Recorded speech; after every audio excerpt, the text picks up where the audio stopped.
Hello, hello. Hope you guys doing fantastic today. Oh, do I have music going? I do. Do. Alright, man. Let's level up this campaign. Let's level up this character, shall we? Let us go. Let's proceed. Jamanara dies again this day. Damn freaking right, buddy. Yeah, buddy.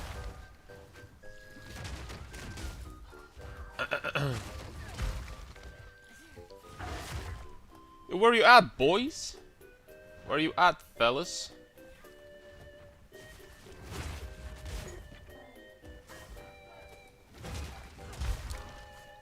Not a bing, bad boom. Now, I know you might be surprised that I'm leveling up with shield wall as a, huntress, but I only know one way to level up in this game, so I mean, shield wall will do, man. It's not gonna be like that slow. What's up, AV Junior? Unstable, DR Mood. What's up, boys? You know, I was thinking for such a long time and like doing adjustments in POB and stuff like that yesterday. Thinking if I want to go ritualist or something else. I decided to go for ritualist because what we're gonna do is we're going to try to reach like immortality with this character. What I mean by that is like we're legitimately going to try to like, get to the point where the mana recovery and recoup is going to out-sustain any damage in this game, including 200% belly. And see how far we can push this archetype, man. And on top of that, we're obviously going to have giga damage. So I'm really excited to see how far we can push this. I decided to go for ritualist because she's just the tankiest. Like, she's just going to be the tankiest, right? And still, she's gonna have a lot of extra damage because she has plus 3,000 mana compared to other ascendancies. From what I checked in POB. So, yep. Looking good. Hopefully it's gonna be good. I think it's gonna be good. I think it should be fine. Alright, Jamanara. Let's fight. Sapphire Charm. Can you share POB for Ritualist? It's not 100% ready, but more or less. I mean, sure. It's not ready though, just keep that in mind. There are things that will need to be solved there. Jewels are extremely scuffed because there's one stat jewels in there, so basically there are no jewels in there and some other stuff. So yep. Other than that, it's not ready, but I can show you the general idea is going to be this. There might be changes compared to this POB. There will be changes compared to this POB, but yeah.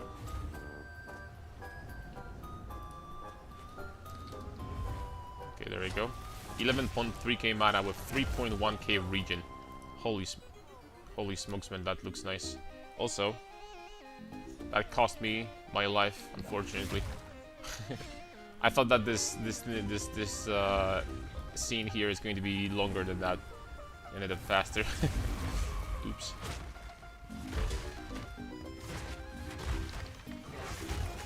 That cost me my life.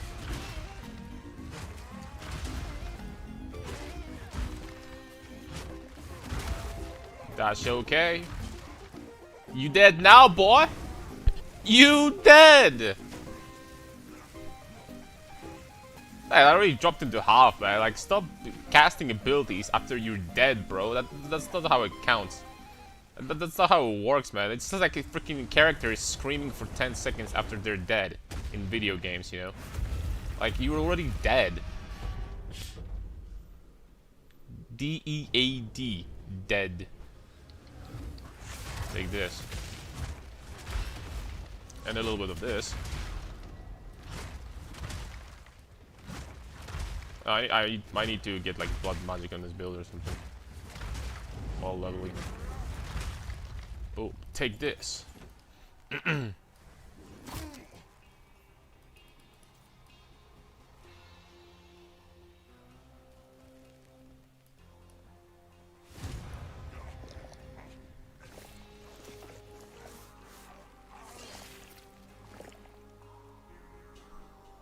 Okay.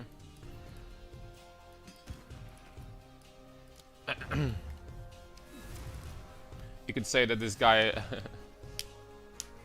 lost his head after this fight.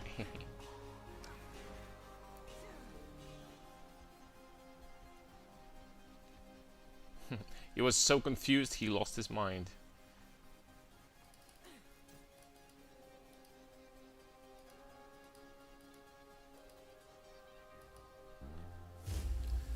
What variant will you play for mana stacking? A variant?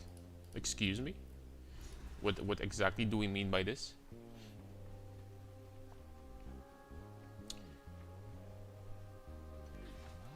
Time has come for Ritualist Mana Stacker. That is going to be the first mana stacking character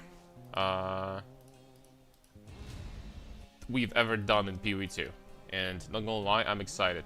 I'm really excited to see if we can push this character to the point where we'll be able to like tank 200% Delhi maps. Like not just tank, just like AFK in those, you know what I mean? Because the mana pool is going to be so high that we will be able to tank any hit in the game, no problem. I don't think that anything hits. There's no way that something hits as hard, like one-shot us, except for meteors from Arbiter, obviously. But I mean, that's just like with 90 all res, we could also survive those, by the way. With 90 fire res, I mean. So like with Mage Blood, basically. I tried to do Split Sorcerer and take Recoup left, but need gems, and so yep, thanks. I think that Recoup is going to be, well, it's incredibly good to get Recoup on your amulet, because for one stat, literally on your amulet, for one suffix slot, you're getting like insane amount of Recoup. Like with Ritualist, it's almost 40%. That's incredible, dude. That's absolutely incredible. But you know, other than that, I don't know, man. I don't know if I'll be taking a lot of that stat on the tree. I don't know, I'll be honest with you.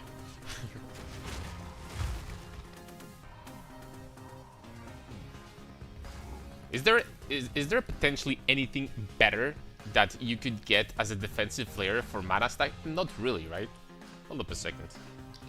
Open that freaking POB, man. Open this thing. Is there any source on this tree that gives you mana recovery rate? It's always mana regeneration, right? This on kill. This no. This is for flasks. There is!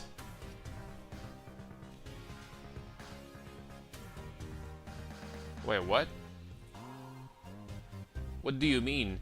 Allocating this node will give you 68 mana regen. 68 mana regen. What do you mean 68 mana regen? Wait, is this bugged? That's gotta be bugged. It's mana recovery rate. This should give you like freaking... This should give me... This should be essentially 15% more mana regen. Is this bugged in PoB? Yo, this node is insane, by the way. Absolutely insane. And in PoB, it seems like it doesn't work. I don't have any other sources of mana recovery rate. This is just a multiplier to regeneration. It's a straight up multiplier. That's it. Consume a power charge recently. You recover maximum mana if you consume a power charge. Okay. There's 20% recoup. Here we have 3% recoup. And 3% mana, but I mean for 3 passive points, 3% mana is eh. What else does it give you? Nothing. Okay. Yeah, that's not gonna happen. Mana recovery rate. So I'm going to go ahead and assume that this is the only mana recovery rate node on the tree. But I'm gonna check real fast. Yes. Yes. Yeah, so it's the only mana recovery node in the tree. But explain this to me. Why does it increase my mana regen by 68? That is not correct. Okay, I think I have an explanation. It's bugged in PoB. It literally counts that as 15% increased mana regeneration. Because that is exactly...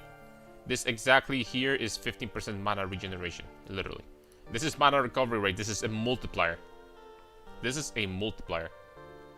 That is incredible, dude. With this node, we basically have... What if I... 15% more mana regeneration. Regeneration. Yeah. So it's basically this. This is bugged for some reason. In PoB. Shaman did not work. Oh no, Shaman is for the most part it's fine. I don't think the Shaman is the best ascendancy for what we're trying to do here. But I decided to do something a little bit different, go for ritualist, and create a Giga tank with also insane amount of damage. But what I'm trying to do here is like an immortal mana stacker. We're just like never gonna die to anything. With like crazy mana regen. As you can see right now, we're sitting at 3.6 thousand mana regeneration. And that's without recoup. So, yep. It's gonna be pretty strong. I didn't know that this node existed. This node is freaking insane. Insane. And we're definitely getting that, by the way. We're definitely getting this. And we're definitely not getting the Kurgal. Like, this is not gonna happen, by the way. This is not gonna happen. I don't know, it's just bugged in PoB, that's all. Yo, hold up. How so? I'm not familiar with Ritualist. Oh, Ritualist is very simple. What Ritualist does basically, she gets additional ring, and she boosts the effect on all of her rings and amulet, which basically makes it so that you get like insane amount of mana and mana regeneration from your rings. These rings, like a single ring at this point, provides me like 160% mana regeneration rate. I kid you not. Right, and some insane amount of mana and stuff. So, of course, these are very high-end rings, but they don't need to be as good as these. I don't think, you know, we need intelligence in those, for example. So, it's not a big deal if they're going to be a little bit worse. So, yeah, she gets insane amount of flat mana. She gets insane amount of flat regeneration. The more mana you have, the more flat damage you have. As you can see, here we have 14 million damage per Sunder. Yeah, it's not like DPS or something. No, this is per skill use. This is one Sunder. That's how much damage we're doing. Given this is with very good gear, but this maze in PoB is actually has a really bad roll, so it's like really shitty actually. But yeah. Okay, before we proceed, I only want to see one thing. DB. Mana recovery rate. Recovery. Okay, what about here? Mana recovery. Oh, hold up a second. Flask mana recovery rate. I wonder if Grip of Kulamak has... Oh, crap. I wonder if Grip of Kulamak has something that gives you mana recovery rate. Because this is like one of the strongest things. Arcane Surge when a minion dies. Huh. Mana regeneration while surrounded. 10% maximum mana on Kurgal. That's pretty powerful, but that's not enough. Critical damage... Critical damage... bonus? No, it's increased. Hold on. It's increased. It's not gonna work with... No. Damage as extra lightning. Recover life. Something. Bada bing, bada boom. Increased area. Maximum frenzy charges. Life. Attack speed per 20 spirit. Okie dokie. Any spirit stalkers? Stack some spirits for attack speed.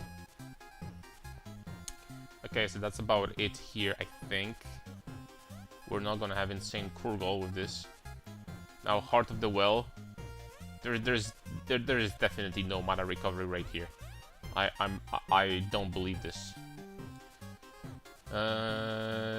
Flask mana recovery rate, flask charges. This is recoup, crazy amount of recoup. This is soul tether. 6-socket weapon. What do you mean 6-socket weapon? Where? 6 sockets? No. Oh, you mean the wand from the from the quest line? Nah, we can't use wands. We can't use wands on this build. This is a mace. This is a mace build. We're stacking mana, but we're still using maces like a good old warrior. You know what I'm saying? Slatas Coward's Legacy. What is that? Oh.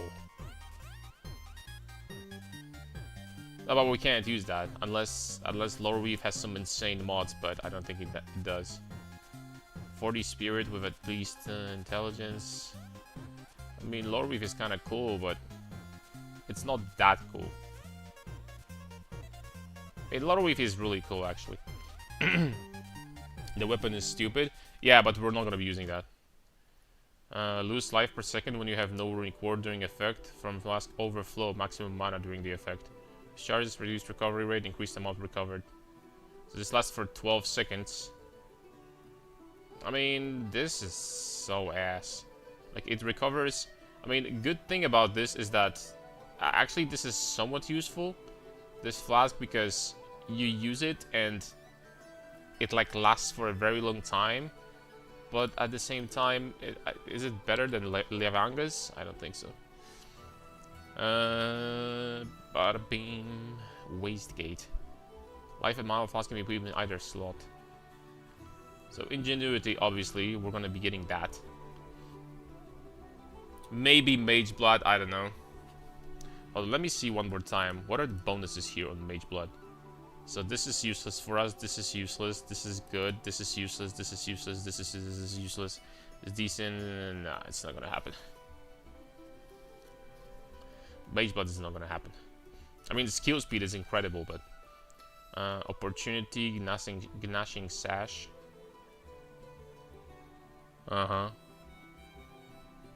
Chevron Satchel. This belt has special modifier. Okay, it doesn't show here. Indigon, Redemption, Unborn Lich. And that's it when it comes to mana recovery, I guess.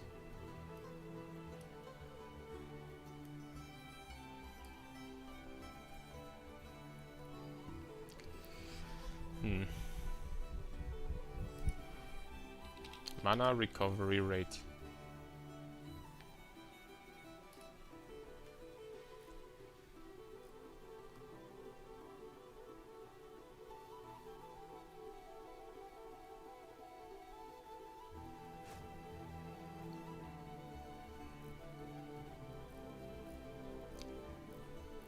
It's incredibly hard to get this stat anywhere, but it's extremely powerful. Maybe I'm missing something, but I don't think I am, because these modifiers are very scarce usually. I doubt it. All right, let's proceed, boys. Let's go. I don't know what caused this weapon, like 2,000-3,000 divs. Mage Belt is real good, I heard. Mage Belt is pretty decent. It's not a bad belt. Being said, if we wanted to use Mage Belt on this build, the only thing really we would be getting from that would be the only real thing that we will be getting from Mage Belt is resistances and skill speed. And I think that I'm still going to stick to Ingenuity.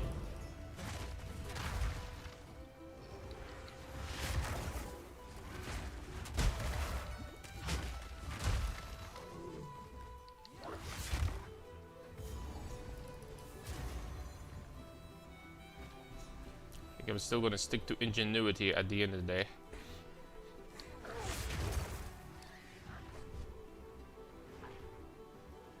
Yeah, but the weapon is incredibly strong, but for us, we cannot use that.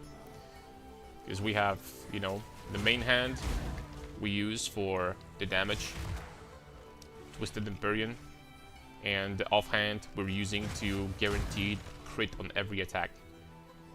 And I'm not gonna lie, guys, there is gonna be time where Nebuloch Mace is gonna get nerfed.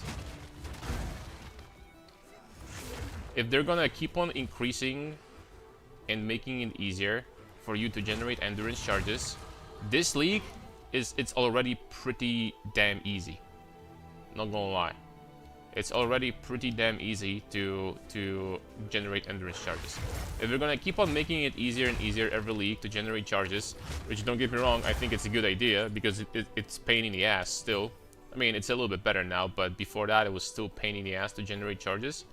They're gonna make it, if they're gonna keep on making it easier and easier, the Nebuloch will have to be nerfed eventually. This freaking mace is not balanced, I'm sorry, man.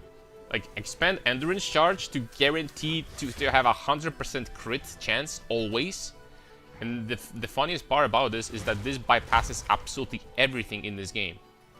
This bypasses, for example, the bonus. This bypasses the penalty, for example, from Garukan. So with Garukan, Nebuloch basically gives you double damage. You're not capped to 50%. You still crit, always. Nothing can bypass that. Well, the only thing that can bypass this is Result Technique, I think. It never deal critical hits, bypasses the Nebuloch. I'm 99% sure. Actually, I'm 100% sure. So this only, if you... This is the only thing that will stop you from doing crits. Other than that, every time, you're gonna crit with Nebuloch. I don't know if this is balanced, man. This is like legitimately one of the craziest items in the game that costs 1 exalt, you know? Like legit. Nice ingenuity sometimes ago, 26% on the left and 33 on the right. That's gonna do the job. That's not bad.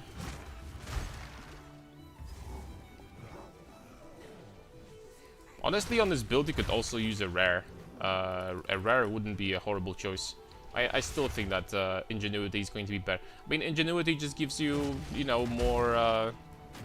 Ingenuity just gives you more mana, right? The highest amount of mana you can get, and a lot of regen also. So.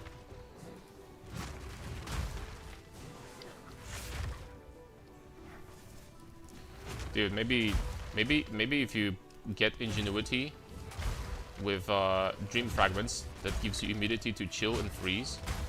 And maybe the boosted effect gets you immunity to stuns as well. I need to check it out. Maybe we're gonna be stun immune, guys. No, I'm just kidding. That would be nice, but that's not gonna happen. Double Lepsec. Nebuloch Perfect Strike is pretty easy. You can get endurance charge with a perfectly timed hit. Yeah, that's actually a pretty cool build. Not gonna lie, this would be. Because with Gemling, you get insanely fast perfect strikes, and your offhand would need to be Nebuloch in the main hand, something for damage, and you're just doing crit every single hit, every time. Every hit is a crit, like every single one. That's pretty overpowered, man. Not gonna lie.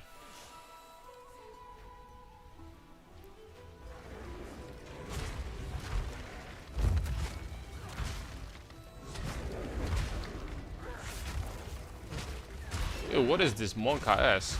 He used Slam 2 attacks in a row. What up, monkey? Alright, well, what else are we getting here? Damage, and now I think I'll be pathing towards a little bit of armor, perhaps.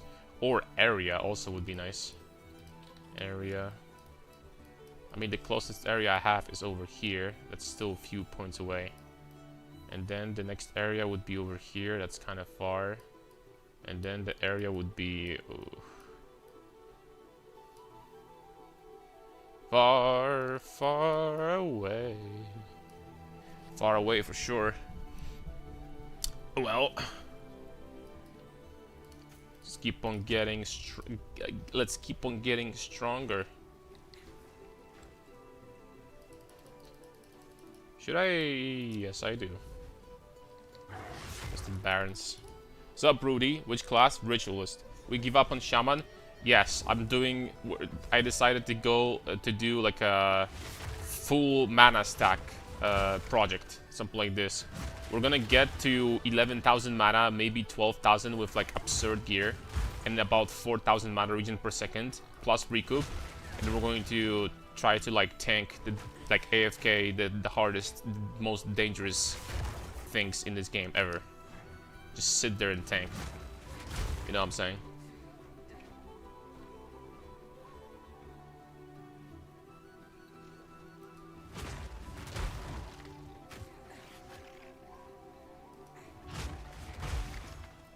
I mean, on paper, if you wanted to drop... I mean, look at this. If you wanted to drop damage, which, don't get me wrong, this is still 5 freaking million damage per Sunder, so you're still basically one-shotting most things in this game, including most bosses. So if you wanted to drop Crown of Ice and lose all of that damage, then you could get even tankier if you wanted to. You could do something like, hold up, craft item. And this is a huge amount of mana, by the way. Helmet, energy shield, Ancestor Tiara, 2 sockets, I don't know, 25 quality, something like that. And here you get energy shield. There is this crazy, there is this crazy thing over here that gives you 1 maximum mana per 2 energy shield on an item. Then you get 20 armor and energy shield, and then you get prefixes, full energy shield here, and then I don't know, some intelligence. I don't know if you can get mana regen on helmet. You can't. Alright, so there you go. So you get something like that, and boom. And you add that to the build, and you have 12.5k mana. I wonder if this works in PoE. Does it? It does, okay. You have 12.5k and 4,000 mana regen at this point. And sure, you lose a lot of damage, and I don't think at the end of the day that this is worth it, because all of a sudden we don't have any attack damage modifiers. We would probably need to invest into... I mean, it could still very easily go back to 10 million Sunder damage. You could still very quickly get 10 million at the end of the day. Huh. Maybe I'm gonna do rare at the end of the day. I don't even know anymore.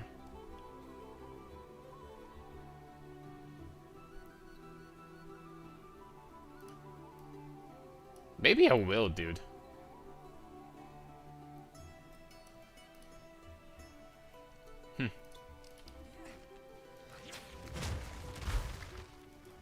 But like, how would that change the tree?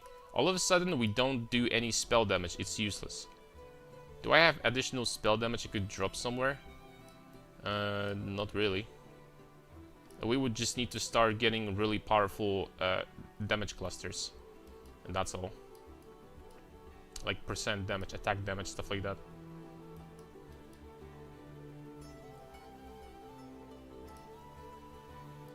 You could still probably get to like a 10 million hit with this, without Crown of Ice.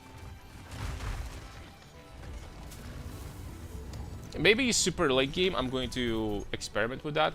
Are there some crazy unique helmets that we could use on a build like this? I don't think they are, right?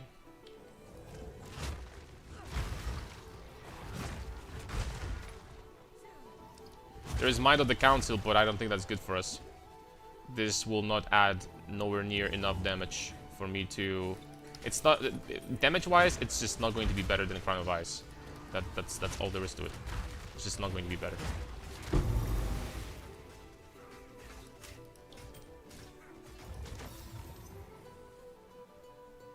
Chance for spell damage with critical hits to be lucky.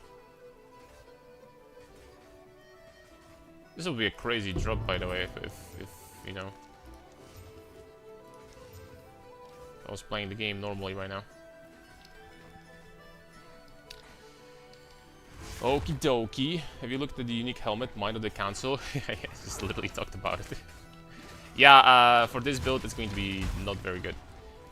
It's going to give us some lightning damage. Unfortunately, it's definitely not going to be better. Definitely not going to be better than Crown of Ice. It's definitely going to be less damage. It's not even close. Why did I go in there?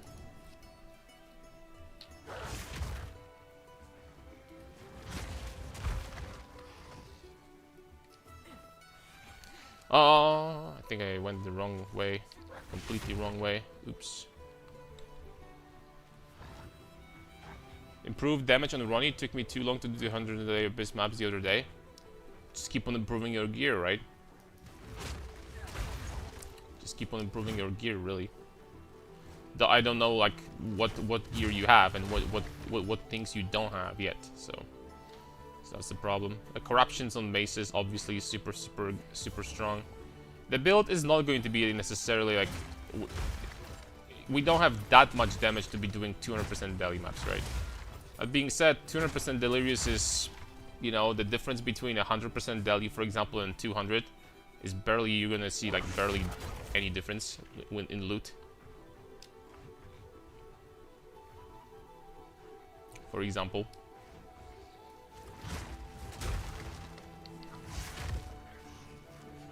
I don't have strength on my rings, only resistances. Ah, do you have some like low tier gear still, my friend? And the gear is still not the best in that case. I'm gonna take that. On planes for like 24 hours. What did I miss? Nebuloch Ritualist. What's up, Puck? Planes for 24 hours, man. Where are you like? Where are we going?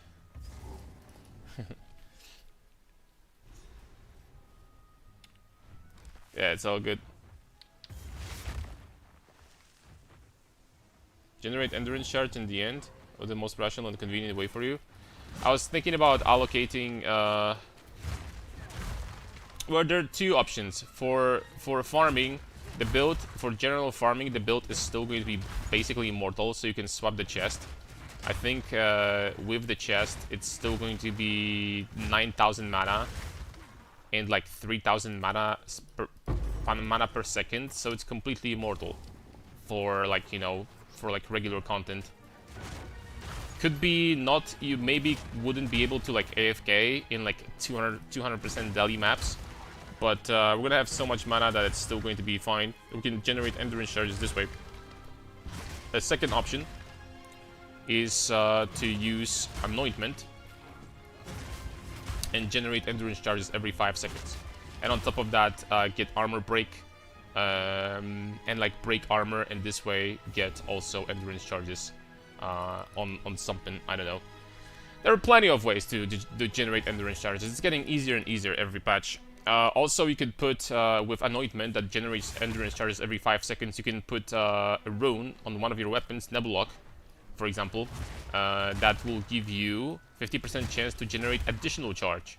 So the endurance charge generation all of a sudden will increase once again. So yeah, it's gonna be fine. Then on perfect strike, you're gonna be generating 2 endurance charges also if you want to use that also. The thing is that the damage is going to be so high with like 11k mana. We're going to be doing... The damage is like so high because, I mean, look at this. The damage, the percent damage is like almost 700. You can still improve that if you want to. Like, for example, I don't know, drop these notes over here, boom. It's 760%, and that's without jewels. These are 1-stat jewels. The critical hit chance is useless. These are 1-stat jewels right here. So, the damage is so high, and the flat damage is so freaking gargantuan in this weapon. Let me calculate this real fast. So this weapon does... Let's calculate the DPS and the... it's freaking cold damage. So let me see the weapon like that on trade. That's gonna be easier. Twisted Empyrian. this. And let's just say this, it's fine. So let's calculate the DPS. So it's 180 plus 380 plus 165 plus 368 plus 8 to 12% is going to be 880 plus like about this much, and then another 700 from the rune plus about, the rune goes 6 to 10, right? So it's another 1100 divided by, this is all the flood damage, right? This is all the flood damage. Divided by 2 times 1.2 because of the attack speed. Bro, this is a 3000 flood damage weapon. This weapon does, we're gonna have so much mana that we're going to be doing 2 times more damage than the mirror tier mace with perfect T1 physical damage stats. 2 times more than a mirror tier mace on this thing. 2 times more. This is a 3k freaking flat damage weapon right there. I mean, that's just freaking insane, dude. Like, even without calculating this attack speed multiplier, because actually it's going to be faster because our offhand is Nebuloch, so it's much faster than that. So, times 0. Divided by 1.2. So even then, this is like just flat damage without any damage without any freaking attack speed multipliers. That's how hard this hits. You can put here, basically you can put here to 2500 in one of these slots. It's freaking insane how hard we're going to be hitting. So even if we're not going to be generating crits while mapping, you still one-shot everything in this game. Everything gets one-shot. Like, literally everything still gets one-shot.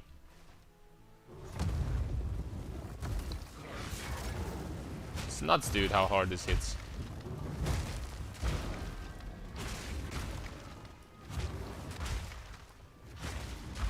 Not as hard as Shield Wall, obviously. I mean, look at this. Insane skill, but... I'm just kidding.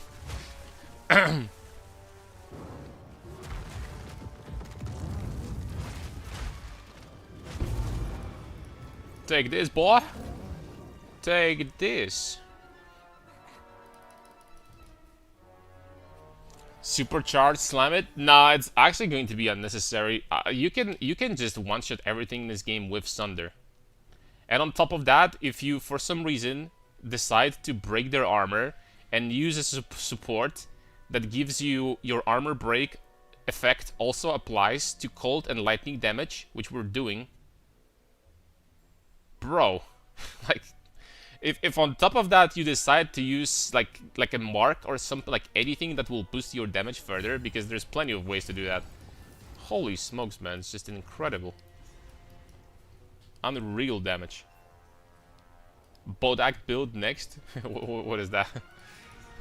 Like the Righteous Fire, the crows. Crow, rather. Crows. Until Embrace. Doesn't that give you chaos based on physical? No, that's not gonna work for us.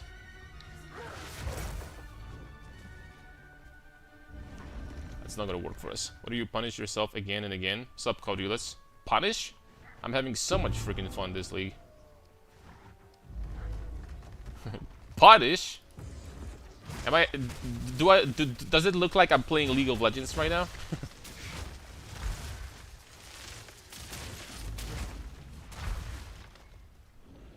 Show me the tears. Yo, what's up, Samo? What's up, man? Show me the tears. I freaking will, man. Like. You bet your ass. You're gonna see this bar, by the way. Holy smokes, man. That's gonna be a big blue bar right there, man. No, none of these mother freakers gonna do any damage to us. That's how much mana we're gonna have. Essence Fever Gaming, stacking tears. Blue build coming in. Call me Searches Incarnation. Toasty. All right.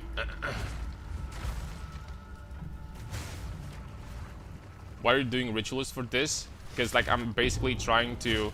The build scale is really hard with mana, so Ritualist there's no better ascendancy that's going to give us ridiculous amount of mana. So I decided, screw it, man. So unironically, ritualist is kinda useful for. I mean, if you really want to, you can also get. Sub-Zero wins flawless victory.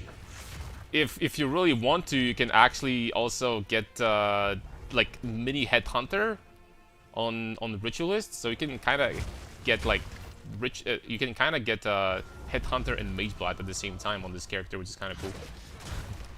All right, we have 2 soul cores. It's enough.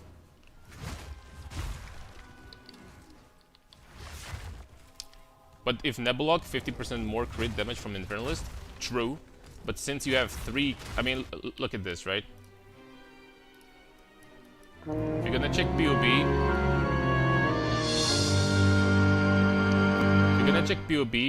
you have 50% more damage from Infernalist, which is insane. But then if you're gonna check POB, look at this. I'm gonna take off my ring and the boosted effect of rings. It's also kind of like 40% more damage, both of these. So it's kind of close. Go gain Pain Attunement, then also if you get Pain Attunement and do low life, then you lose CI. So you need to stack chaos resistance now. You're not immune to bleeds anymore. You lose Ingenuity. Ingenuity is 1k mana again. You lose a lot of mana regen, and go on and go on. So sure, you gain damage, but you lose all the tankiness that I wanted to go for. And it's not like I freaking need more damage when I'm hitting for 15 million per 1 Sunder. That's 1 Sunder, by the way. Does anything even have 15 million HP in this game? I mean, Harry, yeah, let's get more damage, guys. Let's get more damage. Woohoo! This is not gonna hit hard at all. I'm just kidding, of course. Ever played anything else in Warrior and Freddy Fazbear? Like, this is freaking Man of Culture in the chat right here. Good freaking characters for sure but to play. Not Kate, Jenna. You guys stop. Guys, please listen. You know, I leveled up the Shaman. We might revisit Freddy Fazbear later, actually, in the league, and test how much insane freaking armor this character is gonna get. How tanky this dude is gonna get, you know? Yeah, buddy! Yep. Wait! Yep! Boo! Yep! Yeah, the damage is gonna be so high. The only thing I was thinking about is I was considering doing Gemling to get insane amount of attack speed on Sunder. But that's really the only thing that Gemling offers. The rest of these skills on Gemling are not that interesting. And I decided that we're just gonna go like pure Giga Mana Stack. And, you know, I think it's gonna be fun. Vitality. I think Ritualist Gemling. Gemling is really cool for like YouTube clicks because I could probably reach like 2 Sunders per second. That's how fast it would be going. But Ritualist is also going to be great for clickbaits because we're gonna be AFKing 200% deli maps on a character that one-shots Ubers, and I think that's gonna be kind of cool. No, honestly, for the most part, I'm doing this because I just decided that it's going to be fun to do, and that's why I'm doing this. Long story short, I decided that like getting this amount of tankiness and damage at the same time is going to be really fun to do.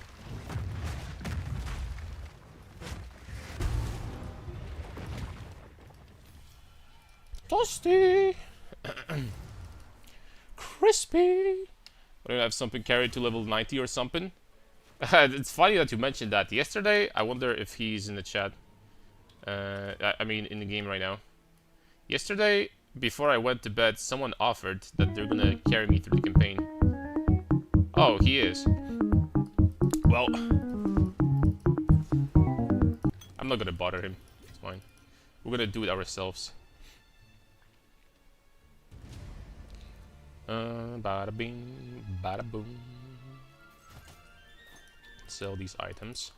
I think I have an amulet from... Oh yeah, this amulet is beautiful. This pink is beautiful. Heck yes. Alright, I don't think I have anything else I can twink with. Actually, I take it back. I could put one of those. Am I even going through a single jewel slot so far? I'm not. Well, that's interesting. This tree is going to be so ass because I started playing with maces since level 1. You just literally need to pick between diarrhea and ass. That's the pick your poison, man. Like, there's literally no good stats early on, so I just put everything into damage, right? The closest I could get to like any damage, I just took that. And holy smokes, man. Alright, we could probably do ultimatum now. Not probably, we definitely could do ultimatum. This is level 9, can I use that? Yes, I can. Yes, sir. Boom. Another level 9. Is there any useful skill apart from what we have? Not really. I'm gonna keep that. Alright, man. I mean... Okay, let's just finish this first, I guess. Split personality at all. Yeah, we'll be using that. This is also going to partially solve... This is gonna solve two problems at the same time. First of all, the starting zone for Ritualist is freaking ass for this build. So we don't need to deal with that. And secondly, we can start as Monk, and we're gonna get a lot of attack speed to make the build feel more smooth. There's also some mana regen here. It's a very good starting point, generally speaking. There's some crit damage, 2 nodes for crit damage, very nice. So yeah, it's gonna be great. It's evasion rating, and then I wonder if it will be worth it to take any. Nah, there's no good connection, unfortunately. I have to get this point and then get this point and then get 2 of these to get to... Nah, it's just not gonna happen. Unfortunately. It's not gonna happen, man. Yeah, we will be using split personality. I really need to put juiced jewels in POB here. Because, once again, these are 1-stat sapphires. Just crit damage and nothing else. I really need to explore the possibilities for jewels. Because there is a chance that there's going to be a very nice jewel we could put in to do something extra on top of that. And what I mean by this is just to... Oh, and by the way, I completely forgot about that. This passive tree is scuffed right now. I mean, let me explain. So, you have 114 points here, right? I'm 99% sure that there is a better pathing we could do here. 99% sure. So let's just say this is 114, right? 114. What would happen if we decided to path this way? So I completely forgot about that. This pathing can be improved here for sure, by the way. For sure. Okay. How much did we have? 114? 114, right? Ah, oh, damn it. Again. Oops. My bad.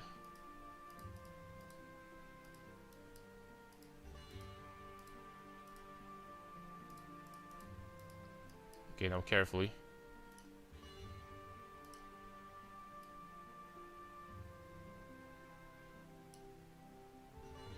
I can't drop that because it's split personality in here. Let's just put the split personality in here, and let's get this jewel in here. Undying Hate, and no, Heart of the Well. There we go. And drop this and drop that. And we're not gonna. There we go. Okay, so there we go. We saved 3 passive points, just like that. 3 passive pointers saved, dude. Just like that, boys. And oh, there's another one. That's 4 passive saved. I bet you can... Oh, crap. Hold on. Okay, I take it back. It's 1 passive saved. It looked too beautiful to be true. It's 1 passive saved. But it's still something. It's better than, you know... It's better than before. Also, I have way better access to... I could immediately get recoup if I wanted to. 20% recoup here. And way better access to this. So generally speaking, pathing is better here. Pathing is better for sure. There's nothing interesting on this side over here. There we go. There you have it. There is still more you could do for sure. Like if we decided, this would be extremely painful by the way, but if we decided to drop some damage, you could for example do crap. You could for example do something like this, boom, right? And then just drop these, boom. And drop all of these. And boom, like we saved like actually insane amount of points. We didn't drop our damage that much. I think that over investing into crit damage is probably going to be a stupid idea, not gonna lie. So so there you go, even better now. You can put these 2 points. Okay, I cannot drop that, but there's plenty of options to choose from. Now all of a sudden we have access to attack speed if you wanted to get some more.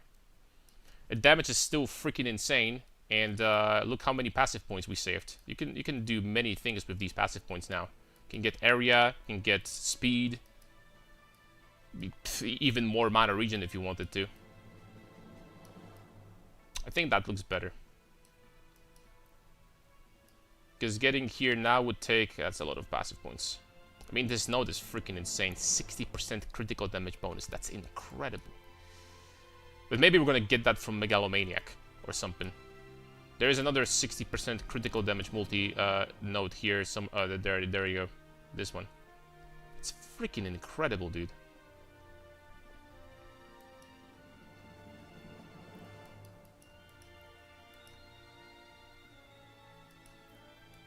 These are so strong.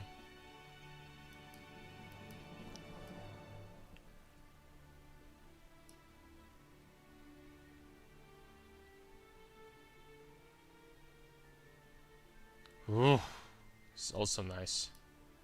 So many crit damage nodes on this tree. Alright, anyway, let's move on.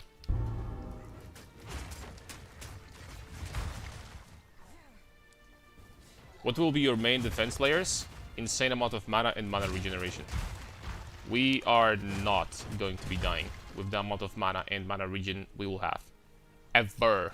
It's not gonna happen. Think of the very high budgets, you could get about 4,000 mana regen per second, and with recoup, with good amount of recoup, it probably could jump into like 10k per second. Nothing in this game, even if you're surrounded by very dangerous enemies, nothing in this game does that much damage to kill you at this point.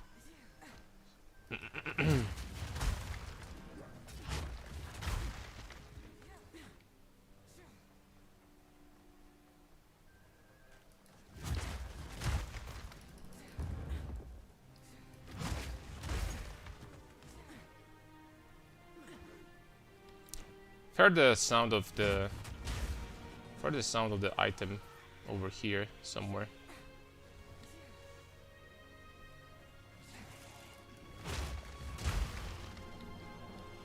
What Runeforge bonus are you wanting on the mace? I actually haven't decided yet, because the damage is going to be so high that we'll be freezing everything for Herald Device anyway. So I'm not sure. I'm not sure yet.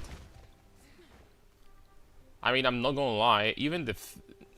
okay, it's debatable if the physical damage one would be good, because it makes you slower also. You're not really going to see the difference, because, you know, the average attack speed on both maces is going to be taken into consideration, and Nebuloch is much faster.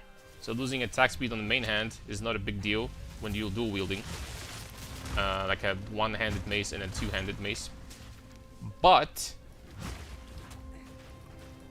you know, like even the 50% chance to get additional fissure, that is unironically very strong for clear on Sunder. That is very strong, dude. Like you get on top of that, you get this node over here, which we're gonna be pathing through anyway, and boom, you have 70% chance to get additional fissure. That's 2 fissures instead of 1 on Sunder. That is very good for clear. So even that you could do. Like, actually, honestly, all of them are decent.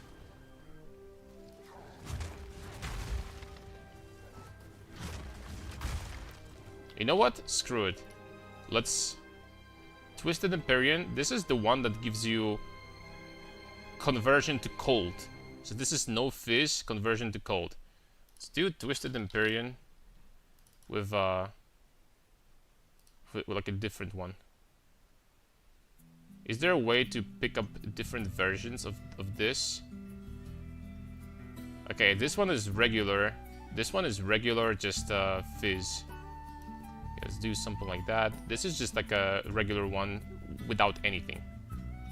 Right? This is a regular one without anything. So this already does a little bit more damage than the pure cold one, actually. But it's a better roll, though. It's a better roll. Can you runeforge these? Unfortunately not. Okay. So I need to check them on the market, actually. We would need to take them from the market. Twisted Empyrean. And like very high physical damage. Boom. Something like this, let's just say. Unfortunately, this copy thing doesn't work. Could I just like Control and C also, maybe?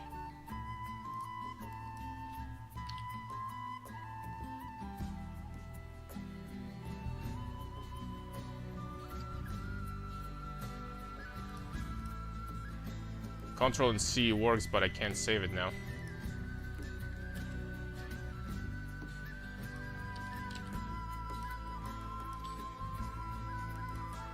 Okay, this saved it. But for some reason, it just converted to this mace again. It's just pain in the ass. I'm not gonna bother with that now. Just pain in the ass. I'm gonna do that later.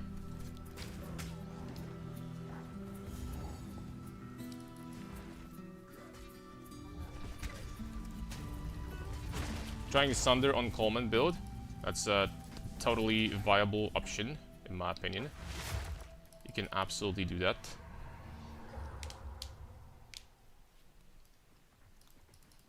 Oh, they fixed this bug. That's nice. You don't have to wait for 7 days. Best jewel for your build? Like, what do you mean by that? Unique? Rare? There's plenty of jewels we're going to be using. We have plenty of jewel slots. If you mean rare, then I do believe the one that it's gonna be like the crafted, self-crafted, like 5 mod jewel that will give us crit multi on suffixes. On prefixes, you're gonna have the 60% increased effect plus whatever. It can be increased spell damage. That's gonna be fine. And on suffixes, crit multi with mana regen, with I think damage taken from mana before life. And then you're gonna be putting mana catalysts to boost the mana mods by another 20%. So these jewels are going to have like actually 30% mana regen per jewel, almost. And like 8% damage taken from mana before life. Very powerful jewels. I don't think it's going to be that expensive either to craft something like that. Should be okay. If we're gonna completely skip the prefixes and only care about suffixes, then they're not gonna be that expensive to craft.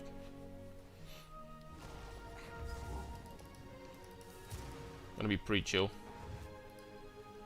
Also, something that I completely forgot about, and this is important, is I don't have another stat on the Time Lost Sapphire, and this is big.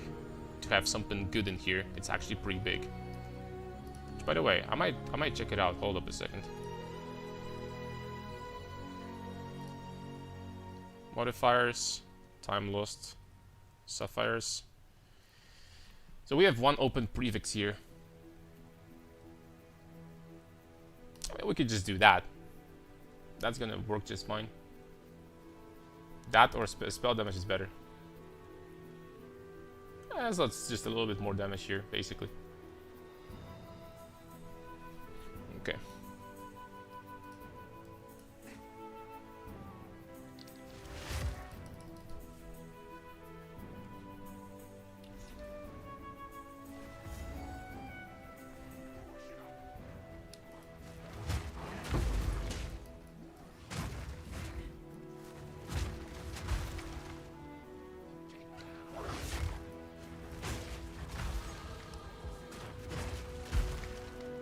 think that the Rune Forged bonus on Mace probably still...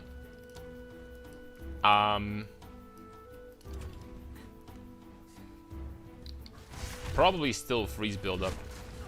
Because with freeze build-up, you're going to be freezing absolutely everything first hit. And this will increase the clear speed.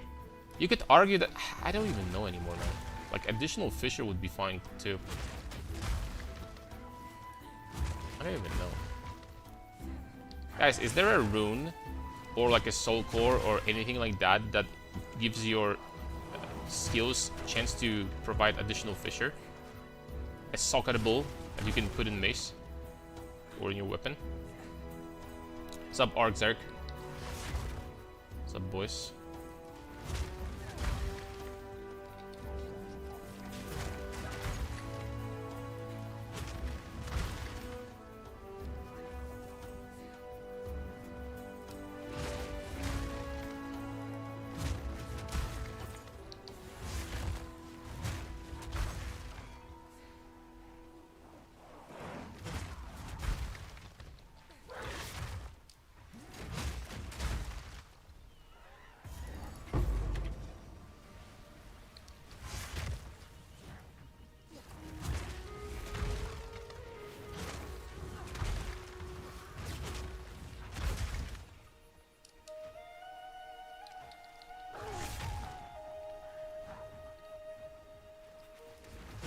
Maybe a legacy? Nah, it's not gonna happen.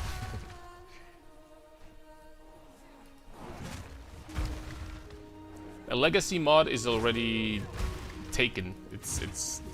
I'm not going to change from 6 to 10%. That's sacrificing like a thousand flat cold damage from the Alder's legacy from the Twisted Empyrian. That is not happening. And campaign was smooth shield wall.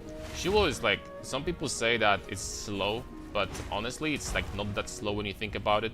You just like put the wall down and just freaking slam with the shield wall and that's it. And the pack is dead, just move into the next pack, right?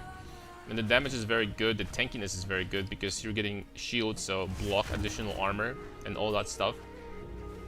I don't know why people, you know, say that shield wall is bad for leveling. I mean, some people say, most people don't, but... You know, for some people, if you're not playing the fastest build, that means that you're slow. So I guess that kind of makes sense. You're not the absolute fastest bastard, that means that you're slow automatically.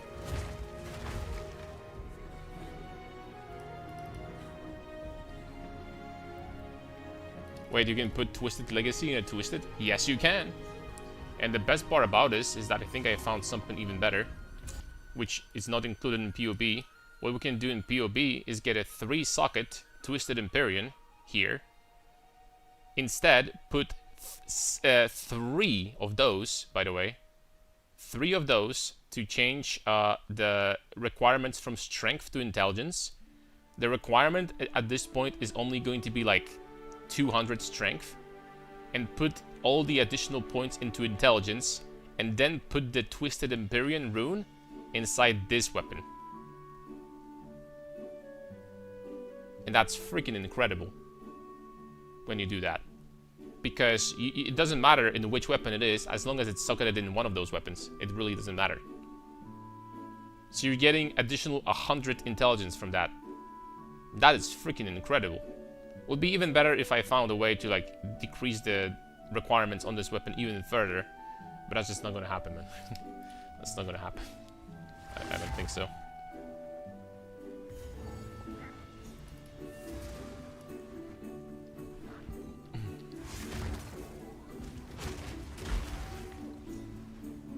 I think it's gonna happen.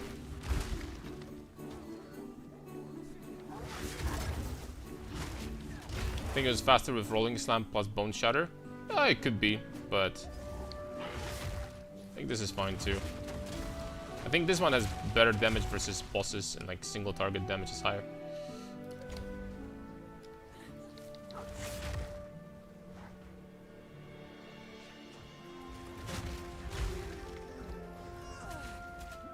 Uh-oh. spell my ass.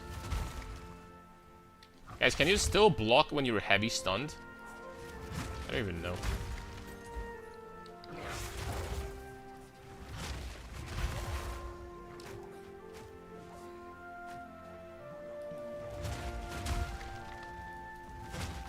Are you doing full mom or just partial?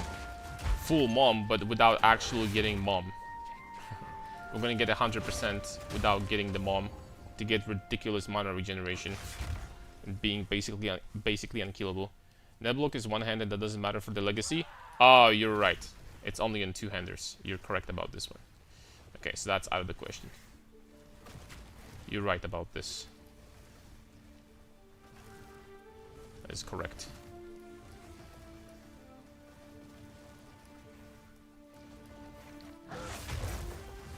Oh, oops.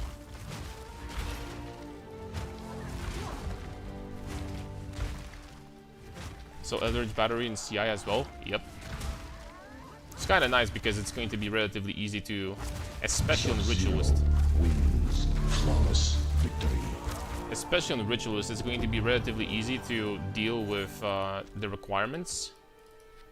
Because you have 3 rings, right? So, not with requirements, with resistances. Is what I mean. Bleeding, poison, ignite, shock. I don't know, just get freeze, I guess. Colossal life flasks. Okay, so that's better than mine. This one is also better than mine. Oh, hold up. Yeah, buddy! Wait! Yep! Boo! Yep! It's not gonna be better. That's fine. I legitimately don't know what skill we're gonna use. Gain a frenzy charge when you freeze, electrocute, or pin an enemy no more than once every 7 seconds. Dude, this skill is ass. 1 charge every 7 seconds? So bad, man. This needs to get buffed, man. Alright. What do we get? Like, I'll tell you what, man. I'm just gonna get time need. Need some time. Let's get this flask. Let's get this flask. Put it in. Oh, holy smokes. That's a beautiful flask right there. It's a beautiful flask right there.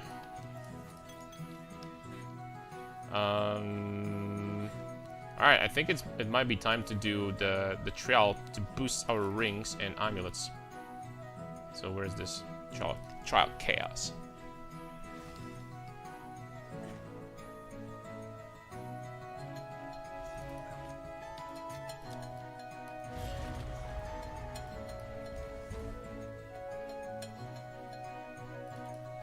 The gem is the vision. PoE 2 launch looking gem. Pretty much. Critical hits. Elemental damage to chaos damage. Poison is based on chaos, right? That's correct.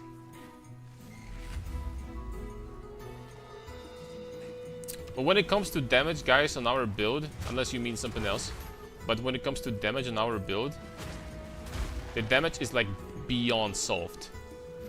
We are doing 800% crit multi crits every single hit. Like, the damage is just like... Damage is so high. And we never ever have to worry about, like, solving damage on this build.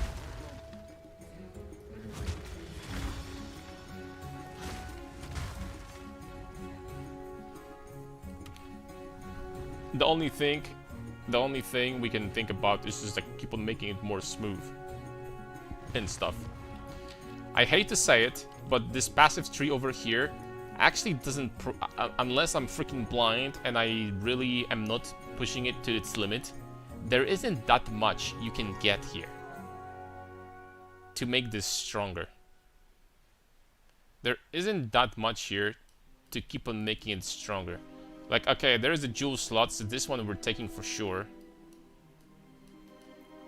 So this is 3-point jewel slot right there, right? So we definitely want that thing. And then freaking what?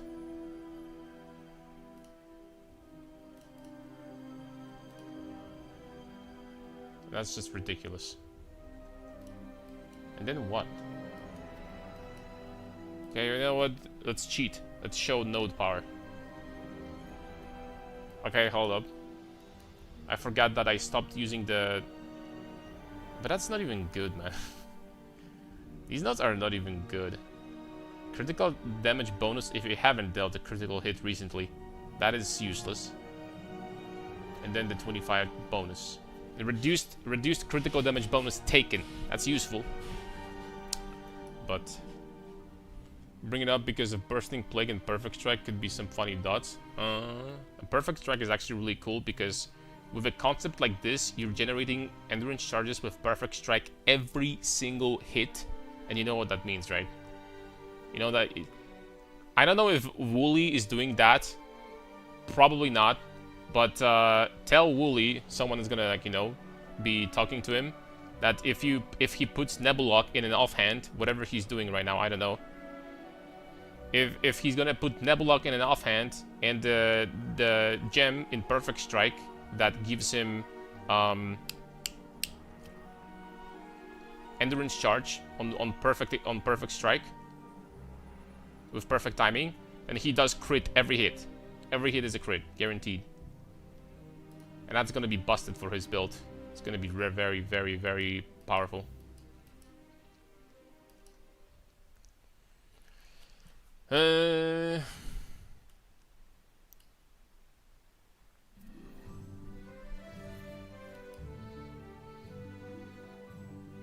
There is powerful crit nodes here again.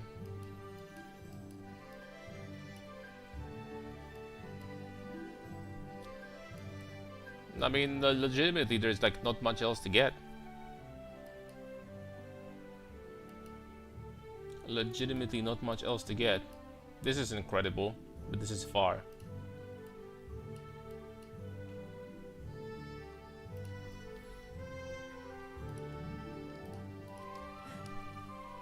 We're gonna keep on thinking about. We're gonna think about it later. All right, what do we got? Monsters always deal crits. How about let's avoid that. I don't think I like that. I'm not gonna lie, getting immunity to crits would be an additional nice defensive layer we could get on this build, or at least like damage reduction.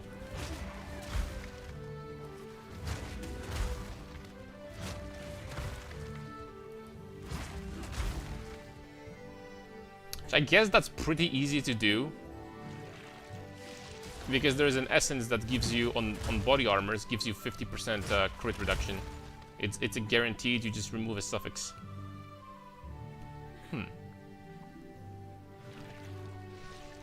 That maybe would be a plan.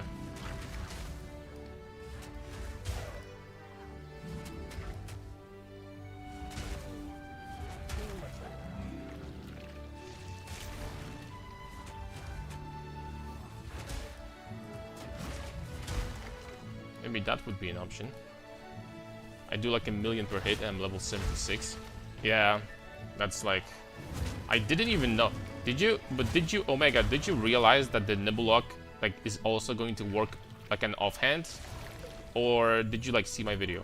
Kinda curious. Did you see my video and then you realized?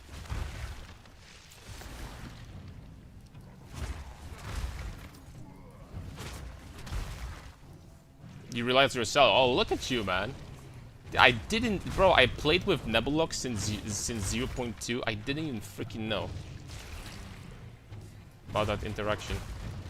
I just started like, you know, experimenting off stream how to actually get insane damage on an offhand with this build, and boom.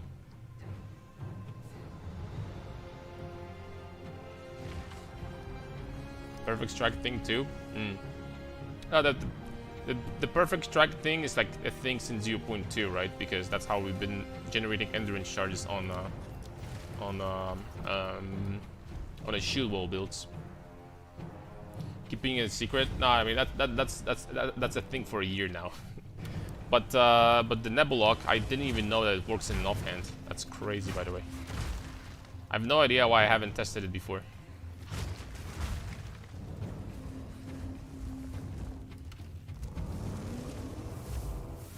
I know why, because I'm stupid.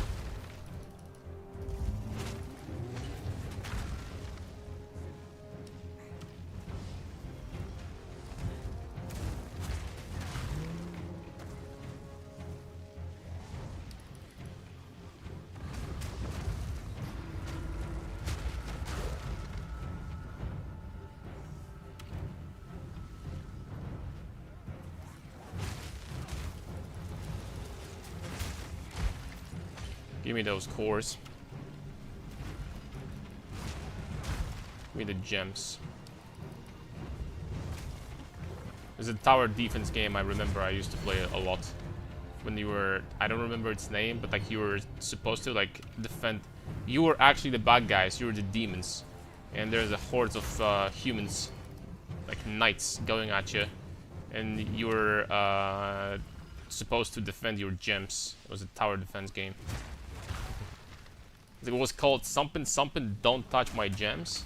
I remember something like that. Should be able to get my gem link to the level for tonight and start to playing with and get to start playing my totems. What's the plan? QD sense. Totems. Yeah, I gotta say though, this this chest tech that constantly generates endurance charges. That's crazy for Ancestral Warrior totems and totems in general. It's so nuts, dude.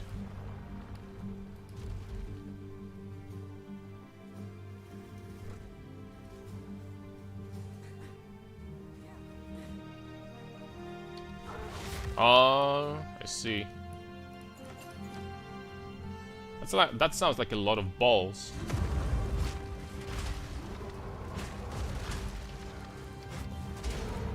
We ballin'.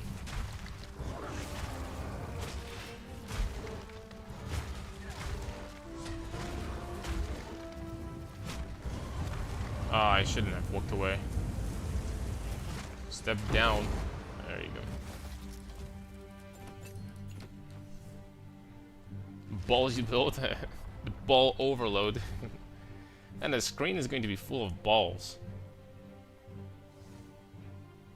It's a very nonchalant build right there.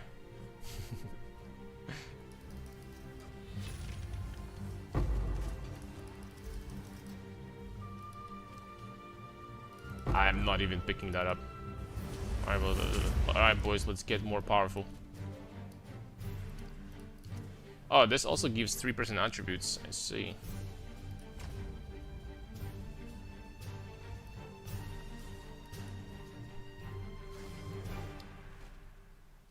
Bought a good PC. I'm gonna use a whole PC. That's what I'm talking about. What do you have? Okie dokie. We need to pull the lever here. We haven't done that yet.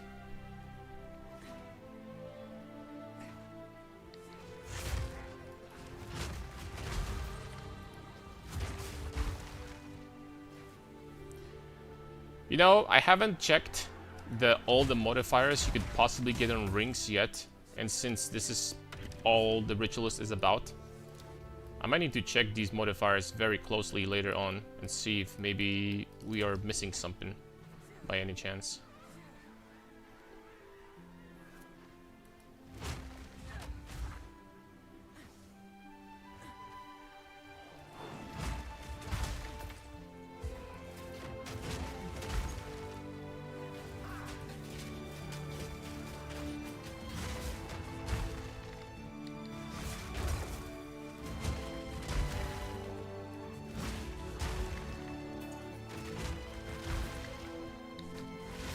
So played Bleed Build Ritualist. Such a nice time it was.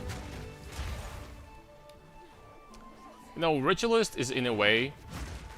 I know it might be crazy what I'm gonna say, but the Ritualist in a way, it's kind of like Titan. She's an okay choice if you have no idea what you want to build. Because Titan just makes everything better with hulking form. And Ritualist just makes everything better because she has extra rings and amulets more powerful and stuff like that. Increased effect of your jewelry. So when you think about it, you just kinda, I know it's not necessarily true, but it's kinda like you can't go wrong with that. You cannot take Ritualist and say, oh, my build is completely like, she doesn't do anything for my build, right? She's always gonna do something. Just like, you know, a little bit of something for you.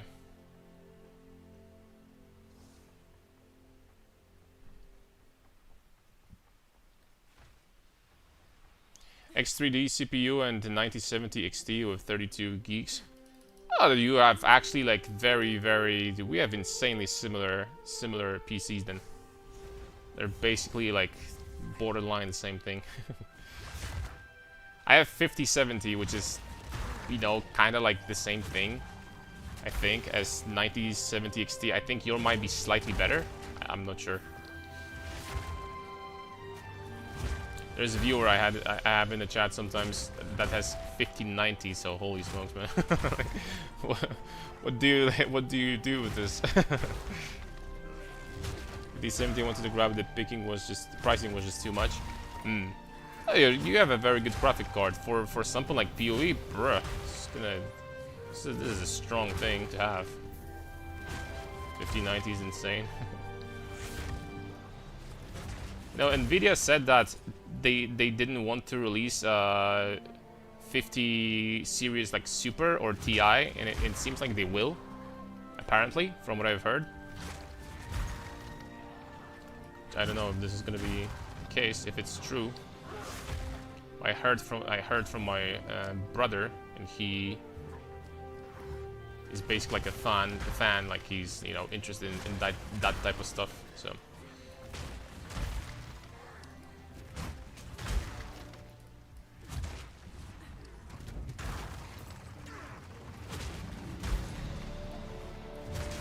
I started being really curious about, like, you know, the what's like the newest, best, like, you know, hardware for PCs and stuff like that when I was buying my PC, when I was building it. After that, it kind of slowed down, not gonna lie.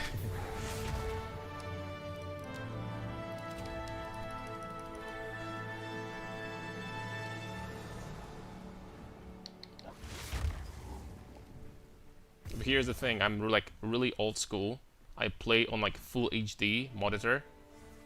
For some reason, am not a huge fan of big monitors. I like to be like a meter away from my monitor, and like, you know, and like full HD is like perfect for me. Like, I don't like it when it's too big. You know what you know what I mean.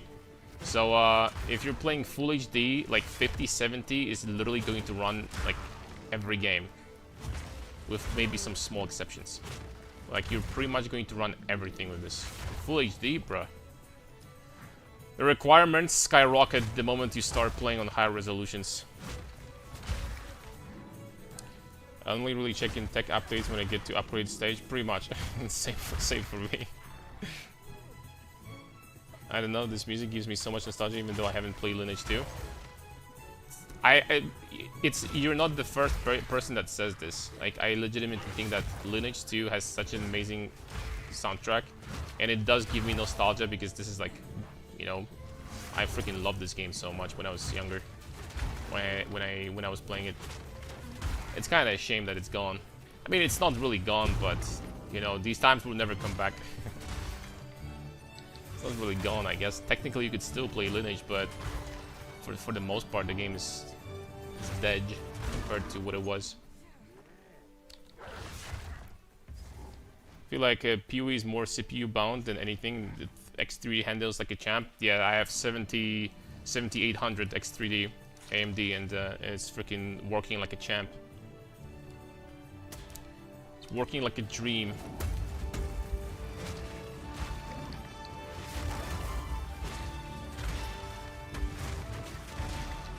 Queen of Filth, the most beautiful boss in the game.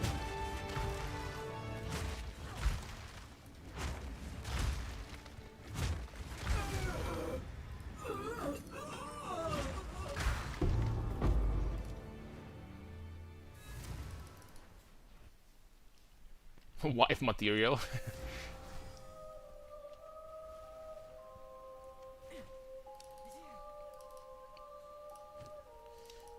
And let's not judge, but just because she's slightly on a you know, on the bigger side, That doesn't mean anything, man. Alright, bada beam, bada boom.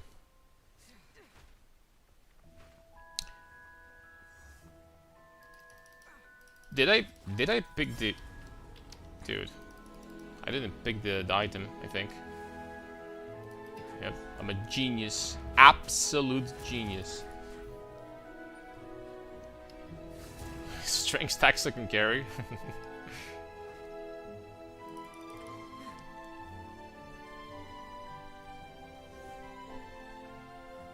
Class you're leveling currently. Class Huntress. It's gonna be, I mean, it is Ritualist.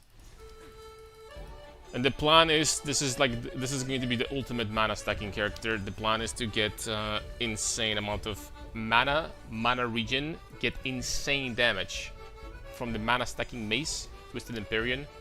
And then on the offhand, we're going to be using Nebuloch to guarantee a crit every single hit. The build is going to be crazy tanky, have crazy damage. That's the plan.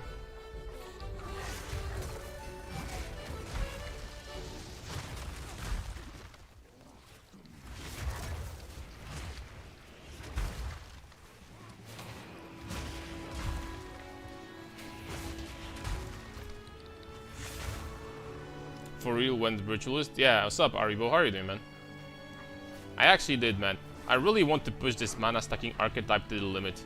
And unfortunately, on paper, there are better options if you want to, like, maximize your damage. But, like, I've never played, like, a mana stacker in PoE2. I really want to see how far we can push this. I think it's gonna be fun.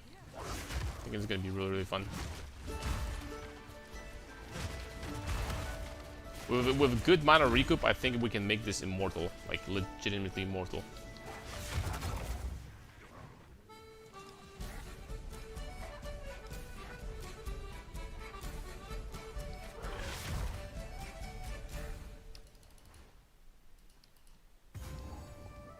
I'll call it G. Still using that unique chest piece for charges. I think I'm going to be experimenting with some other options. You absolutely can, even with this chest, without a rare chest, you're still basically immortal. When I can show you real fast. So we have, you know, this is like 12,000 mana with 50% more mana regeneration.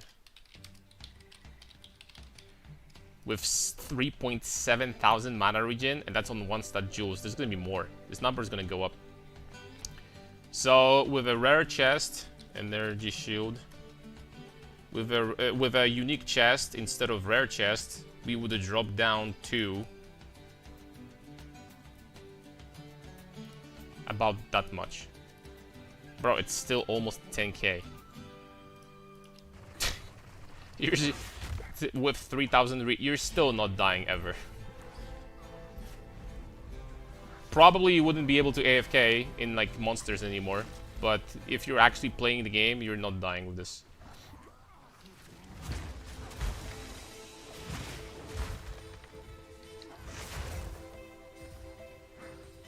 Gonna start taking damage for a few seconds also, and all of a sudden you have like 5,000 to 6,000 regen with the recoup on top of that. So, like, yep.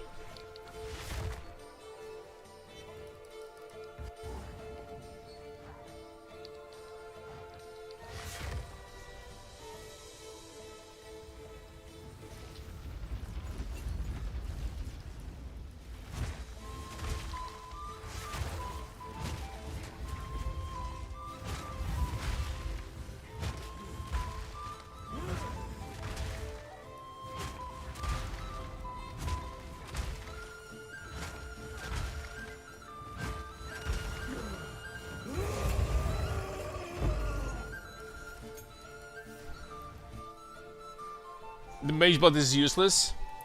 On the build, it's not completely useless, but I think that ingenuity is going to be best in slot. There is no reason for us to use mage bot really. Like, we could get a lot of attack speed and resistances on mage bot, and that's pretty much it. So, but you know, on the other side, that's a good thing because that's gonna make the build cheaper. Good ingenuity is actually, I don't know how much it is. Like, ingenuity cannot be expensive.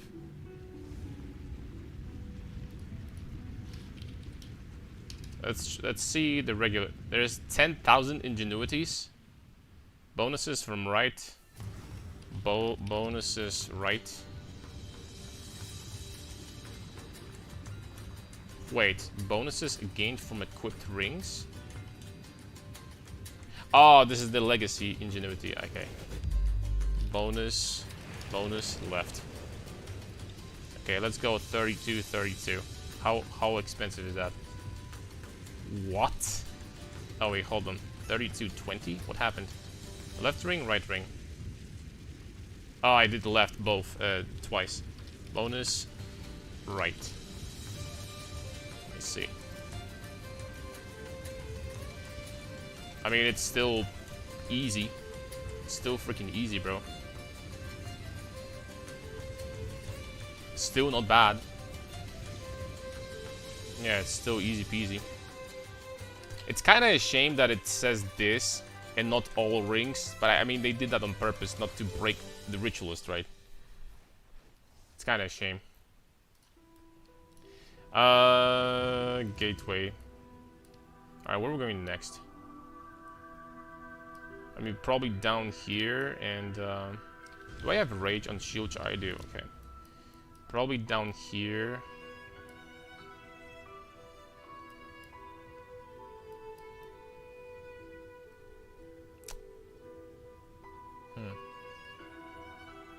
I ended up getting to the warrior area, basically, at this point. Actually, I can get some attack speed now. I'm gonna get these nodes over there. Get a little bit of attack speed. I mean, hold up. Maybe these are better? No, for the most part, they're the same. Let's get some attack speed, dude.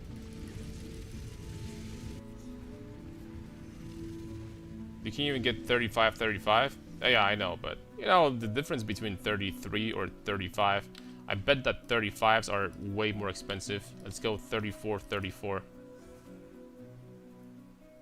Not that much. But I mean, the difference is like non-existent at this point.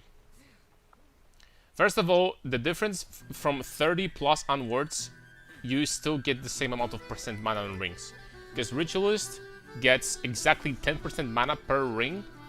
So 30% is going to give her 13% per ring. And after that, it just doesn't, you know...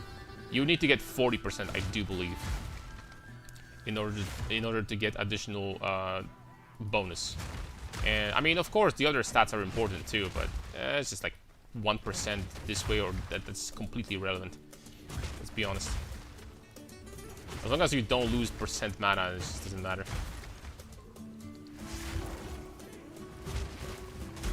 Let's be honest in here.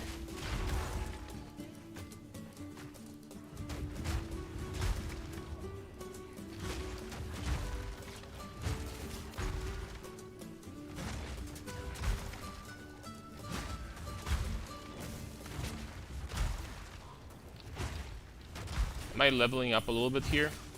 I'm 4 levels oh, nice. We get a heart quickly this time. I'm 4 levels behind the zone.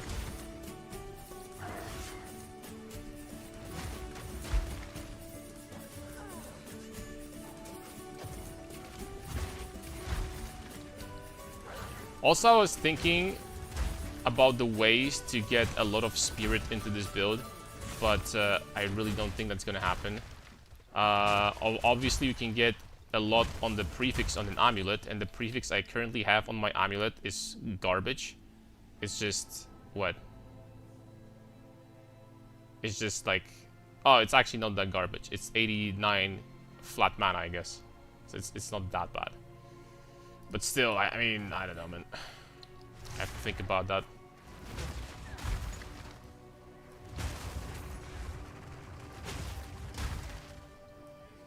There's a lot of good suffixes on the amulet. I need to think if I really want the +3 to melee skills on my amulet.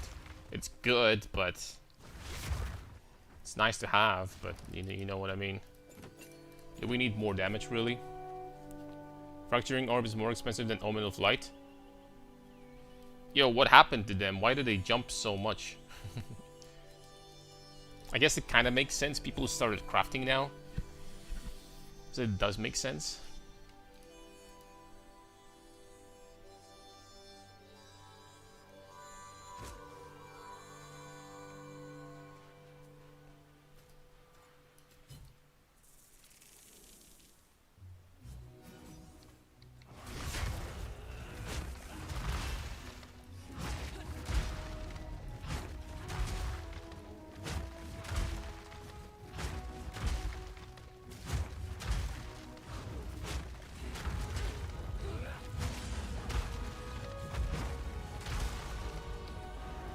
Ah. Level up. We have 100 dexterity on this character. And jeezums.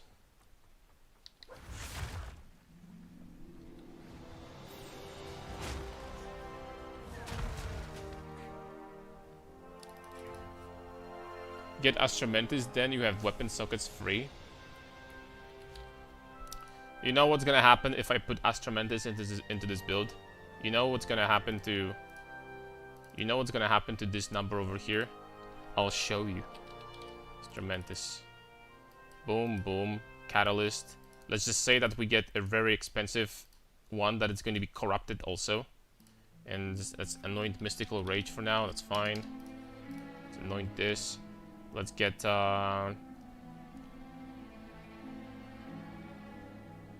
Mystical Rage? What do I have here? Mystical Rage. And let's get Bada Beam, Bada Boom. Like 120. Let's just say like a crazy corruption, right? And Catalyst. Attributes. Boom. 150 to all stats. Astramentis. And let's drop this amulet.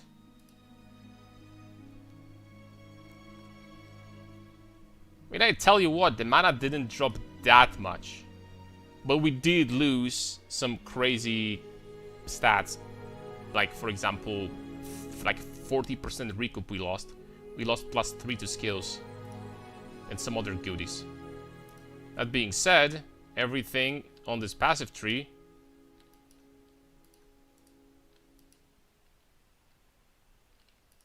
I could turn into int now. Everything.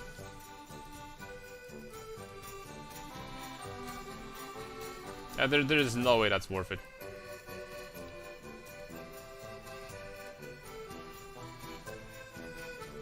Is there a way to change the entire passive tree into a single attribute?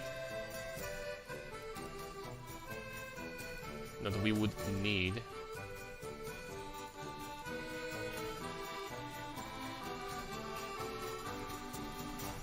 Crazy that this damage that you see over here, well, it's even lower now, but this is without weapon sets. This is without using weapon sets at all. I mean, there's no way it's just under no circumstances that's worth it. You just lose you just lose the amount of mana is going to be similar, and you lose suffixes, literally. You lose 2 suffixes for that.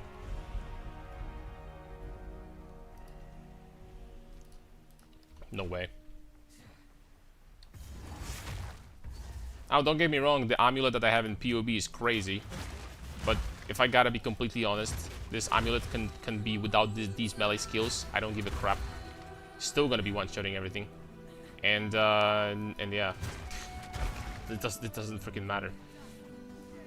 I can get something else.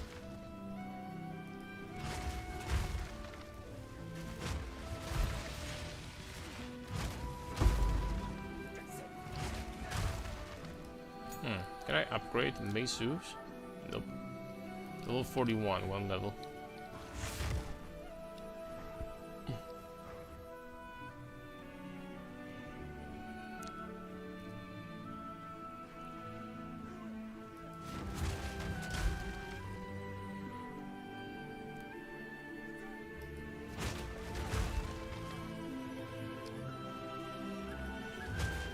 It'll be nicest thing to get a potential upgrade from.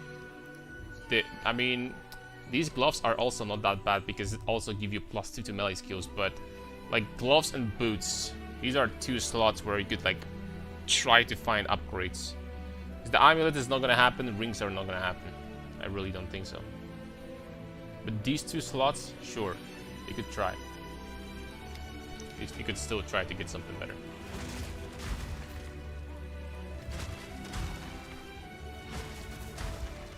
What is your level goal to switch? Probably like around 80. Once we finish the campaign, getting from 65 to 80 is going to be a matter of not even an hour. You level up so quickly once you Once you're done with, you know,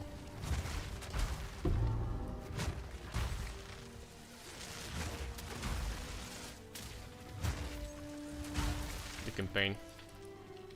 You can jump straight up into, like, you know, higher tier maps, and they give insane experience.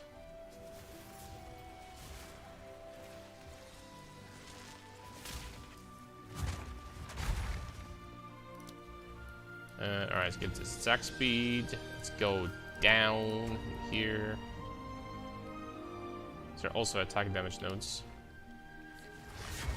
The main skill will be ancestrally boosted. No, I don't think I'm going to actually bother with that. I don't think I will.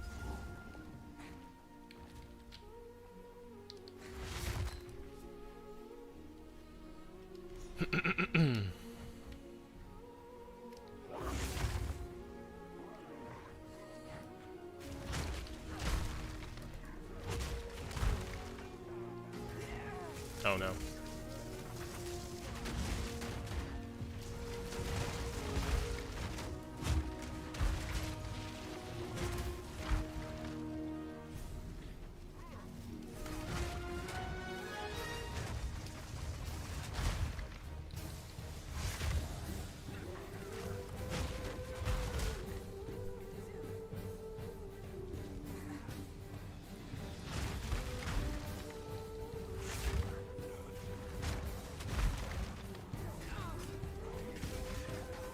I'm getting blocked and stuff. This is like one of the worst areas for a shield wall build to like go through in this game.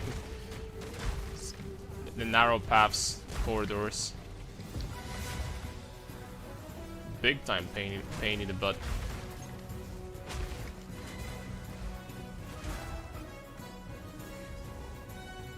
So let's move it.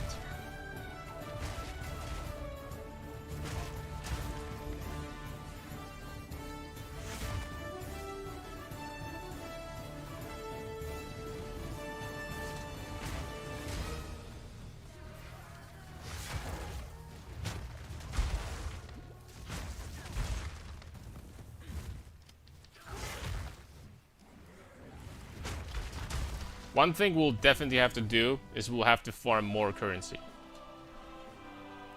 We will still need to farm more currency. Because I have like... I actually don't have that much right now, not gonna lie. I have like... I don't know.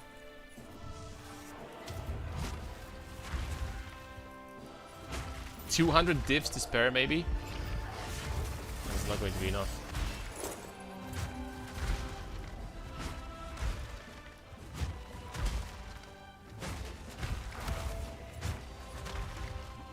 Oh, I skipped the phase?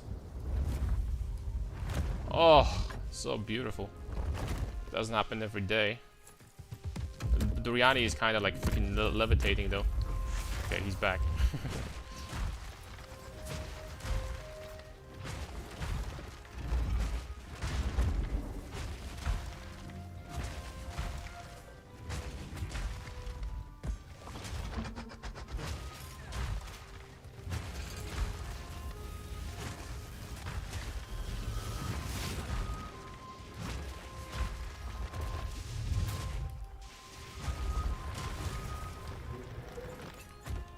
There he goes.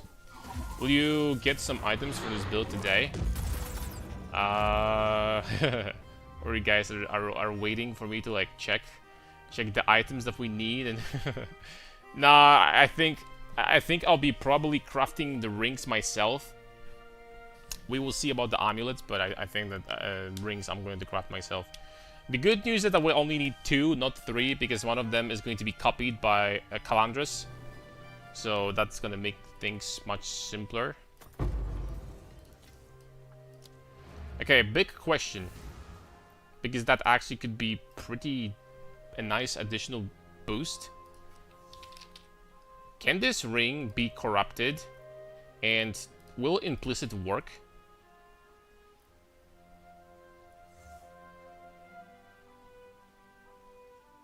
Wait, what? Why is it 200? Okay, I'm like, what the heck is going on? Oh, I get it. You cannot get normal. You cannot corrupt that because it's mirrored. Okay. I get it, dude. What can you do with 20 divs? you can make me smile. you can make me smile. You can make me smile for 20 divines. What's a good way to make currency, Karn? I mean, I've been farming myself. I've been farming Abyss. And Abyss, I would say that if you're farming efficiently, should provide you like 20 divs per hour, something like that. Maybe more. Omens of Light still very expensive. If on top of that you're like farming zones that give you additional loot, like for example if you're going towards the Beyond nodes to get the fracturing orbs and stuff like that, I would say that you can make probably more than 20.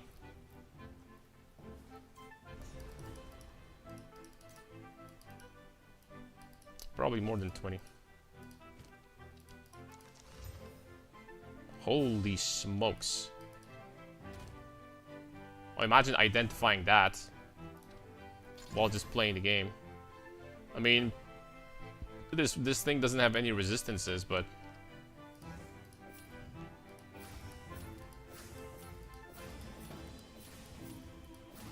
I'm gonna stick to this for now.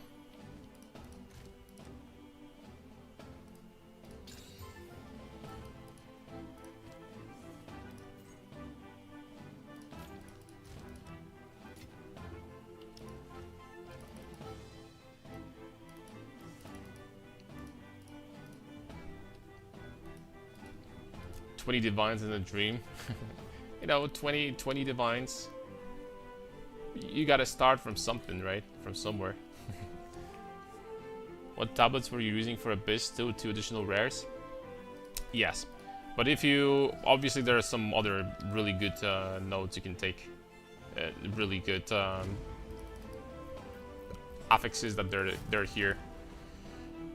Chance for increased for monsters to have the abyssal mods is really good, and other than that, like, you know, monster effectiveness is good, like, you know, more rare monsters is good, all that stuff. All of these are very nice.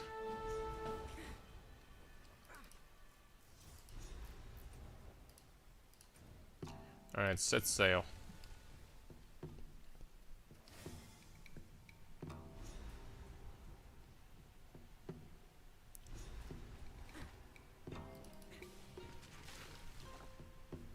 You know what I realized when I was checking POBs?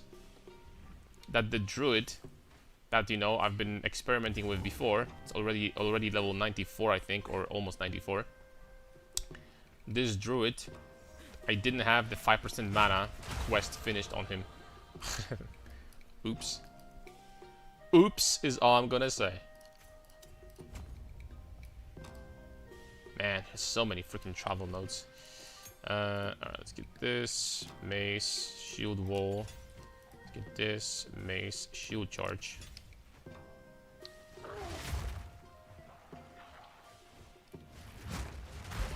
There we go.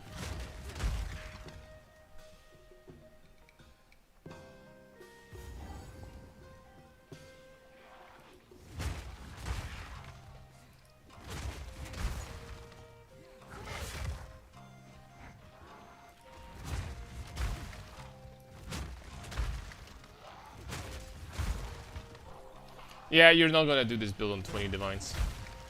I think that this is going to be a build that's gonna scale very hard with currency, because there is a certain threshold where with the amount of mana you have.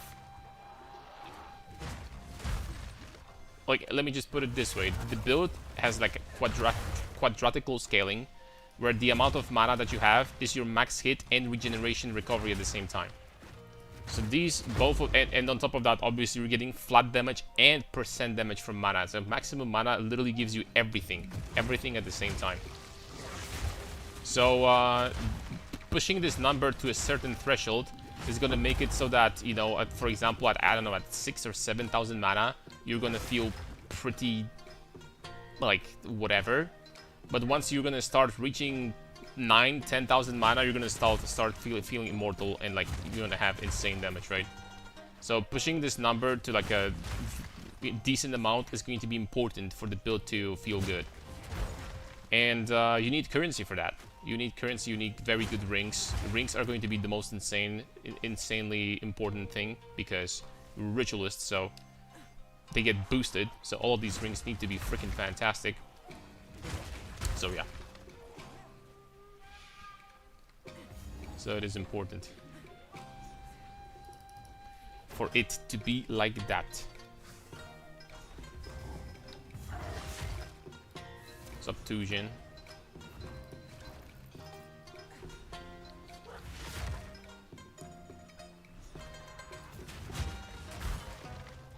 Might buy boots from the market, not gonna lie. Getting better boots with more movement speed at this point would be decent. A decent thing to do. I also improve my shield soon.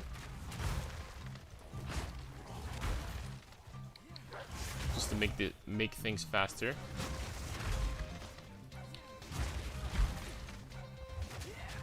Oh wow.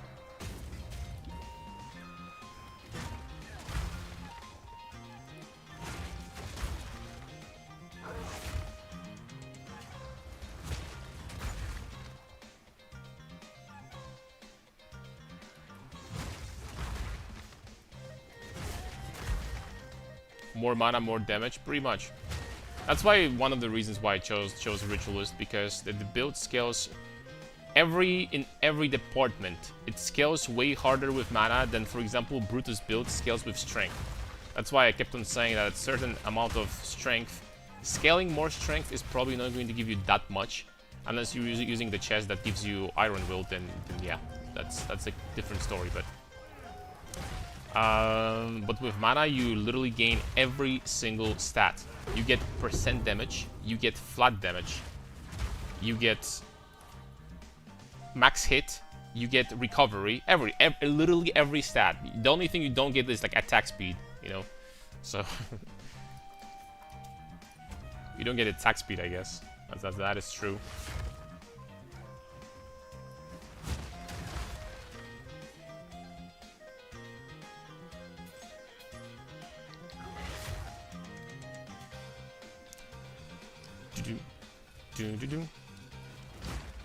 Wonder if I could get like a rare mace with +3 to skills at this point. Pretty sure I could.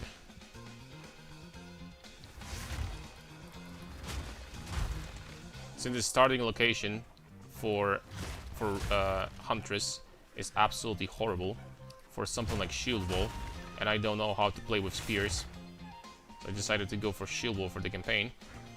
Then we need to make up for it with really good gear, I guess, in order to go faster.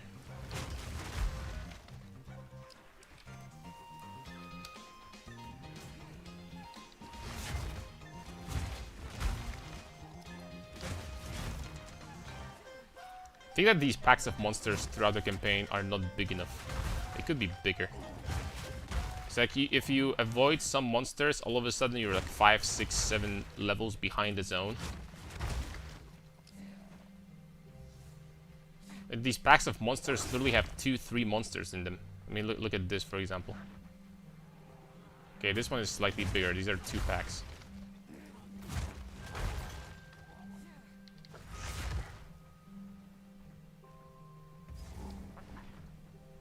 Went through campaign as a monk with spear and those whirlies like tornadoes. You could do that too, that's true.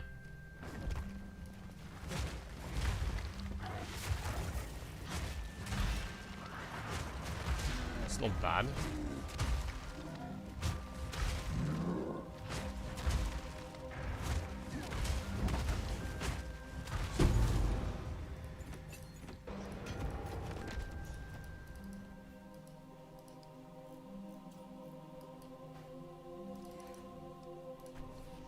What's up, Raphael?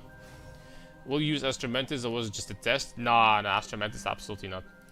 A very good rare ring is going to be miles better. You know, I can use that if we're gonna slam movement speed here. I can use this. We're not gonna slam movement speed. Rip.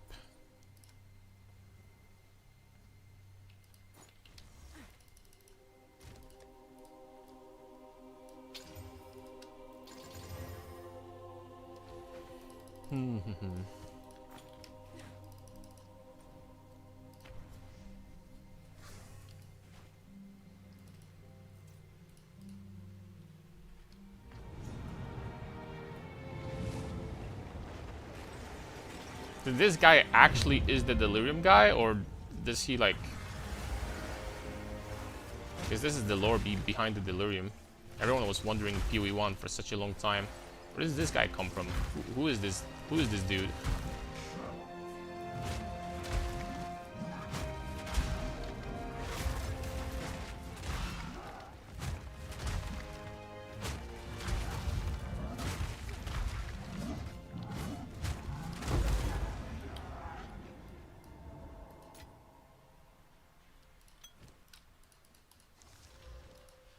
He doesn't drop anything.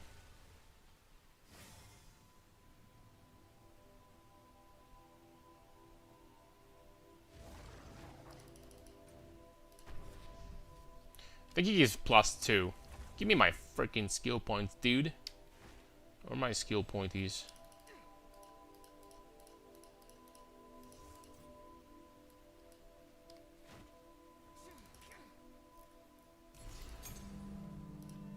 There we go.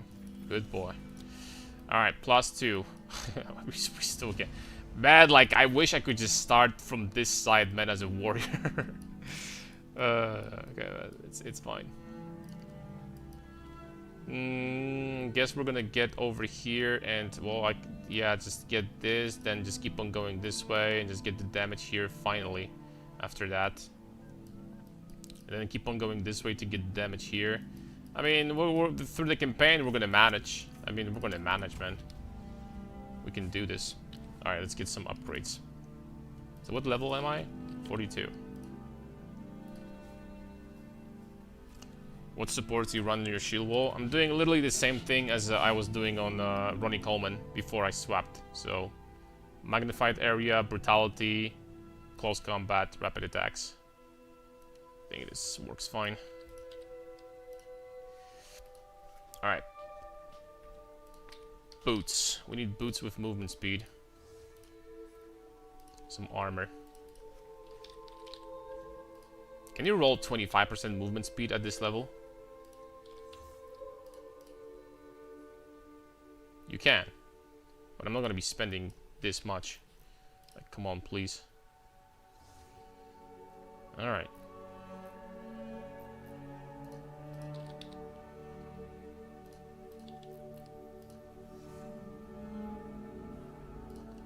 Dude, please, man.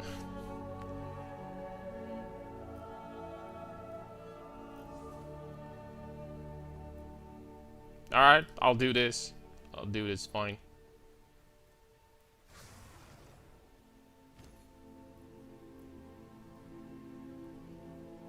Actually, these ones are even better.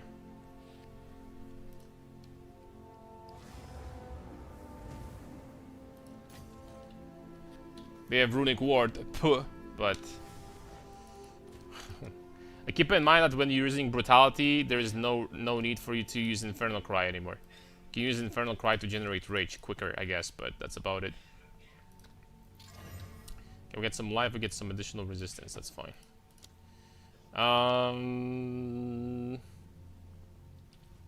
Let's try shield.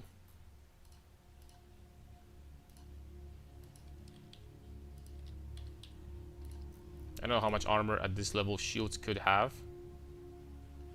460 for 50 exalts.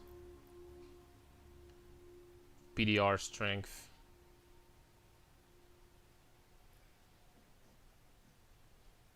And you know what, dude? Like, what is 50 exalts?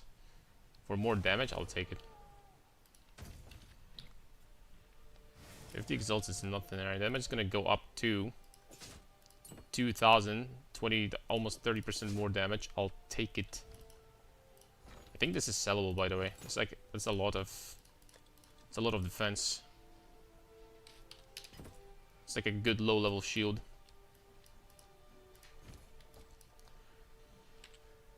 Okay, and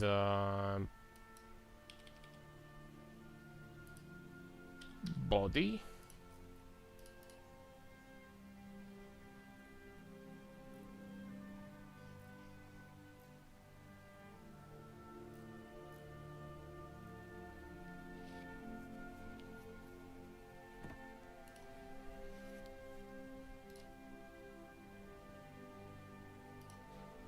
I'm gonna buy a weapon with like +3 to melee skills, and we're done. Ice Mace unique here as well. Yes, that's the plan. Okay, there we go. Screw the rest. My resistance is fine, good enough. Just get the mace, and we're done. I don't know if at level 42 we can roll +3 to melee, but let's find out.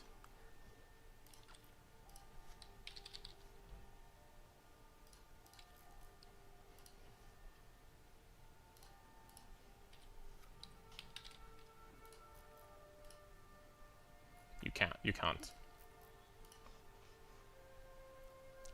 I'm gonna get +2, so I'm not gonna even bother. Just move on.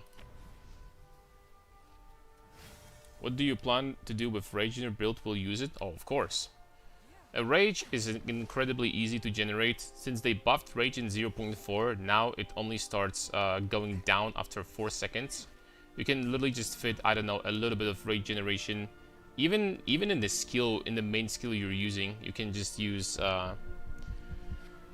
we're probably going to be using Medvets for rage generation and boost to attack speed at the same time, and that will solve the problem. Super easy to solve it nowadays.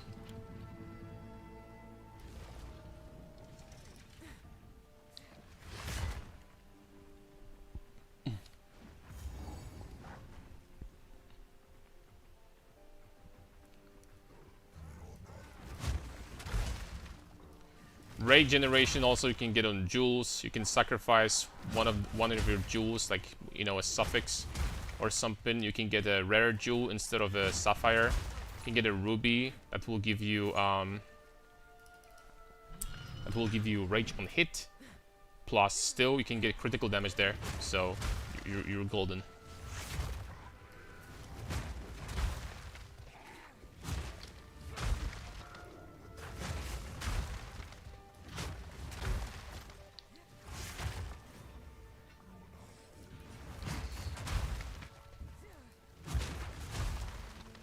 Okay, like, actually, if you really wanted to, you could even get, like, rage on hit on something like this over here instead of that crit damage. And you're gonna lose some crit damage also, but it's, like, almost irrelevant. And boom, you're gonna get from this, like, 6 rage on hit or 5. 1, 2, 3, 4... 1, 2, 3, 4, 5. 5 rage on hit. And boom, you're done with rage generation forever. You generate rage super fast.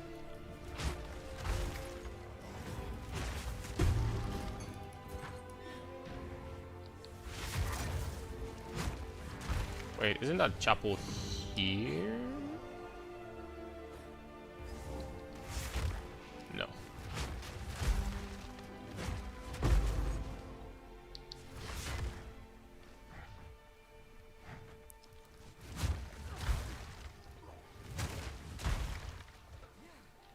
The only thing that I'll have to do is the POB I have, you know, right now. I'll have to redesign the passive tree a little bit. Because there is going to be some points that we'll have to go, and some points that we'll have to take.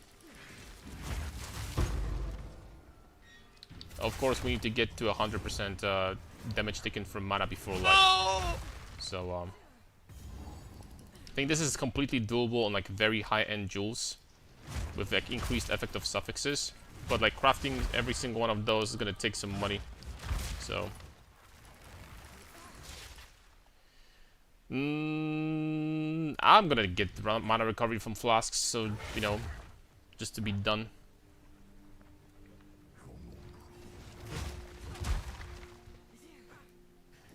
Just to be done with that.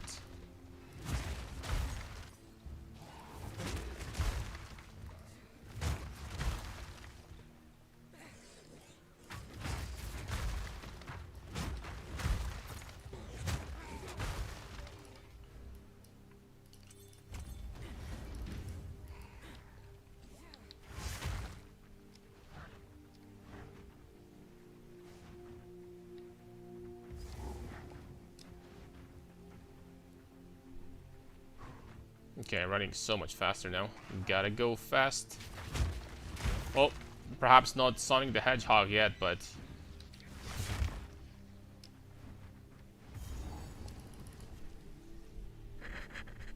You know, I've noticed that in Path of Exile, in early patches like 0.1, 0.2, stuff like that, people definitely focused more on stuff like just damage and like area. Yo, Mouse, thank you very much for Prime, man. Very much appreciated. Thank you, thank you. People focused a little bit more on stuff like damage and tankiness and like area and stuff like that. They weren't like hyper fixated on speed. Nowadays, I feel like massive amount of players are just legitimately hyper fixated on speed. As long as the build doesn't have like incredible speed, then they just don't care if it's like insanely powerful or something like that. No, it's a bad build to them.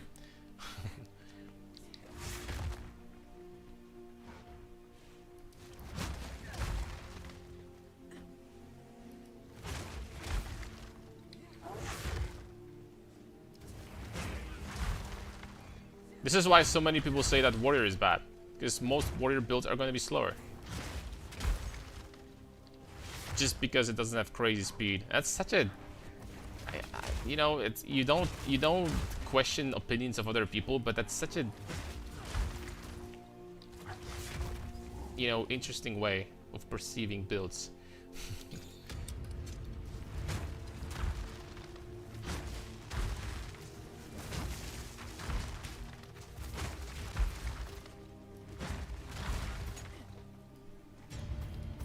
Hey Karn, I love your Ronnie Coleman build. A substitute I could ask you if you wouldn't mind looking at my build. I can't seem to replicate your toughness at all. I do hella damage, but I'm slamming healing pots all the time and in tier 15 and die frequently. What am I doing wrong? Let me see. Oh wait, but you send a link to Mobalytics.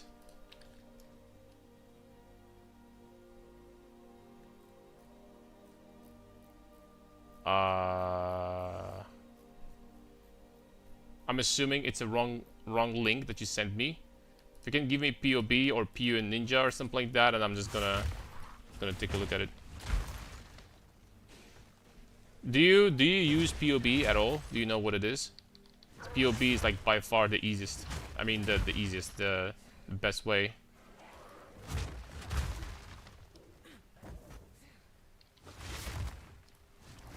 That'll be really good.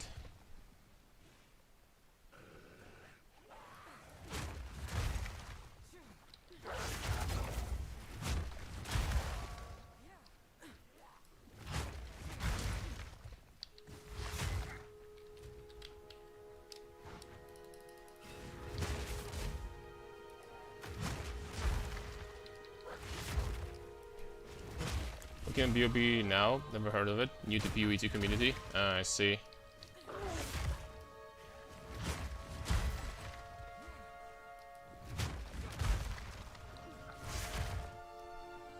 The way it works is you basically download. You like there is like an easy way to import your character basically there, and then you just like copy, save, and send the link to me.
"32 armor applies to elemental."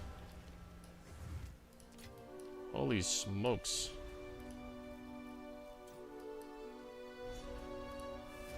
Hit a jackpot, boys. Alright, I don't need to go back to town for supplies or anything like this. Let's just keep on going. Okay, hold up a second. I'm going to assume that this is a POB link.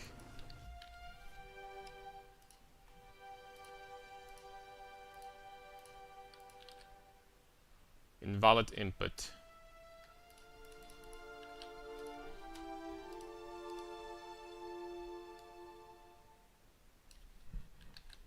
I'm gonna, if this is POB, I'm gonna show you how to do it. You're watching Mouse Thief. You have POB, right? You click import export. You start this thing over here. You have to log in into your, like, you know, this is gonna be super easy. The POE2, you start. It's gonna show the list of your characters. You basically log into your account this way, and then you deselect all of these. You click passive tree, items and skills, and that's your entire character, everything in your character. Then you click save. I'm gonna save that as this thing, whatever, and then import export, generate, share, copy, and boom, and you send it like that, and boom, that's done. That's all you gotta do. So that's how you do it.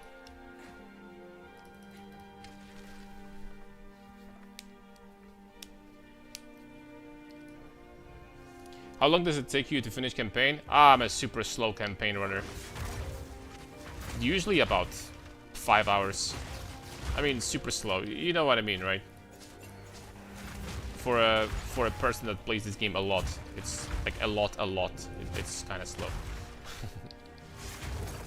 But I really don't mind, like, you know, going not super fast. It's just like whatever. 300 divines, enough budget for this build. We got 300 divs. You're definitely going to be already, you know, playing very. It should be very comfy. So. But I haven't bought gear / crafted gear myself. I, you know, don't know everything, so I'm not going to, like, say, I'm not going to promise.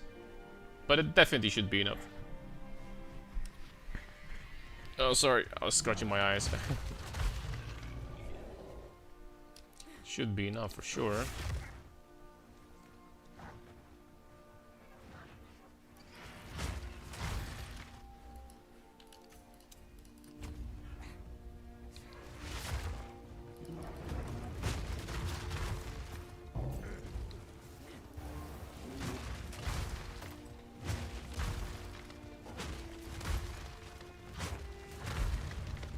Like every time you find a strong box, it's always worth clicking. Like strong boxes during the campaign give you so much more experience than just, you know, killing those super small packs all the time.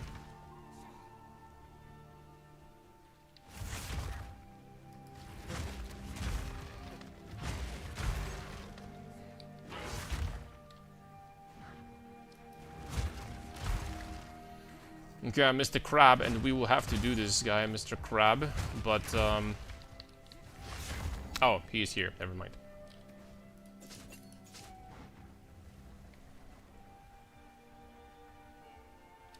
Okay, hold up. Mouse Thief, we did it. Did we do it? We did it. Let's go. Alright, so level... Okay, so first of all, obviously you're very low level yet. So I'm assuming you just started not too long ago. So let's take a look.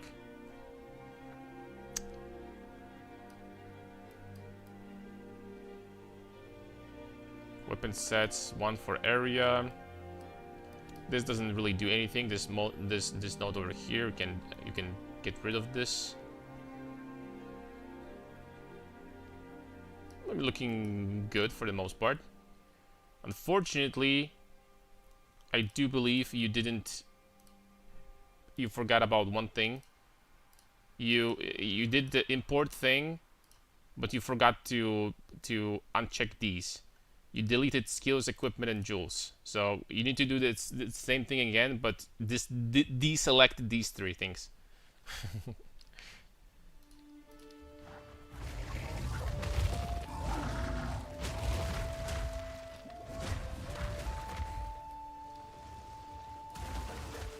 One shark.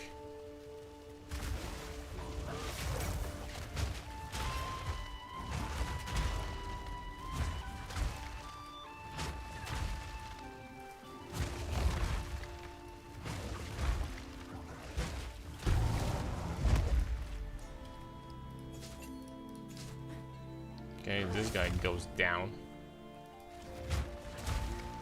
I'm pretty sure that the entrance to the next level is going to be down here, most likely.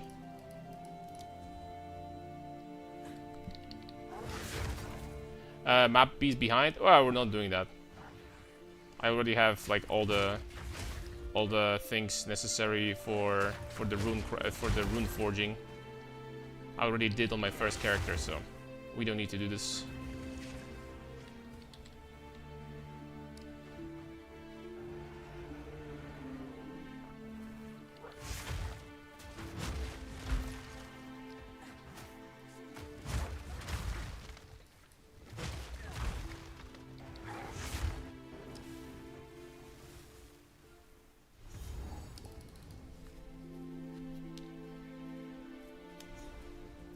What's up, QVRT? How I'm doing today? Good.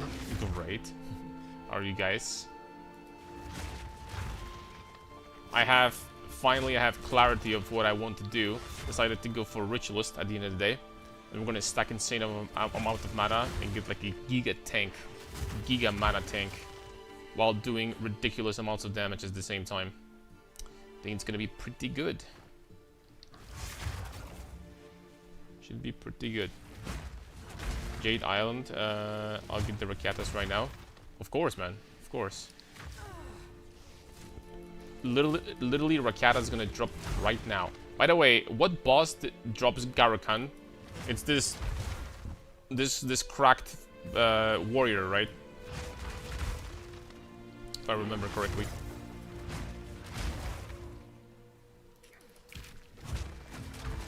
Resistance boost I sent in Discord? I did. Holy smokes, these boots are cracked.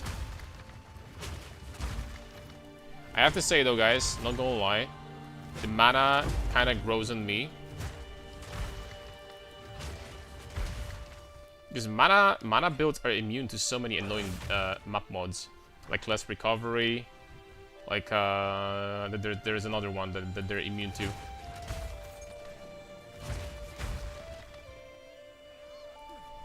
Okay, Mr. Mouse Thief, how are you doing? Did we get the thing right?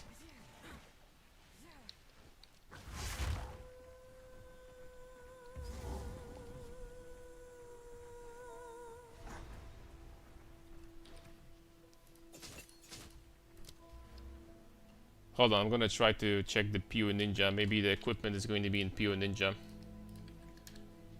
So that you don't have... No. It's not. It's not there. It's not there either.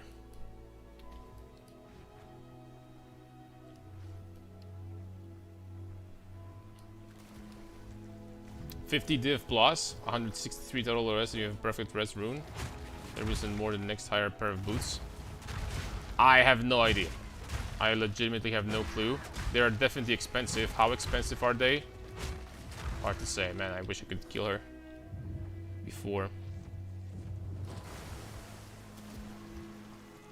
Yeah, yeah, oh crap.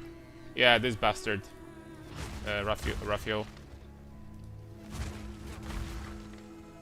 Mine checking mine. You're still playing Strength Stacker?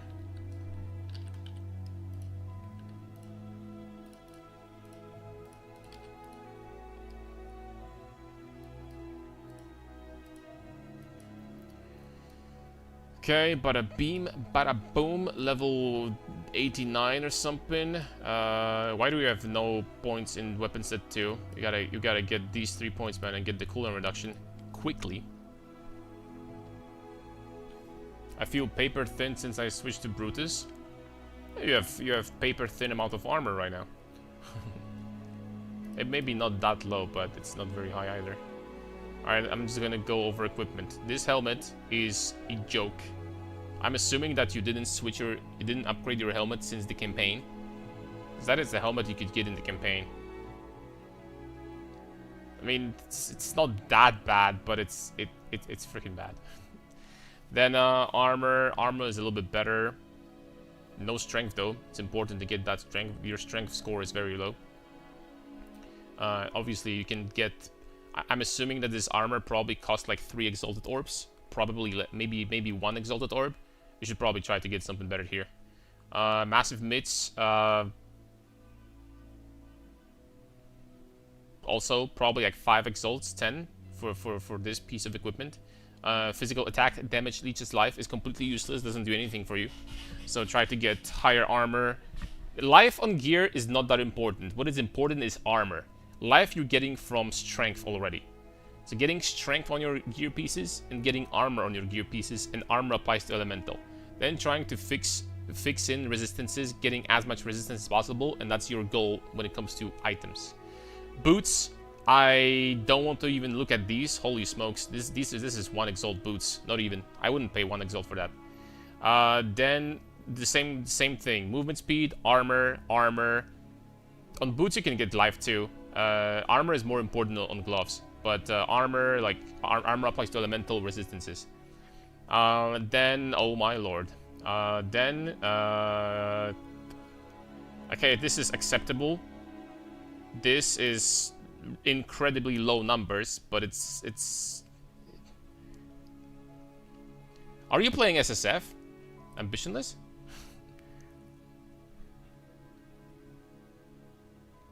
Bro, I paid so much for that gear. Like, you paid what? You paid freaking income from a single map for the entire gear here? Nah, I'm just kidding. I'm a bad buyer. That's important. That's a huge. Buying the right items is a huge skill in this game, and it's incredibly important, by the way, to be able to buy a right item. Oh, you know what? Your belt is decent. Your belt is not bad. I'll give it to you. That's probably the best piece of gear that you have, you know, here. So, yo, mouse, I'm going to get to that in a second. 1 second. This amulet is like, I want to cry, right? Like, you need strength. Percent strength shouldn't be too hard to get. All attributes is important.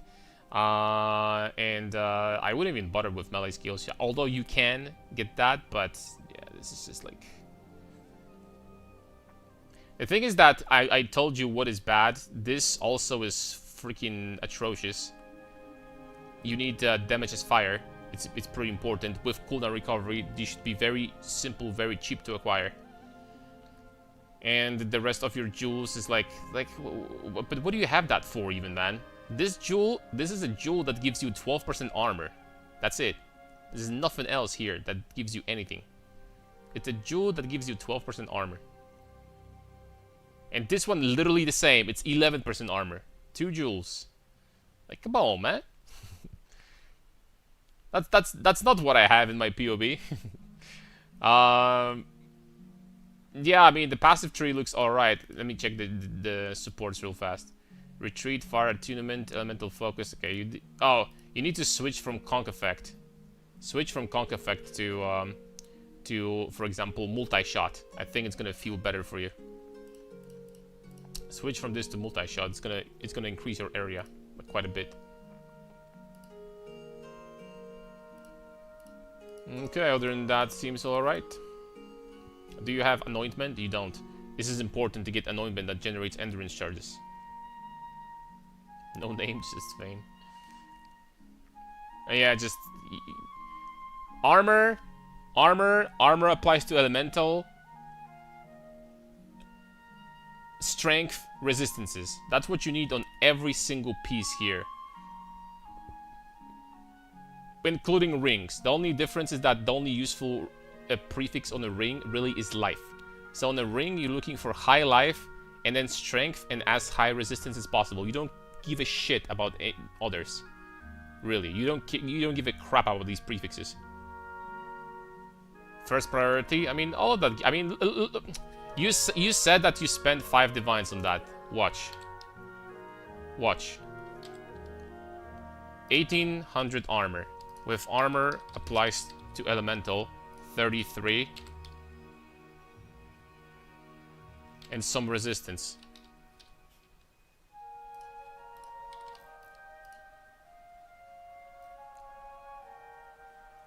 Bro, this armor is miles better than yours. And there are 20 exalts. This is without runes inside. This is a 2500 armor. So it has 800 more than yours.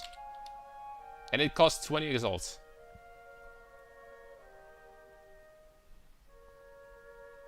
But no strength. Yours doesn't have strength either. Fine. Drop the resistance. Put some strength in. 28. Get a singular res. Like 33. 70 exalts.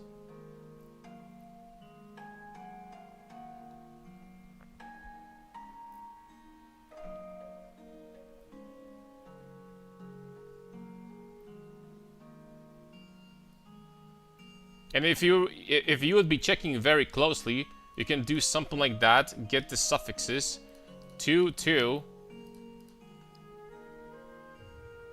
Boom. You literally buy something like that. It's miles better than you, bro. Like you wanna.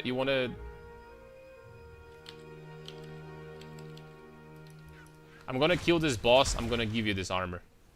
I'm gonna slap an abyss like rib in there. Get resistance. I'm gonna give you like freaking 9 exalt armor. It's miles better than yours. And that's just one example, right? That's just one example.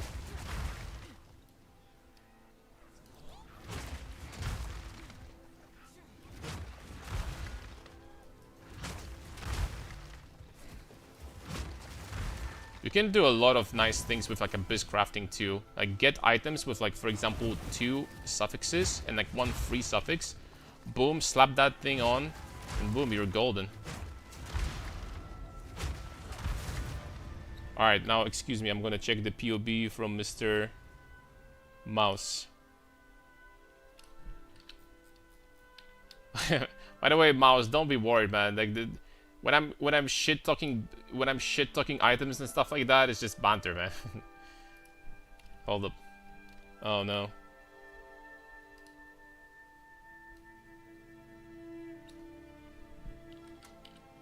Okay, I'm going to assume that this is like that, right? Okay. Something's wrong again, though. It says 0 attributes. It doesn't have code for path of building either. But I mean, I can see your items at least. Oh, look at this. Look at him. He has way better chest than you do.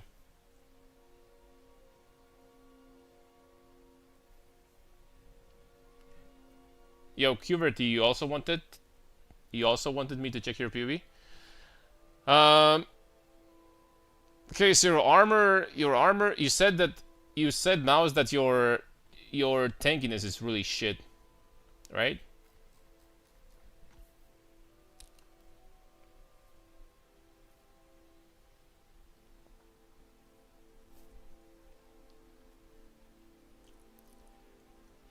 I'll tell you what, your gear is decent. This is, you know, nothing incredible here, but it's decent for the most part. Your helmet is very decent. You can also put there a rune that gives you 1 life per 8 armor on equipped helmet. That's like straight up 200 life for you. So that's very good. It's an option. Jewels are also, you're definitely following the build compared to Ambitionless. You're actually getting the items that I mentioned to buy. So that's nice. Well, except for this. Guys, you almost got it right, man. Like, unfortunately, none of you got the most important stat on the diamond, which is damage as extra fire, which is a big damage boost. You almost freaking got it right, fellas. But you know what? We got halfway there because you have cooldown recovery rate. So I mean, that's something. And this one also is better because at least attack speed, so that's useful. Alright, let me see the passive tree. I mean, let me see these. Multi-shot fire attunement. Okay, so you got the supports right. Open. Open the gates. The passive tree is looking alright. You can drop that. This is useless. Doesn't do anything. I mean, actually, this is could be useful if for some reason you wanted to be using armor break while mapping, because that would give you scavenge plating instantly. Like, I guess when you, I mean, I've never used it while mapping, but you know, that's something you could do. The passive tree is fine. The jewels for the most part are also fine, but yeah, you mentioned that you were squishy, right? Your rings are, well, this ring is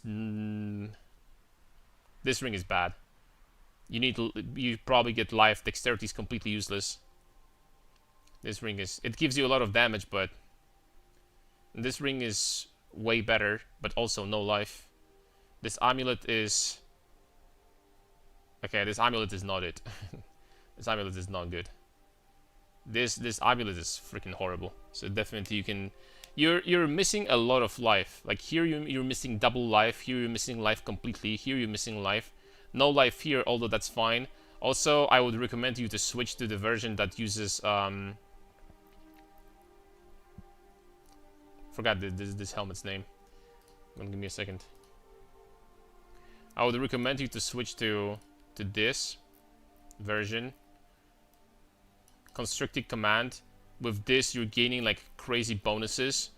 Although you're gonna feel even squishier with this version, but you're gonna feel like juiced, really juiced with this. Dudes, the amulet you want in the build are hell expensive. Gotta say for that.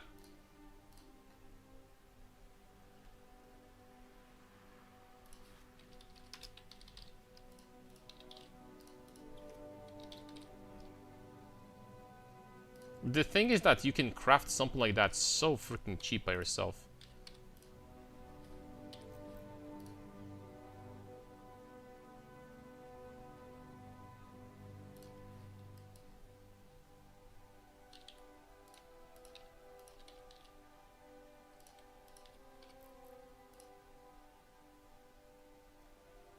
What do you mean they're hell expensive?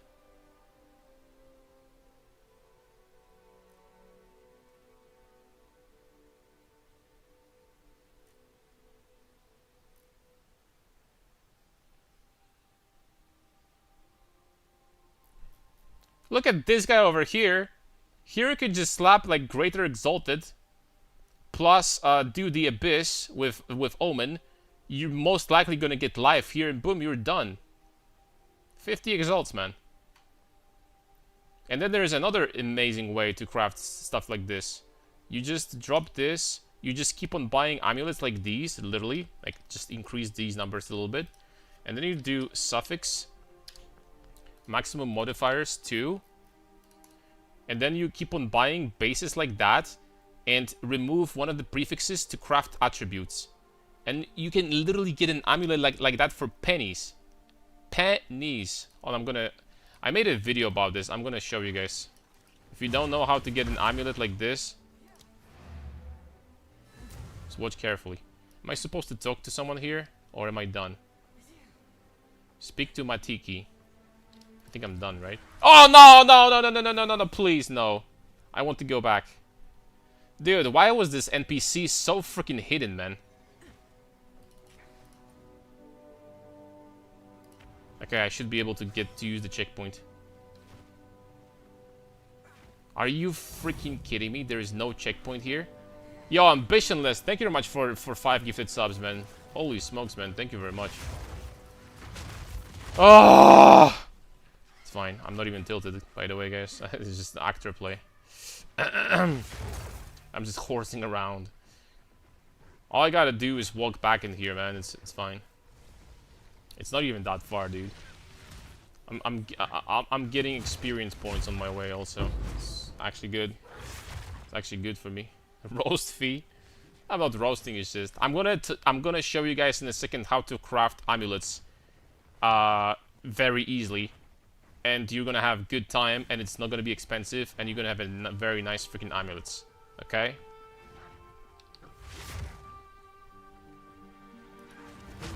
And you're gonna get amulet that's way better than yours. and you're gonna spend 5 exalts instead of 5 divines. That sounds like a pretty good deal, right? Appreciate the feedback. I'll work on the amulet ring you pointed out. Yeah, but your gear, generally speaking, is good. But at this point, at this level of gear, I'm assuming you do have some currency. So I would just straight up swap to this version with constricting command, and this is gonna give you like freaking crazy power boost. But it's hard for me to believe that you're struggling with defenses with this gear. Oh, that's my equipment. Hold up. You have armor applies to elemental. You also have here. You don't have armor applies to elemental here. That sucks, by the way. It would be nice to have. You have here. The belt is all right. It's fine. Yeah, the rings. You have no. You're missing probably like 600 life on your equipment here. You're missing like a ton of life. You don't have life almost anywhere. So I don't know, you probably have like 3k life. Increasing your life to like 4k or something, I still think you can do pretty easily on a budget. Is gonna help. And of course, like leveling up a little bit, because probably you can jump to level 90 from 86 in like an hour. So while farming tier 15 maps. So I mean, you know, we're gonna get more passive points very quickly. All right, let's give you guys a sample of how to craft amulets, shall we?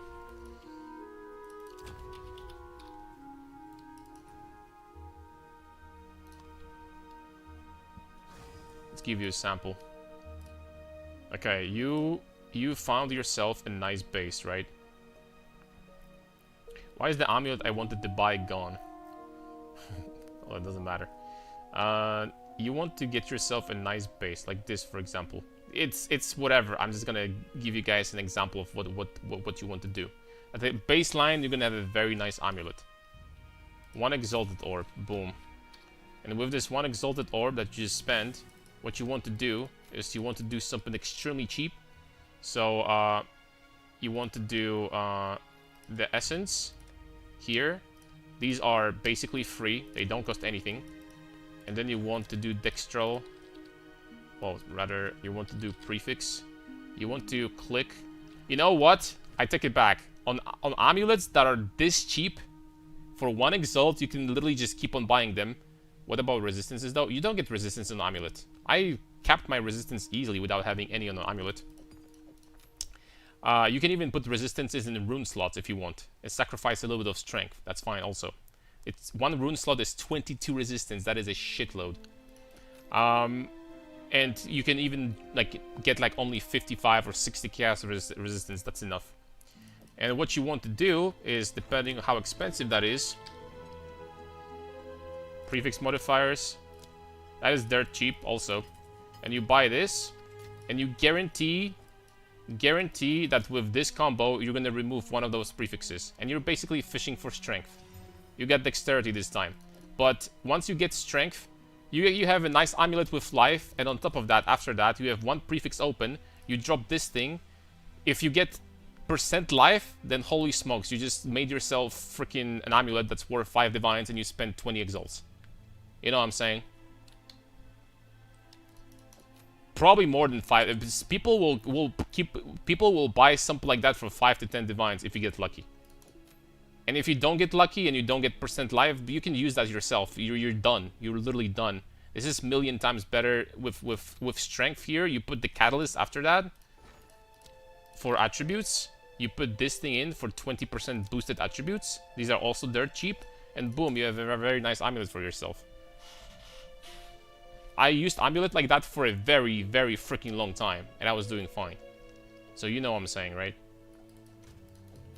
So yeah, that's how you get... That's how you can get something cheaply. And that's gonna be very good. For like a long time. Just 1 in 3 chance. 1 in 3 you're gonna get strength. And this essence costs 0. And amulets like that cost 0. You just get the you get this for free. Suffixes like that you just get for free, literally.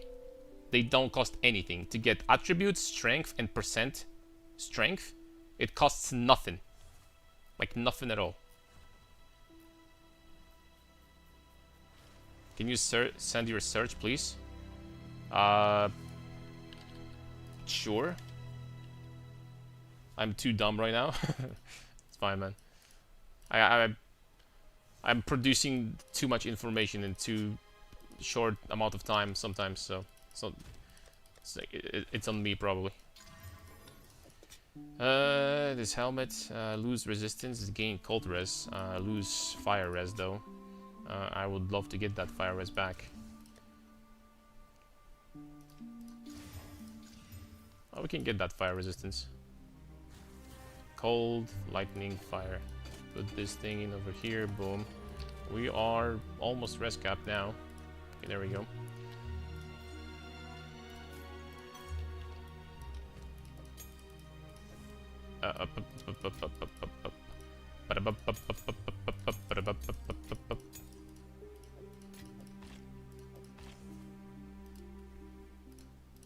Let's keep on going. I missed how you isolated the 1 in 3 chance for strength increase. I'll watch your crafting video in detail later. Yeah, because I released the video like a week ago, how to craft amulets like this. If you're looking, the first in this video I included 2 options. Number 1, the more expensive one, but it's gonna be more deterministic. And number 2, like a cheaper version. So just go straight up to the cheaper version. It's very simple, and you don't even need to use on amulets that are this cheap. You don't even need to use dextral crystallization. You don't even need to use the ritual item. You can just slap in, and there is a decent amount of chance that after a few amulets like that, for 1 exalt, you're gonna get % strength and remove one of the useless mods, and you're done. Mind looking at mine. Okay, hold up. This is in POB link? No, it's PO Ninja.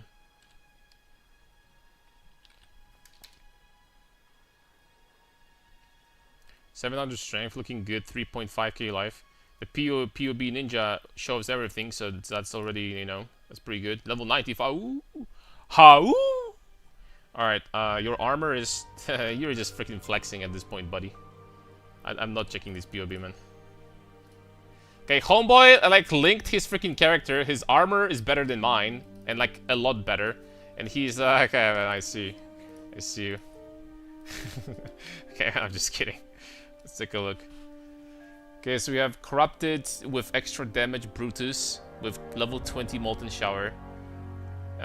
This one is worse, but, you know, this one is freaking insane. I would use that myself, by the way. This one is better than the weapons I have. This is, yeah. This armor is freaking worth probably like 150 divines or something like that. I don't even know, but... that's like the best armor I've seen this league, I think. What the heck? How much did you pay for this armor, QVRT? How much did you pay for that? Look at my armor in comparison. What the heck is this even? I crafted it? This is one of the best armors I've seen. What a disgusting piece. You get balls to corrupt it too. Holy smokes. What? What is that? Okay, so we have a little bit of resistance, and then fire damage and some small fire damage to attacks. Okay, this ring is horrible. Now, if you wanted to sell this armor, with this armor, you could fund like 5 builds probably. What a freaking piece. Jeez Louise. This ring is better, but also still not impressive. You guys hate life. You guys hate to have life on your rings, I swear, man. Then you get attributes, strength, double armor, lightning resistance. This amulet is way better, for sure. It's not bad. Sure, it would be still better if you had % strength, but I wouldn't say that this is the first thing you should replace. This is a good amulet. This is a good-ass amulet right there. Rings are kind of shitty, especially this one. This is a joke. So, getting very high life. Remember, guys, that flat fire damage is stronger than % fire damage. So, as long as the ring has very high life and very high high flat fire damage to attacks, these are already very good prefixes. And then for suffixes, you want strength with double res. These are the perfect rings. So both of them are, you know, this one is better, but this one is horrible. 1100 with T1. Holy smokes, what a... Wow. This is very good. Again, this is, once again, very good boots. Like, very, very good boots. And a very, very good belt. No surprises here. Yes, like, your gear, apart from rings, is freaking incredible. Of course, percent strength here also. An option. Also good. This is garbage. Need to replace that. You're losing power here. The fire damage is the least... Okay. Okay, see? Okay, we found the problem. These are extremely mediocre. Both of them. Both of them. I am getting all my fire penetration on this build from these alone. Because you can get insane amount. You can get like 60% fire penetration from both of those. You're missing all of that. You need to get... Preferably, the best ones are fire pen and then armor, I think. Or fire damage or whatever. It's fine. But you're losing a lot of damage from this. Because you have no penetration in your build at all. You're losing insane amount of damage versus bosses with fire resistance also. Insane amount of damage you're losing. And this is fine, and this is fine, but the one with... it's fine.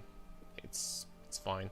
If you're tracking very closely the cooldown on your balls, the higher cooldown recovery rate diamond is going to... This rolls up to 18%, by the way. So this could be improved for sure. That's a lot of cooldown reduction, but it's fine. And then the passive tree is looking good. Next level, you get 5% max life. That's nice. Yeah.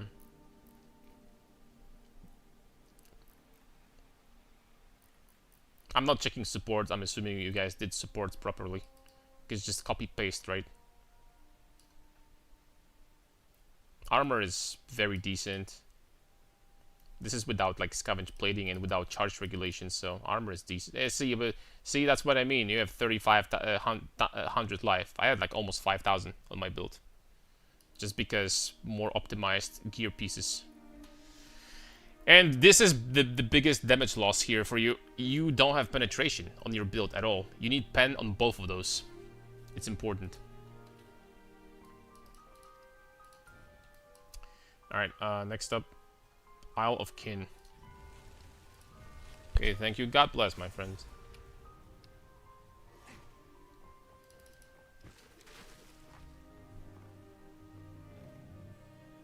I search and get one divine amulets. Basically, you gotta be trolling me at this point, man. Like, I literally... Did I have it open yet?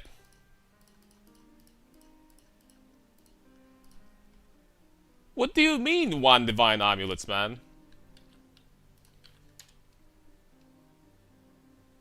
Did they go from one exalt to one divine in 5 minutes? They're freaking one exalt, brother. What do you mean? What do you mean? Look how many of those are for 1 or 2 exalts. Look! Look! What the hell is this? I'm just kidding. You know, this freaking meme that Gordon Ramsay freaking screams at freaking, you know, screams at like a like raw fish or something like that. Look! What the hell is this?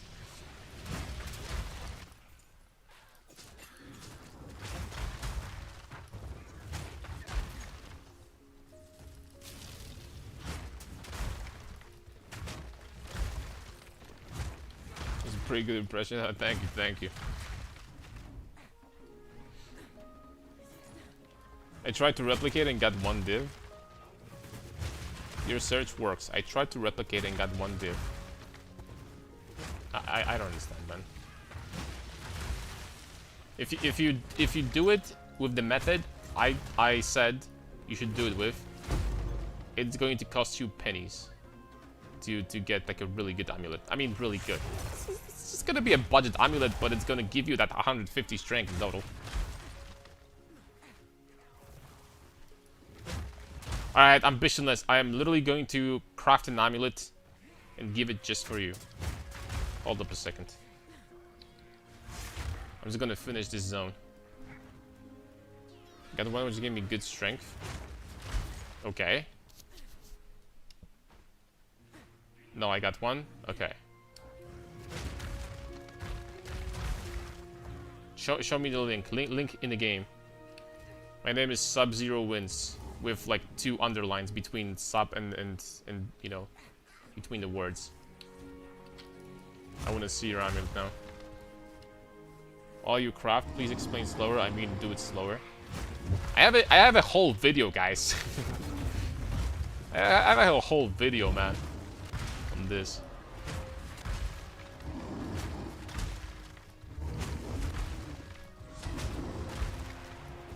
On the tubes.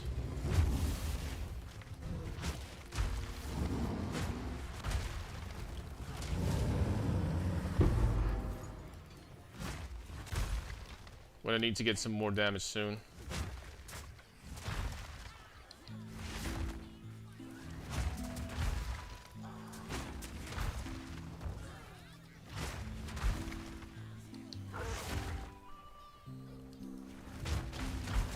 What loot filter do you use? Never sync. Just the basic never sync. Just slightly modified because instead of a tink, it's a tink and it says lightweight. No name, just fame. Welcome, sir. Welcome. Show me that beautiful piece of jewelry that you freaking made yourself. Corruption Rosary. That's freaking not bad at all. All you gotta do now is put 20% quality in there and it will serve you for a little bit. It has a lot of armor, it doesn't have life, but with this amount of armor it kinda makes up for it. That's not bad at all. I would freaking use that amulet for probably a long time if I wasn't on the budget. That is a shitload of armor on this guy right here. Just make sure to replace your 1 exalt body armor with something better to actually have use of that increased armor for equipped body armor. Nah, I'm not, I'm not going to be shit talking anymore. I have to choose between 11 life or the armor. Oh, armor, way better. Armor is life. And I don't mean that as a philosophical, like, you know, bullshit or something like this. Literally, armor is life for armor stackers.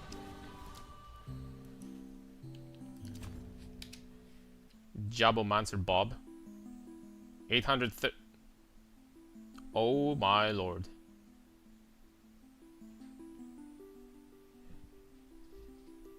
Okay. How much do you want for that? How much are you selling this for?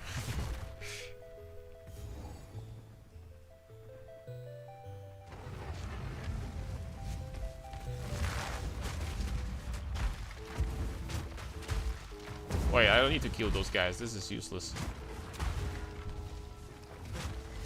Bro, my armor was like 50x. Yeah, so that's what I'm saying. Just replace your 1 exalt body armor and then boom. Is there a difference between increased global armor and increased armor? No. There is a difference, obviously, between... There's 3 different armors. Global, increased armor, and increased armor from equipped body armor. And the armor and the global armor are better. And increased armor from equipped body armor only, obviously, increases the armor from the body that you have, so...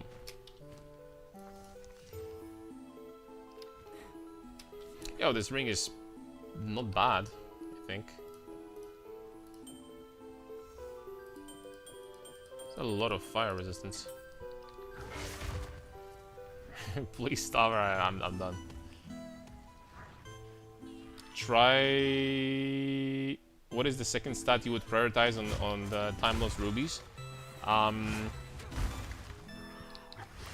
Percent armor is good. Because it's a lot. Percent armor, it scales to 5% armor per small node on Titan, which is a lot. That's honestly a lot. But if you're gonna find fire damage or melee damage, well, melee damage actually worse. But like something like fire damage is totally fine.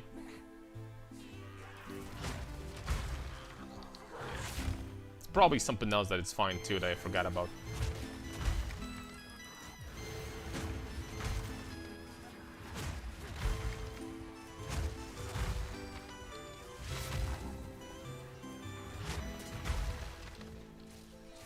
And then instead of leveling this character and stuff, like we're doing an answering question stream. FAQ stream. I should change the freaking stream's title, man.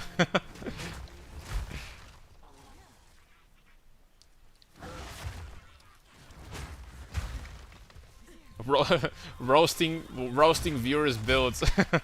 101. Yo! That's like the best chest I've ever freaking seen. What the? Bro, like I did, like in my POB, I did like armors with like perfect... Look at this. Just look at this. Look! This chest is better than the one I have in POB, man. Like, what? And supposedly I wanted to put perfect items in here.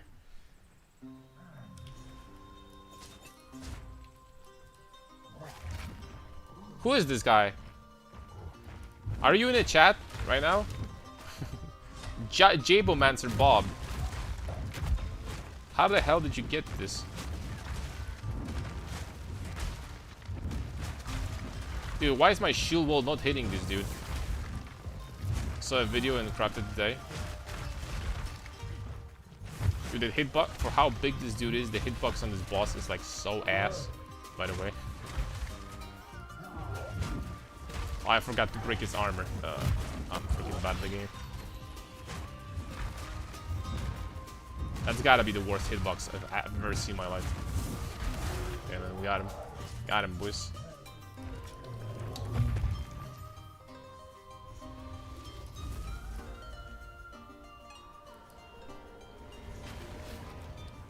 Any time loss with increased effect as a fourth affix was a pain, so I gave up on that idea. But it's important to have. This is how we get fire penetration. If you don't have that, you will have to invest into fire pen. Like, for example, these 2 points are kind of nice. You get fire damage and 15% fire pen for 2 points. It's not bad. There's some other fire penetration notes. Like here, you get 12% as Titan. Also not bad. So yeah. Without fire pen, you just can't freaking do it. You can't play the game. Okay, we're done with this. Eye of Hinekora and Shrike Island. Thank you for that, having to settle this rub, but sometimes I have to.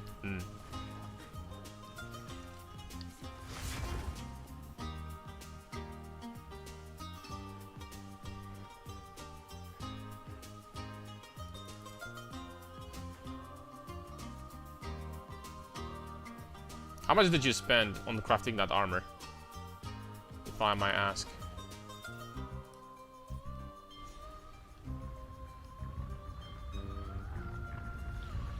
Or use Rakatas? Nope, that doesn't work on our build.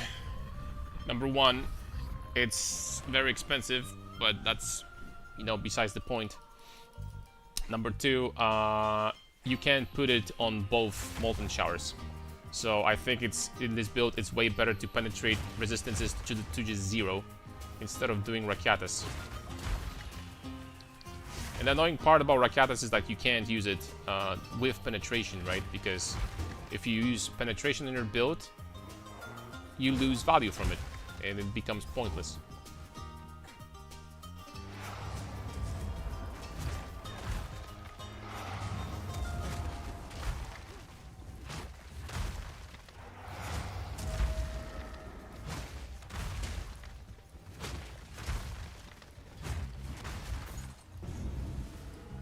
What's up, boys?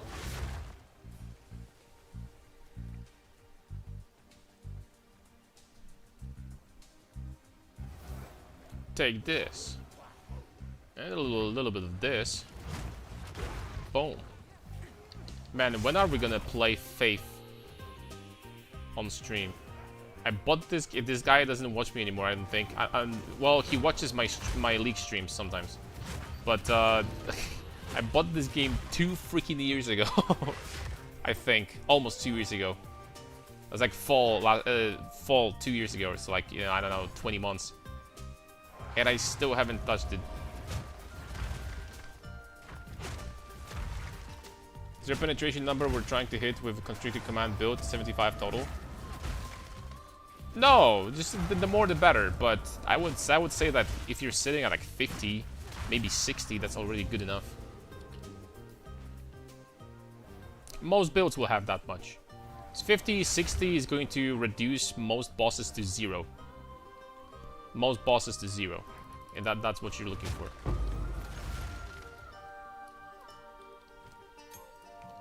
Oh, it's a spirit gem.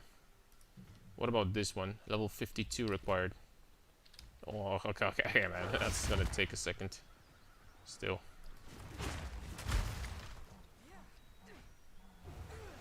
Buy base 25 divs, do rare and then annul to 1 mod and roll max mana small chaos orb. Bro, you got the mana with chaos orbs? You know how much I spent to... I mean, I just got unlucky. Spent 50 divs for chaos orbs.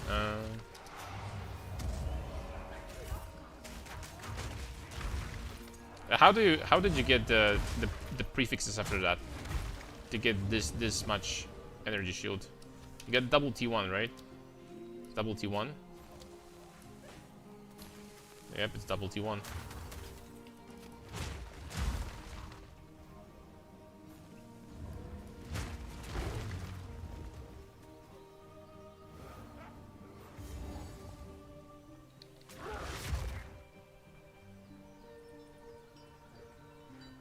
Okay, the most important campaign bonus. I never thought I'm gonna say that. Boom! Sub-Zero wins. Has received 5% increased maximum mana. Mana.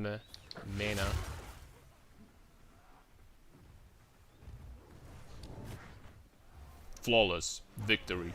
Okay, whatever.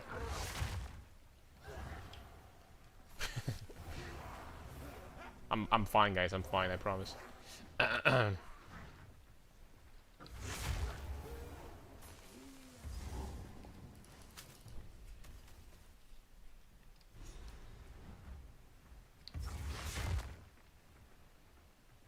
let's get tattoos. Anyone was curious what we're doing on Mana Stacker? We're just getting attributes every time. I don't think resistances are gonna be a problem. How could resistance possibly be a problem on the ritualist? Let's be fair here.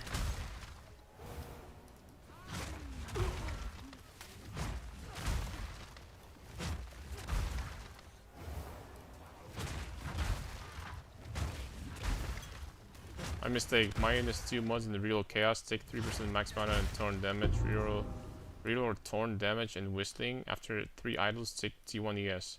The real or perfect chaos, so it's luck. Yeah, that's the problem. The way I crafted my chest is I've been slamming chaos until by accident kinda I got T1 flat energy shield and tier 2%. And then I just tried to abyss find percent mana, right? That's what I did. And then I slammed 2 very nice suffixes, admittedly. But this chest that you have is freaking insane, dude. Holy smokes. It's an insane chest right there. This freaking body armor definitely had a chest day at the gym recently. Too many omens of light, yeah.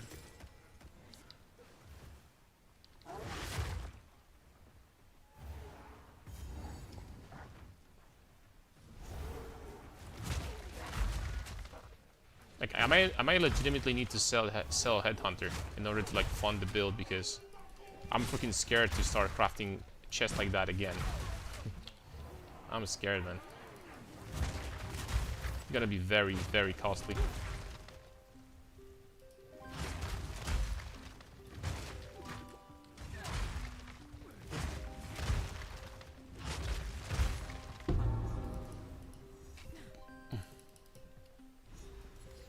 Internet just died. What did I miss?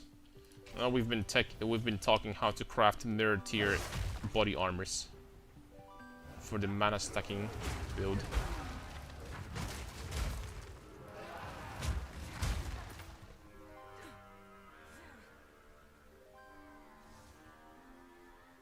Now at Series Splendor, at Series is almost as good, unironically, as like a rare body armor like that. So Magebot when lost money for Ringcraft. Hold on, this body I have over here, does it have the? Oh, okay, I see. I forgot to put okay, 15% damage from mana before. I forgot to put. It's not gonna have. It's gonna have one socket less. So okay, so it's gonna have even less ES than that.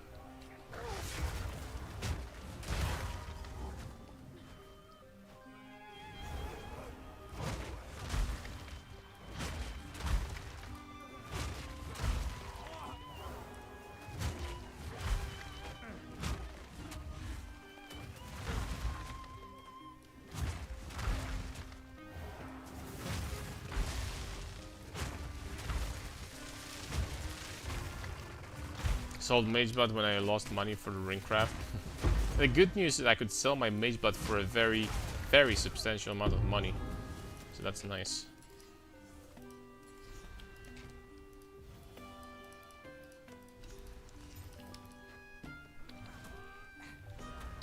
I do believe we got all 3 talismans. I wonder if they're ever gonna put talismans in PoE 2 in this game. I mean, PoE 2 in this game. The talismans from PoE 1. I wonder if we're gonna have that. I mean, not talismans, tattoos. Huh.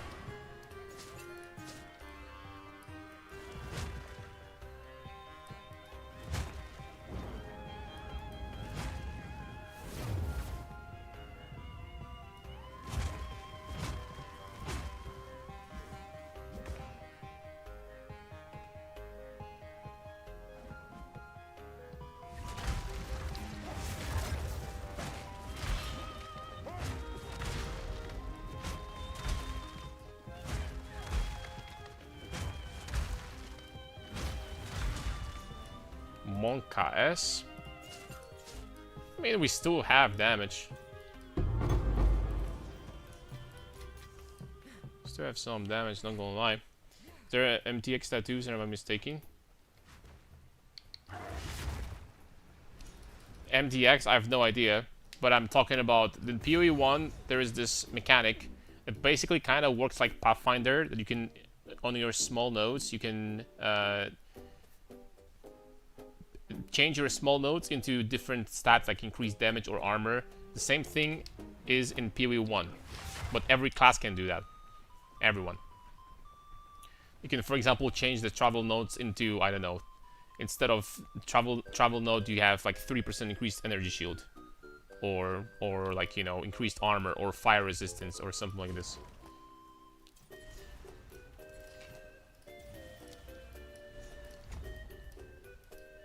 Okay, I need to travel to get more damage quickly.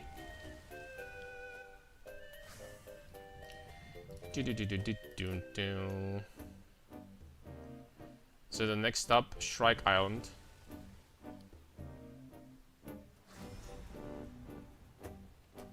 And we're almost done.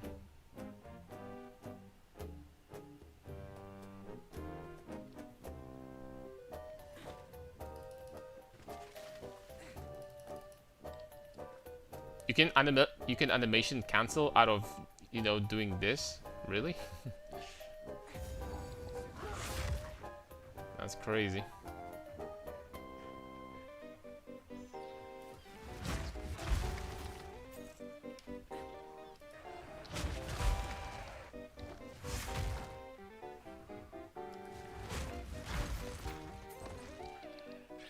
I really need to farm some more currency. Probably going to be doing some farming currency. Well, maybe we're gonna try to like craft some items for profit. Maybe strength amulets, % strength amulets.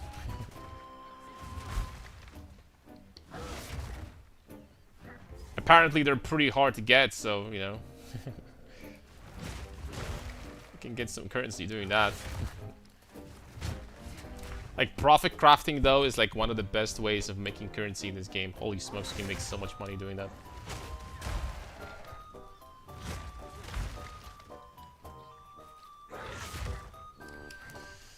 I kind of don't want to sell my mage blood, but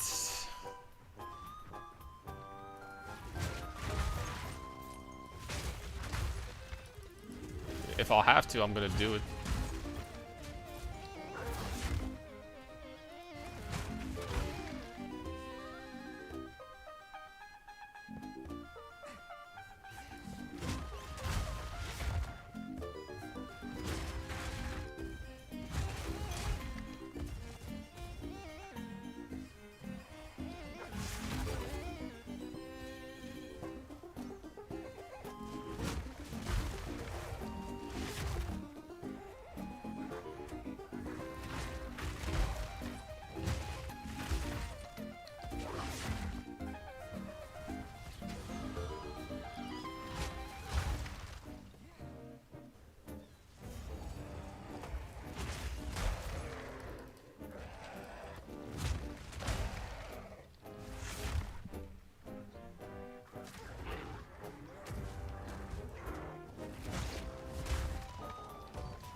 Man, this pool of corrupted blood, it freaking drains you from life force.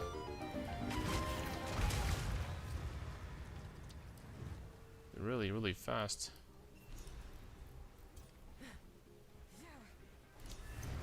Alright. This zone was pretty quick. Next up, I think it's time for Erastus. Okay, we have 2 more zones and we're finally done with Act 4. You know, I had this problem with a druid when I was leveling druid.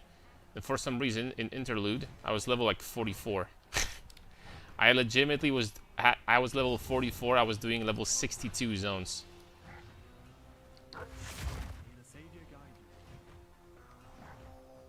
And turns out, if you don't kill enough stuff, then you just stop getting experience, pretty much. Increased elemental damage, same as increased fire damage on Jules for Ronnie. That's correct.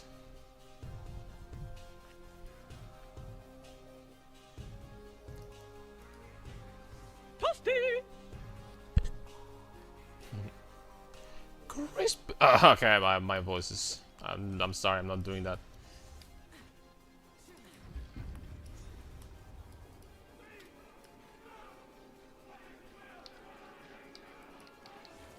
What can I change to wolf?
Doom.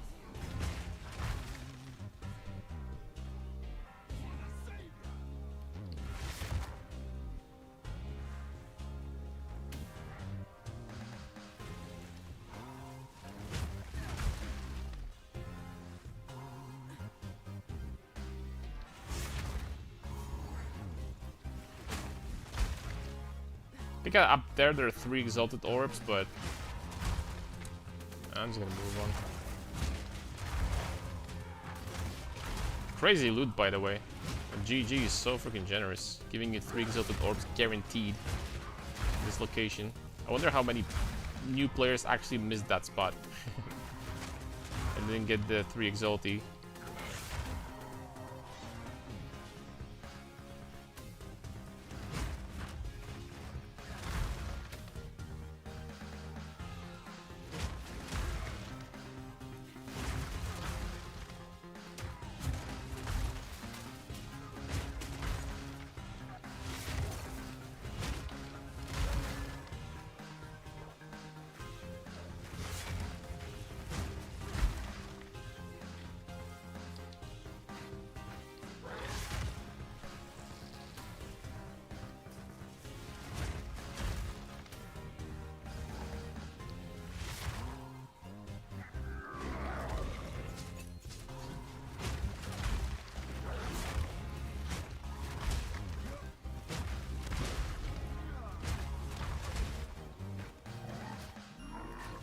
Okay, throw another rock. We're fighting Talia, yeah, Talia boys. No. Yes.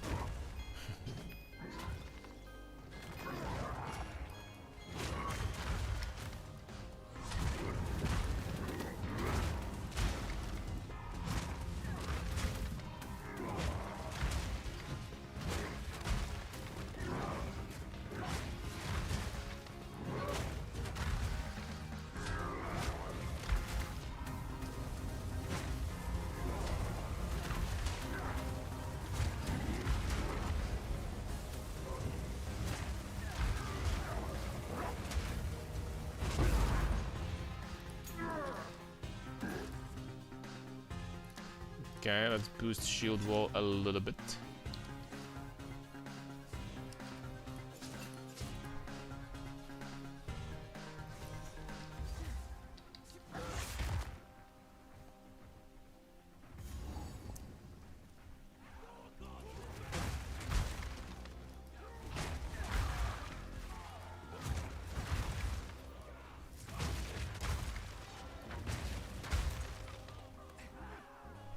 I'm gonna lie, there's something in the RPGs when your experience bar like goes like this, like 3% at the time, when you like unleash like a skill or something.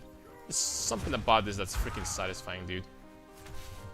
If I wasn't playing, if I was actually watching this stream, I would be just freaking watching the experience bar. Like freaking screw anything else, man. Even if it's like, I don't know, like a pretty girl streaming or something like this, who cares, man? Just freaking watch the HP bar, the XP bar, you know? Like, actually, who cares? So satisfying for it to see it move. Jeez. Is there a reason why my stats aren't showing in PoE Ninja? Not sure. It's possible that you have some privacy settings set up on your account that are messing up with this. That is just my fat prediction, though.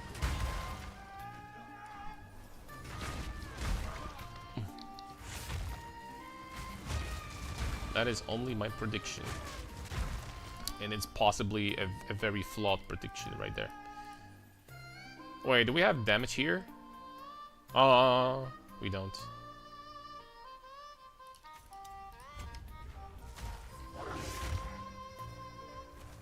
Shame.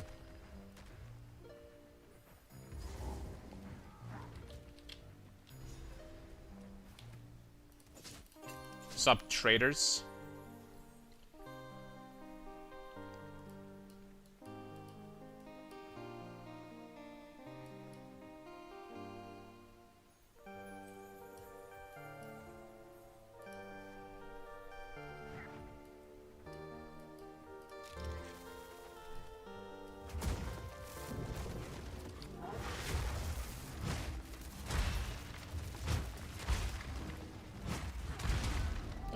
He takes decent amount of damage, actually. Wish there wasn't such a delay between shield walls that there is. But we have to wait.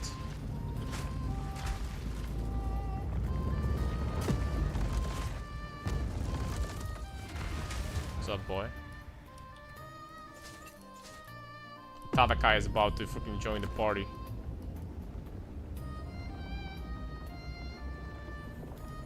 Where is Tavakai? Oh, he came out of freaking nowhere.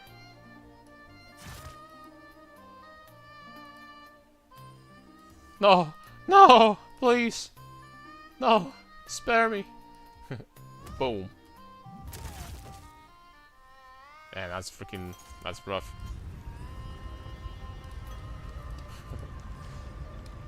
That's rough, man.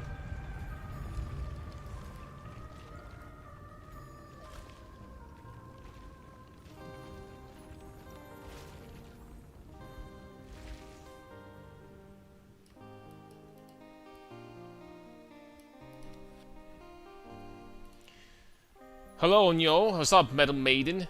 Watching World Cup, Karn? I haven't seen any matches yet. I know that there was a country playing against what, Germany or Brazil that I've never heard of before. So I don't know. I guess there's some changes in the rules because there's like actually country that I've never heard before in my life. Playing against like a good, playing against like a big, you know, powerhouse. Oh yeah. I don't even know how to pronounce it, man.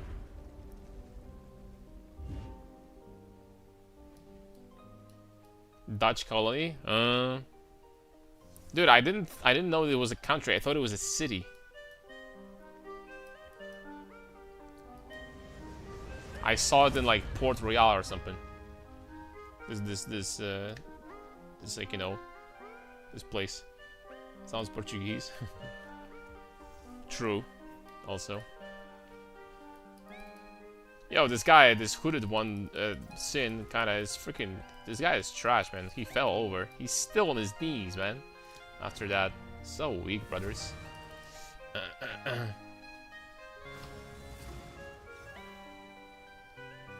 Guy is useless.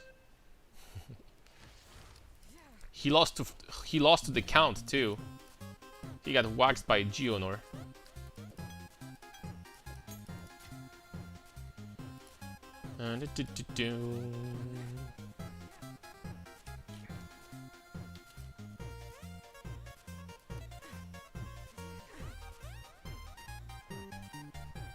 It's the end of the road, Tavakai. Your time has come.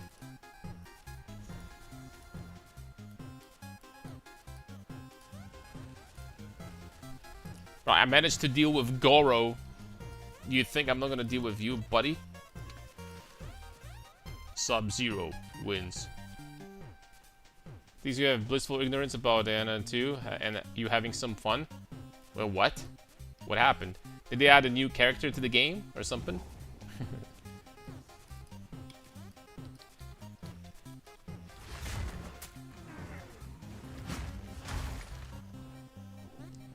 Bro, like it's such a relief to like be playing Path of Exile instead of League of Legends. Oh my. You don't even understand Metal Maiden. You just don't. Like, you know, the last time I tilted, since I switched to PoE 2, like almost 3 weeks ago, back to PoE 2, when I was going over my viewers' builds, that was literally the last time I tilted. Other than that, not a single freaking tilt. I'm just kidding. Like it's just like bad. Like, it's so easy to play this game, man. This game is freaking easy, man. Compared to League. Katarina 0.2, but heals and percent damage. Oh, percent damage, my favorite. Well, that sounds like you guys are gonna have a lot of fun in the upcoming weeks or months, perhaps, until they're gonna nerf it. Enjoy your time, my friends. Enjoy your time in League of Legends.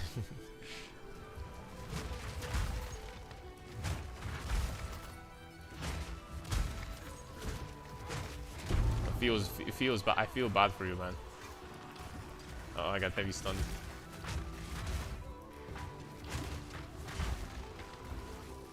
Abyssal Depths. That's gotta be a waste of time. We're not going there.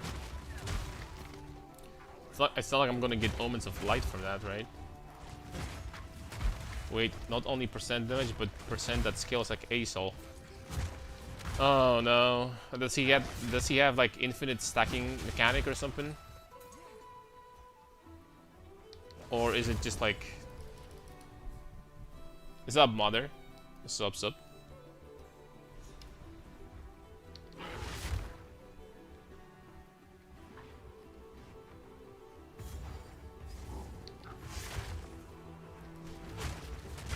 His ult scales with each kill, percent damage. Man, I'm done with this game, man. They're like overloading these new champions so freaking hard. Like, what's the point even? What is the point? What's gonna be next? They're gonna put like Nasus in the game, but it's gonna be ranged. And by damaging enemy champion, you will be able to be getting stacks too. I mean, that kind of sounds like Veigar, but I guess. I didn't make it sound as OP as I imagined in my head. You know what I'm saying? So from Russia, Twitch TV, Eve Hagar. You know, I'm not a guy that would easily get like, you know, I find it funny and stuff. But like sending the first message and just literally linking your Twitch, your first message. Oh my lord. Oh, okay. That is actually hilarious.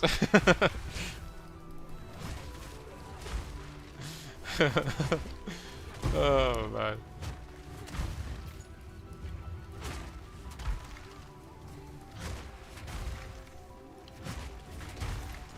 You cool, man. Thanks, man.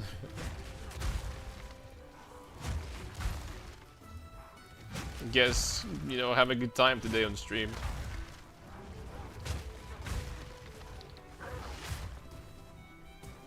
It looks like anime character as expected. I think I saw the like splash art.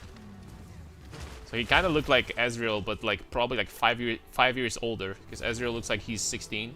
This guy looks like he's 21 or something. So yeah.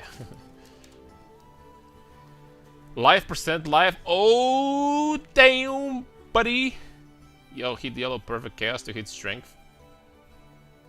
Yeah, buddy. That's a freaking... That amulet is way better than mine, by the way, that I use on my character.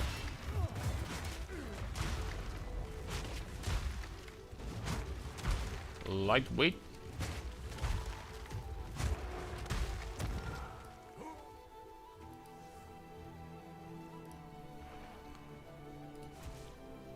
Yeah, Bob, this freaking insane, man.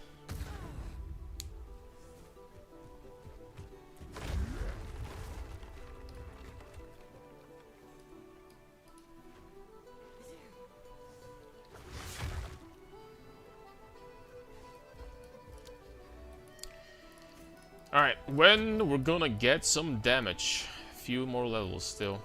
Oh! I mean, you know, for the campaign, like the damage that I have will do, I guess. We're doing like 30,000 shield walls. I can also get an upgrade on my shield soon. Or we can get the Nightfall. Captain America. Do the Captain America build.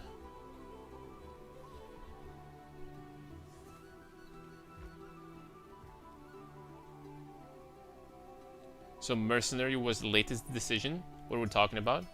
Like, that I wanted to do the Mercenary on the mana stacking.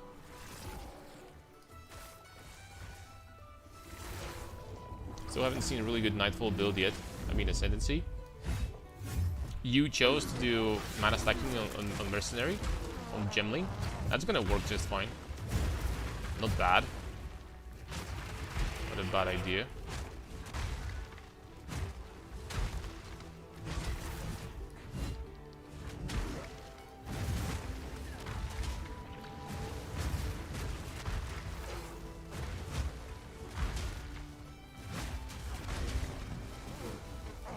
You dead, boy. These are gotta be like the longest animations and like, you know, talk sequences and stuff in the game. This lasts forever, man. Check my boots. I crafted the strength stacking character in PO Ninja. Maybe the other time. We're doing the campaign right now. So I haven't seen a really good Nightfall build. Nah, there have been people like making it work. Bypassing cooldown, like exploding the entire screen with a single... The thing is that this Nightfall like does so much freaking damage, man. This thing does so much. It's like absolutely incredible amounts of damage that you can reach out on this build. Nightfall proccing ice pillars and something auto resetting its cooldown. Yeah. Super easy. Alright, am I... where? Okay, the shark fin, okay, but the bonus, unfortunately, we're gonna get here is freaking useless. I think. I don't think we're gonna get much from that.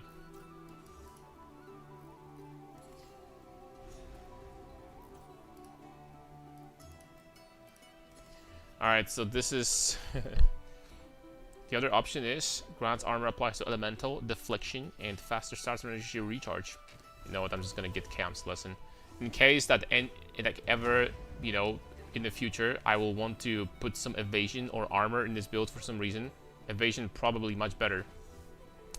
Then I guess we're gonna have 30% boost for free, which is something.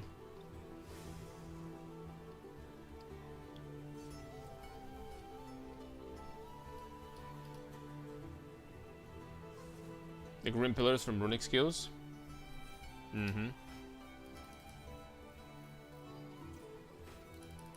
Also, the cooldown is... Honestly, I'm not 100% sure why people are building around this unless it's just automatic and they don't have to press extra buttons. But bro, the cooldown baseline is 4 seconds. You literally get like 60 or 70% cooldown reduction. You can get 30 in boots alone. And you can get additional 30 from a support. And the cooldown goes from 4 seconds to like 2.3 or something.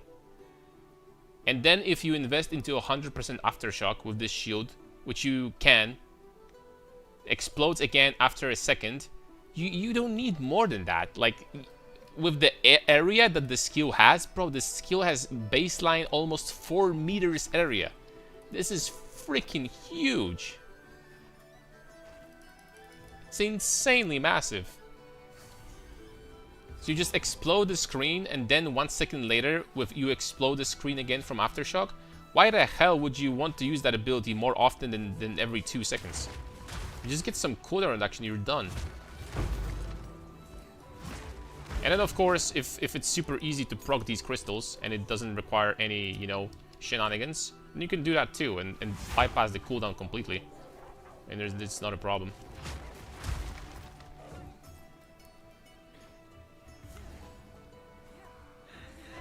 Acceleration shot. Aye.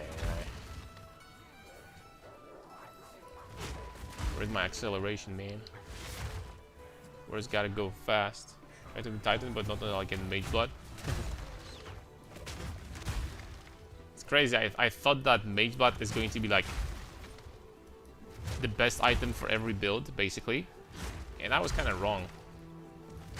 There are builds legitimately that have better builds than Mage Blood. I mean, very specific builds, but there are. Nightfall with Aftershock sounds fun on Titan. Oh, that would be so much fun.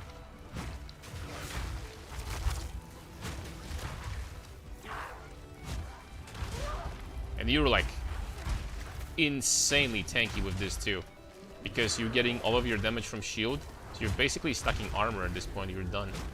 Get some cooldown reduction or something, or do this ice crystal tech. You're done.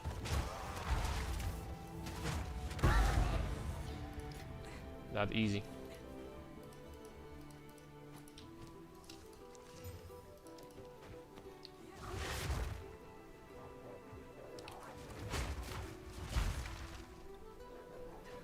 Can you dual wield shields? I wish.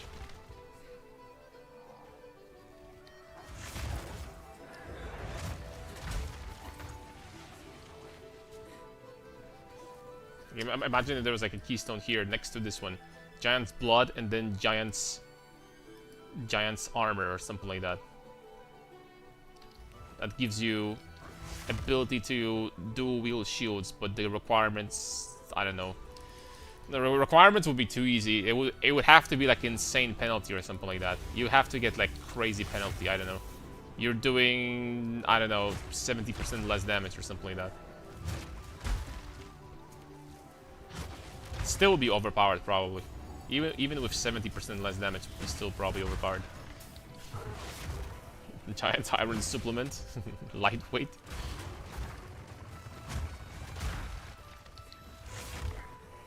Giant's TRT. You should be able to have another shield in your back at least. Fair enough.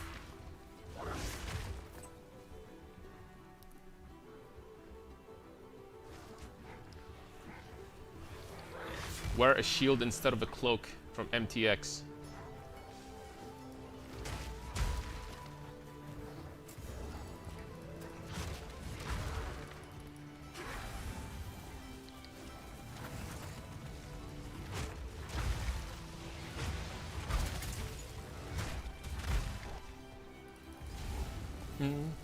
Can't do something silly like face breakers and shield one-hand punches, right? Face breakers disable both of your hands,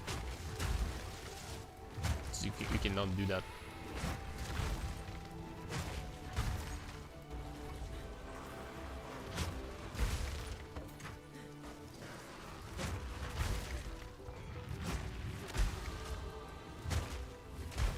I'll be honest, I don't know what they're gonna do to make face breakers better, but you know what? They're just like not all that great.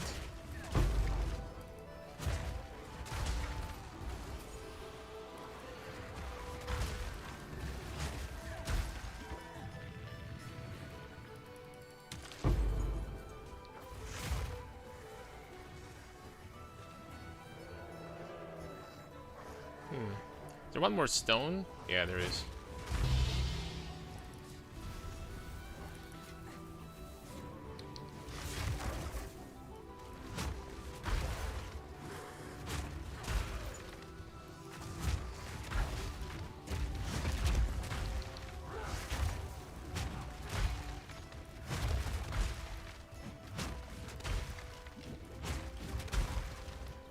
Can't believe they gave Rogue Exiles flasks, man. That's extensive. That wasn't necessary. GG. Giving them flasks? Are you serious? Okay, soon we're finally going to get some big damage notes right here, boys. What's your favorite Polish dish?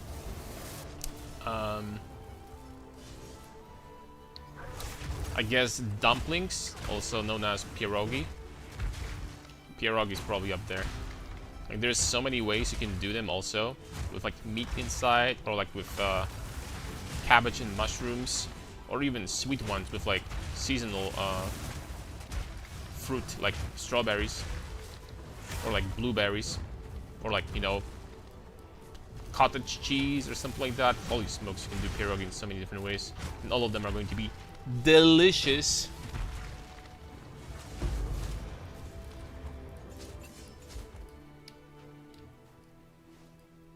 Okay, come on, Una.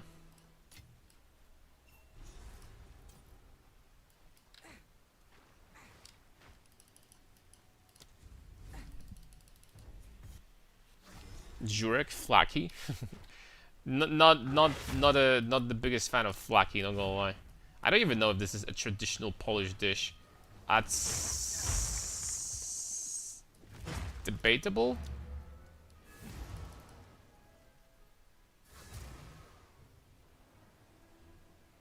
Wait, hold on. Did we not click something? Oh, I missed clicking something again. Travel the stones of Cyril. What's up, Harun? No mirror yet? Nope. But I'm going to be mirroring the most powerful characters this game has to offer soon. What am I supposed to do? Oh, now I'm supposed to return to darkness. Oh, thanks, game.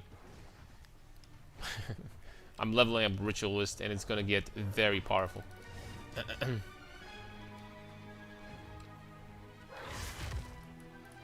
Like, we're gonna have so much mana that I already start feeling smarter just from the amount of mana and freaking intelligence we're gonna have on this character. I actually don't feel like a dumbass anymore. It's crazy. 3 rarity rings. The rarity queen is here. I forgot. Say whatever you want. Late game, I could switch to some crazy amount of rarity on the rings because we're using ingenuity with this build too. So I could actually stack like 150 rarity very easily. Maybe even more than that.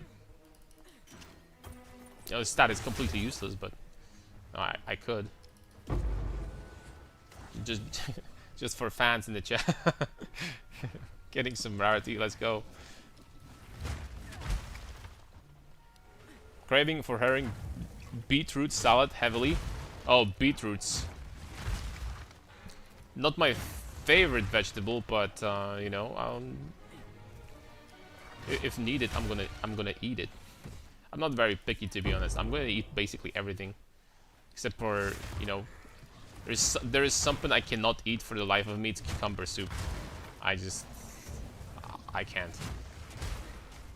Cucumber soup is too much.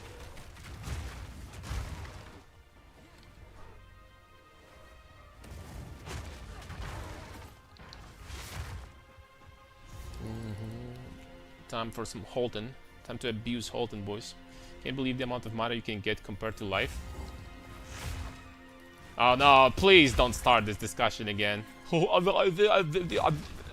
can get 37,000 energy field and only 4,000 life, dude.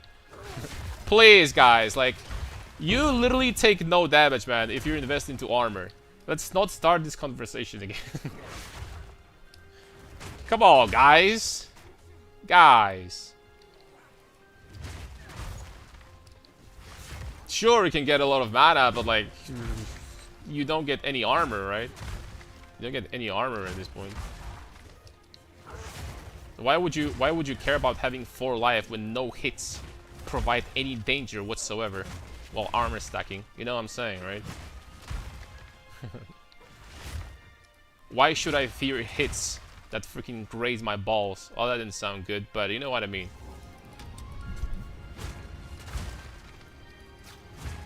Let me complain? No.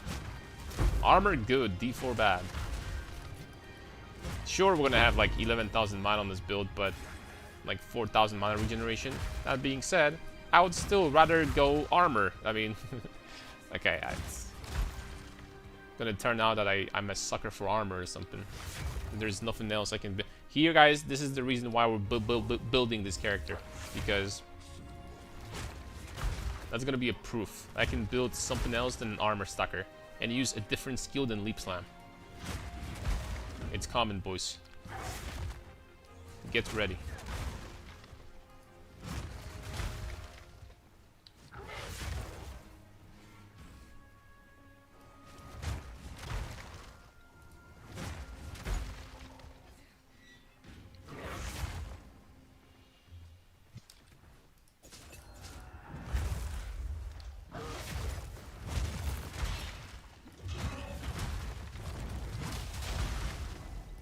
Okay, the damage is dropping to unreasonably, dangerously low amounts at this point. What damage do we have?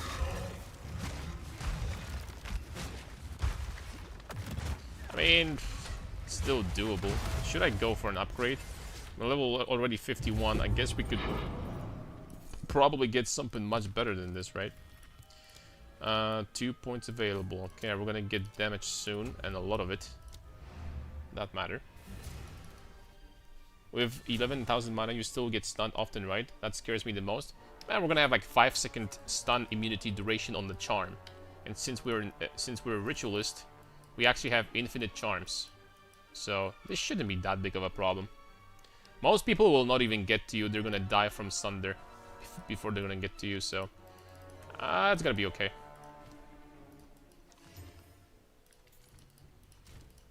That's why we tested it on Shaman, and Shaman was doing just fine. I don't think it's gonna be a big deal. Alright, let's take a look at shields. Oh, and also, let's take a look at this. These are definitely available at this point. 30 exalt. I mean, I'll buy that, but 30 exalts for this? Are you mad, mister? You gotta be crazy. Okay, that's a lot of damage, though. Oh, I can't. I thought I was a shopkeeper. I can't sell it back here. Imagine if we had 10k life, we never dip below the bottom. Yeah, pretty much. But like, I think that the defenses in this game are balanced for the way they are right now. They're balanced. The problems will start when they actually start adding difficult content to the game. This will change a lot. When they're gonna start adding stuff like Delve from PoE 1, that will basically infinitely scale difficulty. Then there's gonna be like way better builds and way shittier builds. And this is when there's gonna be like this distinction between really good builds and the builds that are just like nice. I made a build and I'm flying around the map with 7,000 movement speed, and then I'm gonna start doing actually difficult content. I'm instantly dead and I have no damage, right? This is gonna be big. So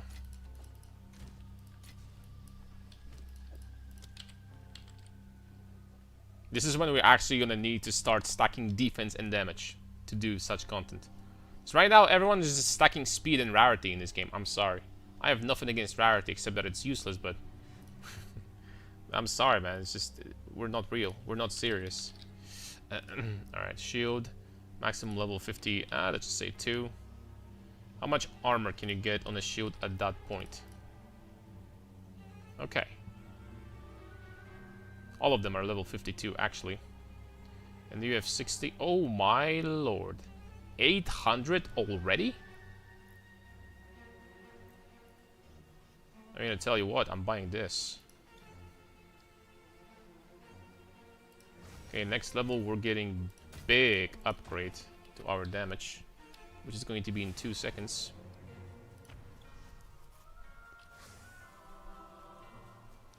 Does it have like an open suffix also? I think it does.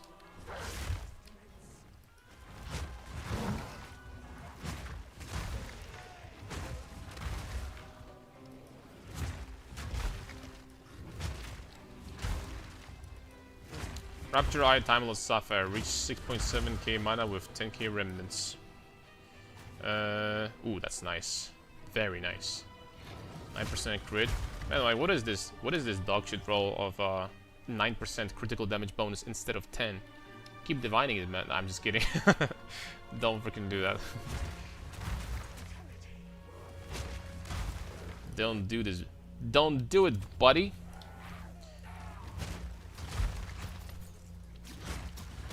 Five suffix is so expensive. I know, man, but you know, it's a lot of power. Oh, 50% more damage. That's what I needed. That's exactly what I needed, fellas. Spell damage, Sag. I think that for you, what would be the next best affix that you could get on a jewel like this? Spell damage? Cold Pen is not bad. Are you stacking mana regeneration or not really? I guess Cold Pen without Rakiatis is very good too. Yeah. Mana before life? Oh, that's true.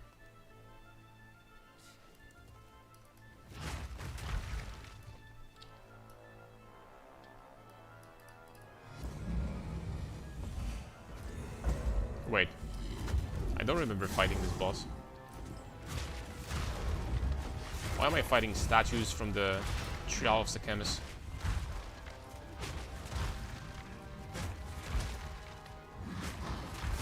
Why did this guy get stunned for like 10 seconds solid? solid 10 seconds of time right there. Do you even get anything from these guys? Just items, huh?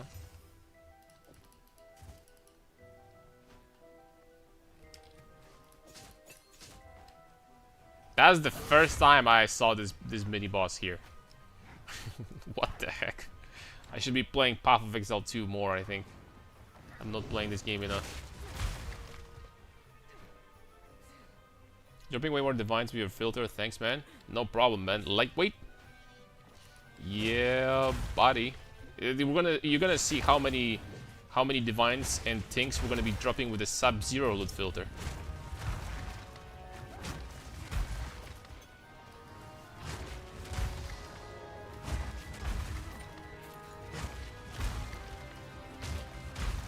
Just you wait.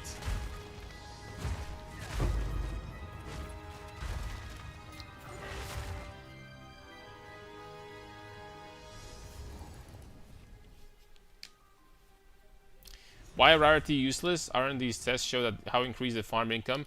Nah, it's useful. It's just like never-ending freaking meme on the stream. I always call it useless because like it doesn't give you damage. It doesn't give you tankiness. Therefore, useless stat, right?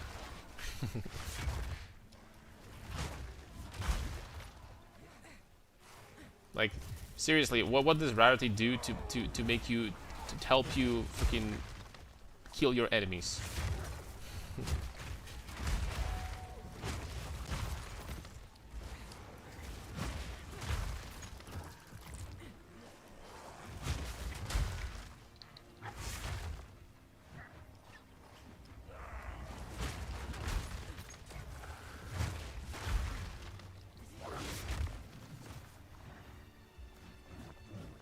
Not much, man, and I can't argue with that. And on paper, you're making more currency there. Oh, come on, man. Oh, okay, never mind, we're still alive. I fell on my ass in a pool of blood.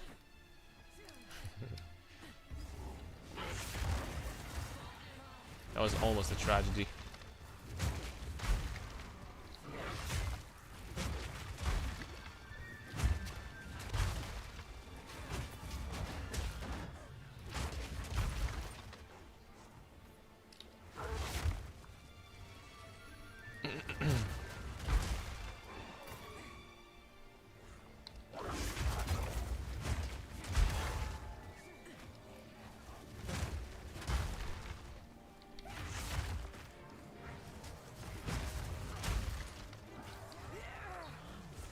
Wonder how useful would that be to put in blink in this You know what? Like I really would have good value if I stacked a lot of spirit on this ritualist. There's kind of no way to do that though. There's kind of no way to get a lot of spirit, I don't think. It's tough. But if I had like 200 spirit in total, I wouldn't complain about that. I would put some goodies in there.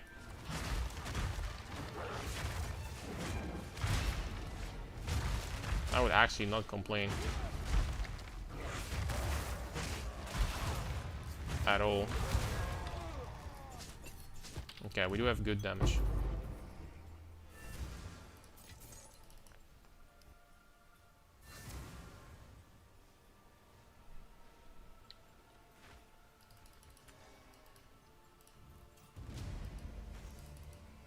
Work complete.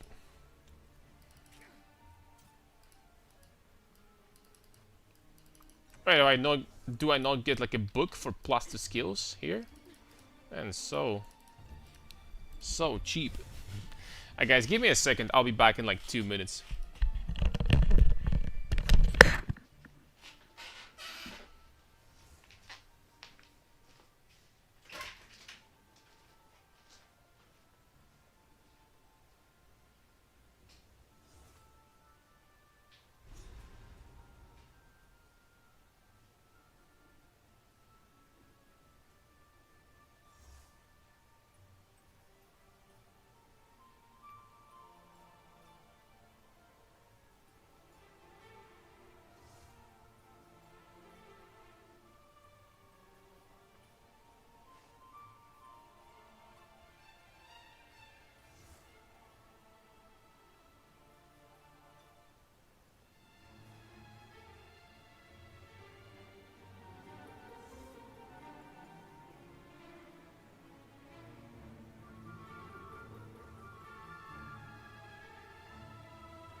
Alright.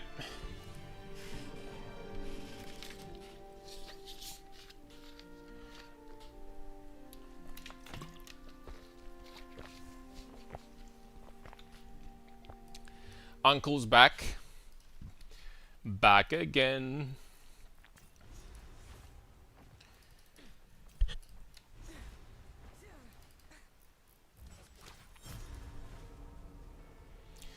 Don't your boots on Ronnie have CDR? They do. They're rocking 30% CDR fractured on top of that. Very powerful, very strong.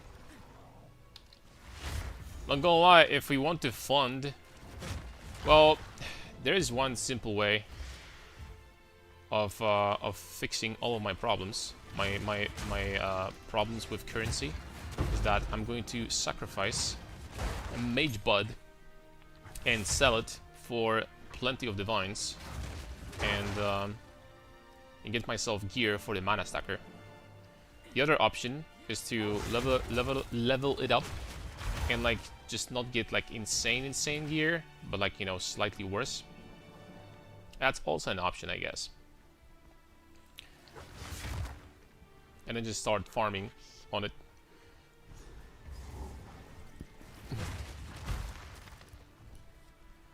What's up, Notorious? Happy Monday, brother. Sub. Happy Monday to you as well. Wait, is that a divine orb? That's 2 chaos. No, 2 chaos I'm gonna get. I'm not gonna spit on 2 chaos like that. Sell the belt. Maybe we're gonna have enough. Maybe we're gonna have enough, actually. Without having to sell.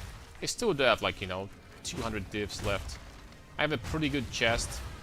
On paper, I don't need to improve this chest any further. It does have intelligence, it does have high resistance, it does have like 600 something ES. It does have mana. So it's not too bad.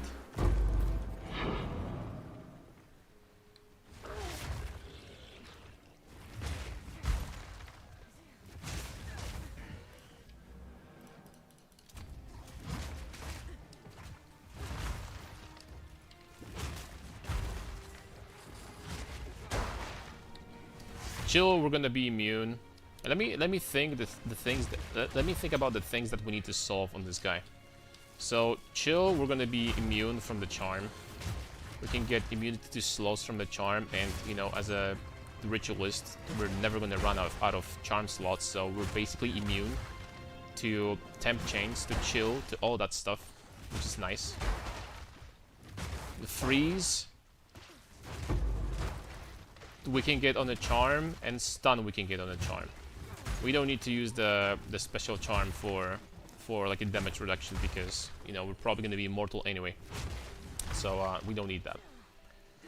So ailments are completely gone with these. Ignite doesn't do anything. We're immune to bleed, and poison doesn't do anything to us. So there you go. So that's all the ailments done, solved. And then regeneration we can get from medvets, so that's done. The only thing we need to solve at this point is to getting 100 to 100 mana damage taken from mana before life, and we can do that on jewels. So basically, I need to craft jewels. So we might do a whole day of literally doing crafting sessions. We'll be crafting jewels, rings, jewelry, generally speaking. Jewels? Yeah. The jewels on the, you know, the one that you put on the passive tree. We will need some of those.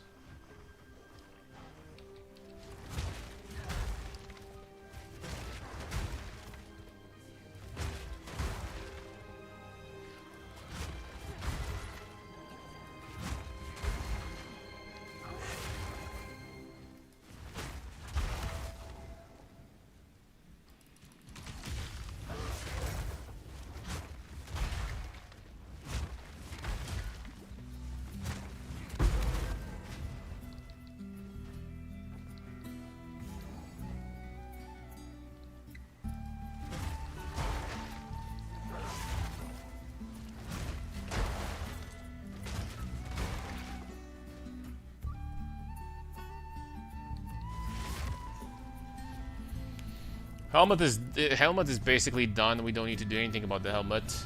Weapons obviously unique, so no. Ingenuity is dirt cheap. 20 divines for a very good roll. That's really. I mean, there aren't too many items that. It's kind of cool that there's a lot of items that we need are actually unique items. So there isn't that much when it comes to like actually crafting or buying. Unless you love crafting. Crafting is not bad, I guess.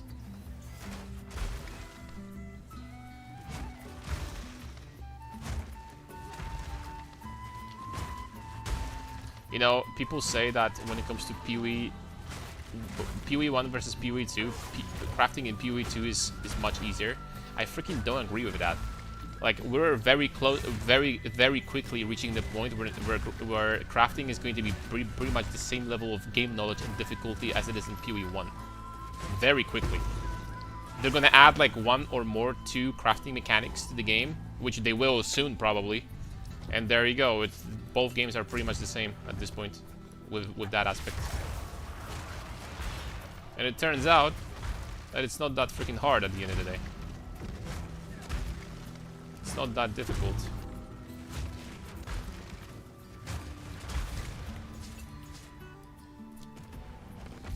Never crafted anything. You will have to eventually.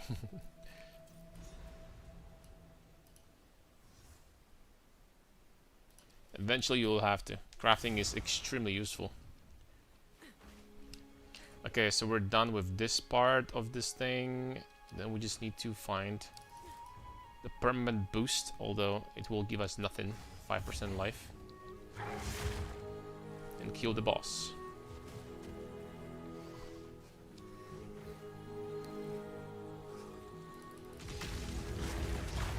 And that is a lot of damage.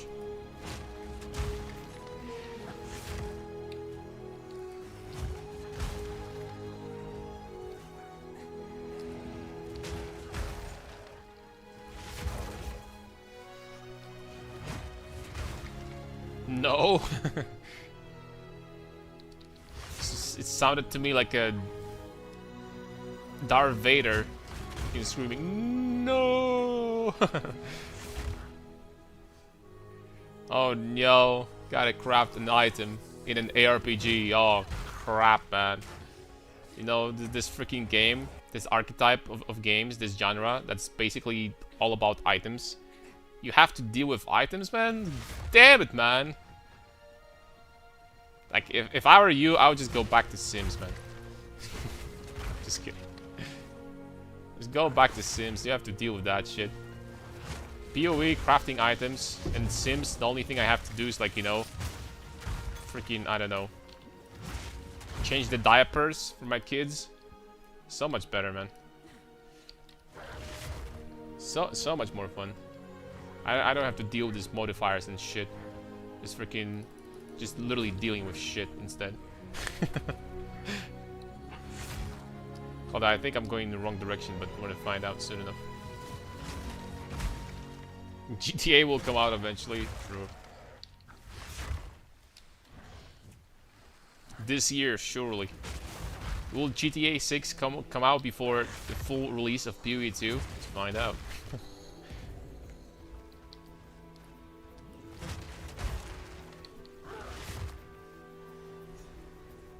It's like, you know, call me a millennial, but the last time I played a GTA game was in 2000. Well, long story short, it was GTA 2. It was GTA 2, guys. So it was some time ago, let's just put it this way. I'm not gonna lie, GTA 2 I freaking loved. It's kind of pixelated, but I kind of like this game. Yeah, I had PlayStation, and I played GTA 2, Tony Hawk. Pro Skater was one of the best games ever made, for sure. And then we had Gran Turismo. And there's a platformer game, Hercules. I loved that game too as a kid. San Andreas Vice City? Nope, I haven't touched. After GTA 2, I haven't played GTA. I saw like playthroughs and stuff like that in the past, so I know what these games obviously are about. but I haven't played myself.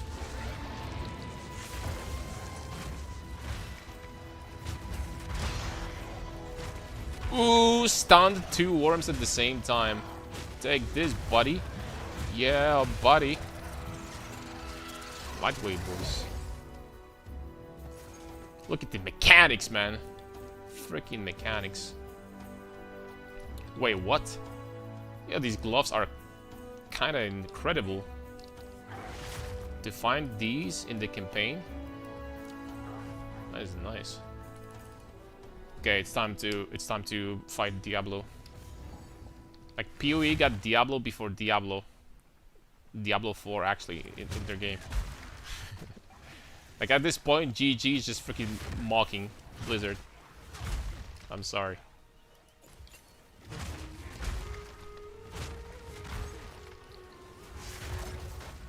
Hercules was crazy good. Yeah, and also I played on PlayStation. I don't know how I did it, but on PlayStation I played Red Alert, like a Command and Conquer Red Alert, like the strategy game. Holy smokes, I loved that game as a kid. Yeah, to those that don't know, like the sound when someone follows is from that game. This thing, like, oh, that's actually freaking from Red Alert. My Discord icon on the Discord is also from Red Alert. This is like a building in this game. Red Alert 1 or 2? Ooh. Man, like, it's kind of like comparing Diablo 1 to Diablo 2, really. Both of them are freaking fantastic, but you kind of have to give the edge to the sequel, I think. Because it's just like, you know, there's more stuff in it, and it's just like, you know, it's like more modern. But like, Red Alert 1 was freaking incredible as well. Definitely one of my favorite games. What faction you played? For Mother Russia.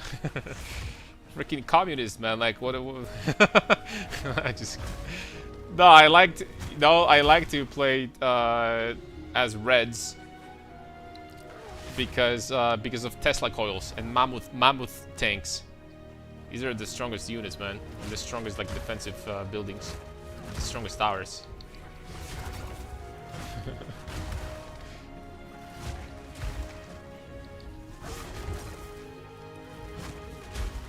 Attacking. Kirov reporting. Cosmic Calls was so fun with the charge sound. Oh yeah, holy smokes. The charge sound, like, man, like this is when games had some freaking passion in them, not this garbage nowadays. Affirmative, comrade. Pretty much, man. Damn it, I would freaking play Red Alert.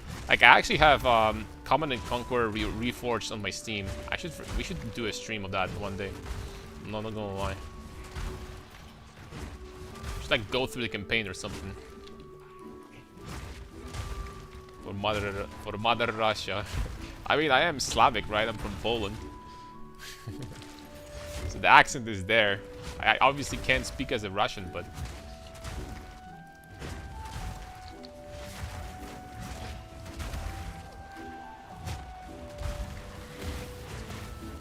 Wasn't the remake not too long ago? Ooh, the Reforged? Or like, you know, the remade? That came out like... It's been like 5 or 6 years already. So it's been a while. Heroes of Might and Magic 3, the new ones, that's in alpha. Olden Era? Well, Heroes of Might and Magic for sure. One of the games I spent like insane amount of time in as a kid. And Olden Era, I really like, actually. I think that it's great. I think that some of the developers were like active Heroes of Might and Magic 3 HOTA players. And they made it like actually good, in my opinion. I think it's pretty nice. I played it when I was at my older brother's, and I think it's good. It's really nice. Units are well made. They have some nice abilities. Graphics are good. Music is good. Some of that music is taken from Heroes of Might and Magic 5 also. So there's like, you know, some nostalgia value there, I guess. if you play that. Abilities are, you know, self-explanatory and they're strong. There's like not a lot of abilities that are useless. It's good. It's actually pretty good. There's a strict about quality of the games. There was not many games because modern games came with comparison expectations. Played 2D Tanks and Dunks on Sega and had fun. You know what? We're talking about these games from late 90s, early 2000s. Developers back then could not afford to make a game. Hold on, give me a second. Developers could not afford to make a game that is not good. Because like there wasn't a situation back in the day where everyone has internet and next week we're gonna release a patch or something like that. No, if the game sucks, then the info is gonna spread in the magazines or something like that. First of all, nobody's gonna buy your game. Secondly, you're freaking done. You're donezo. It's kind of over for you.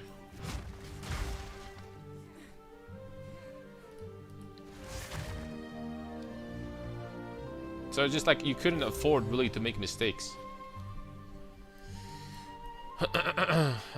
Golden reduction we're skipping. Getting all attributes probably.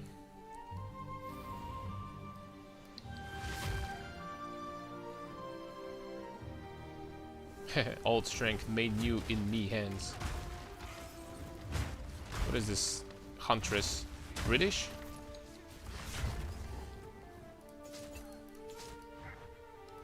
Oh, that's not a boss.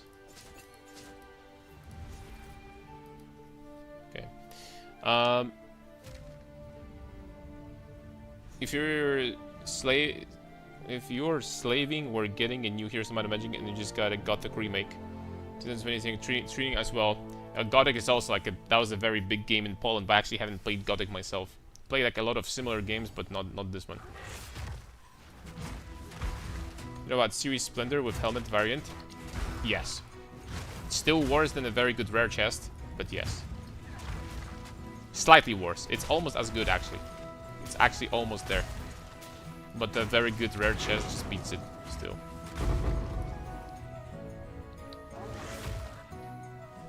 What music are we listening to at the moment? This is soundtrack from Lineage 2.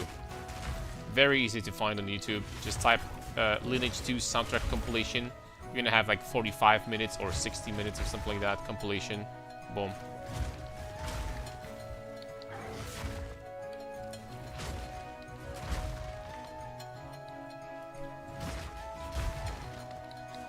Remember people cheating, fly hacking in the Gothic 2? Every game, you know, it was actually back in the day where like games had cheat codes. Like actually, I guess games still come out with cheat codes, but like nowadays you can just use like cheat engine or something like that. The basic editing thing you can do in cheat engine is very simple to do. It's more complicated if you want to do something actually complex. Like for example, I don't know. It definitely gets more difficult if you, for example, I don't know, in Diablo 2 want to have 20 bone spears instead of one at the same time.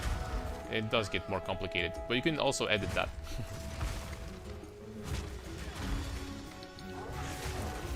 You can still do it if you really want to.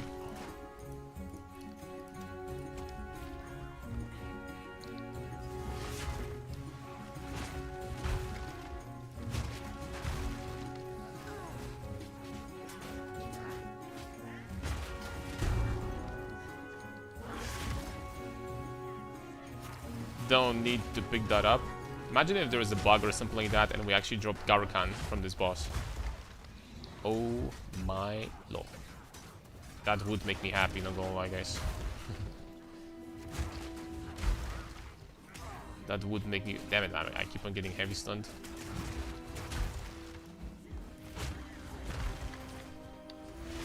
Stronghold 4 is coming. Ah, that's true. Stronghold, another great title.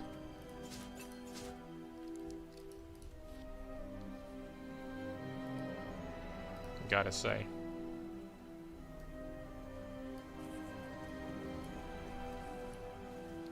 Crusader was the best. Yeah, Crusader Extreme. That like removed the limit cap. It's probably like my favorite Crusader Stronghold game.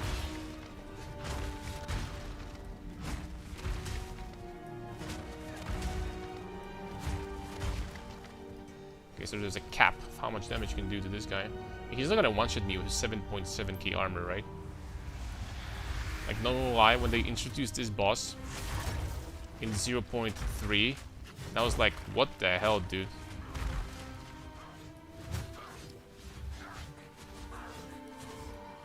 This boss felt so broken. Honestly, this still probably is the most broken boss in the game, I think. I think this is the strongest boss, the hardest. You know, nothing beats just good old doing a lot of damage and killing them before they kill you, but this boss is pretty tough.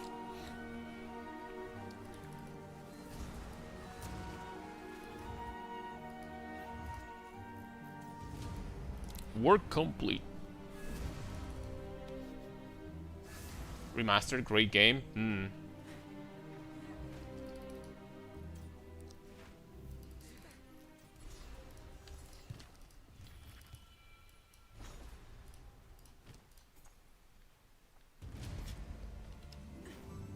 And when it comes to strategy games, like when I was a kid, like the ones I played the most were, I didn't play Age of Empires, but I played Heroes. I played Warlords Battlecry. I don't know if you guys familiar with this game, but that was really cool. It was very similar to like Warcraft 3 or something like that with heroes, and these heroes used to level up, and you had units and buildings and all that stuff. The Warcraft 3 for sure, and then I don't know what after that, but there was a game Tsar, Burden of the Crown or something like that. I played this one too. Played StarCraft a shit ton. Also a good one, although I didn't have opportunity to play it a lot. Actually use boss and buff other bosses to his level. You know what this boss reminds me of? The one that we just killed? He reminds me of Arbiter of Divinity. They're both very similar. There's like a lot of stuff on the screen and he's teleporting at the speed of light. I would say that they're both pretty similar when it comes to that. I think that this boss does more damage than Arbiter of Divinity though. This boss is actually harder. If you have like damage mods on your map and stuff like that, oh, this boss surely is harder than Arbiter. There's no way.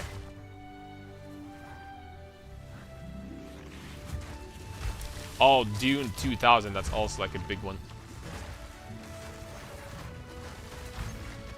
That is also a big title right there.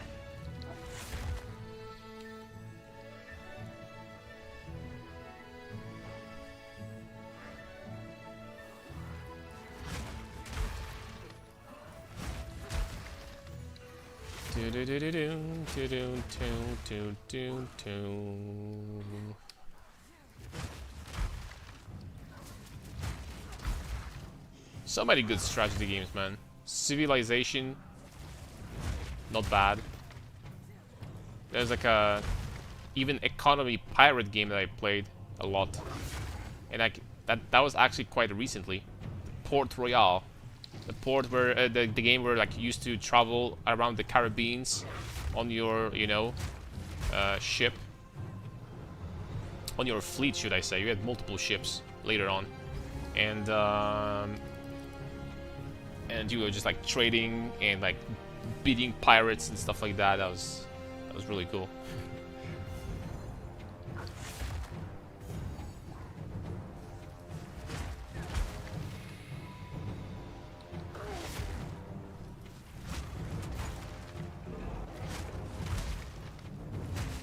This, huh?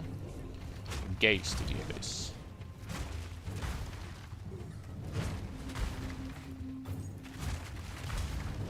What is even Loathsome Mire, bro? Exactly what is that?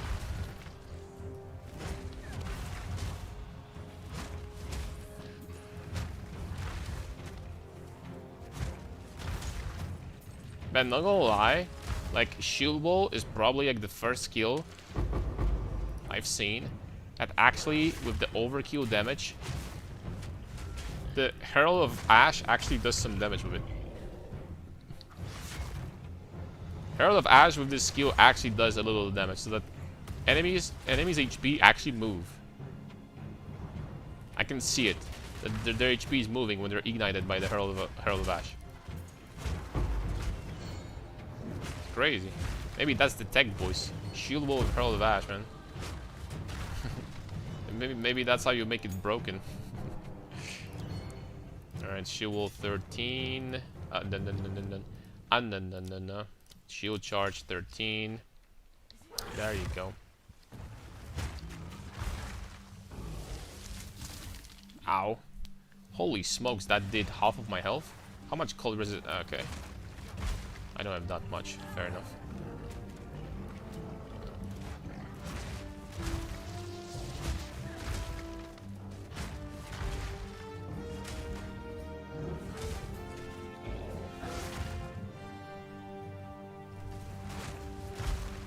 Dual base mace skill. I mean, it kinda is. If you're using Linux supports to make it like massive, it kinda is, not gonna lie. It does a lot of damage. You know the best thing about shield wall is you're scaling damage with defense at the same time. You're getting like 2000 armor on your shield plus potentially PDR, which is very hard to get. You're basically immune to physical damage with this.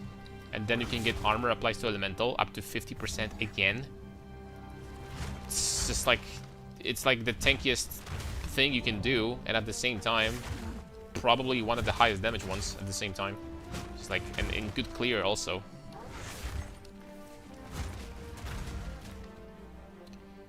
Alright, let's keep on getting damage.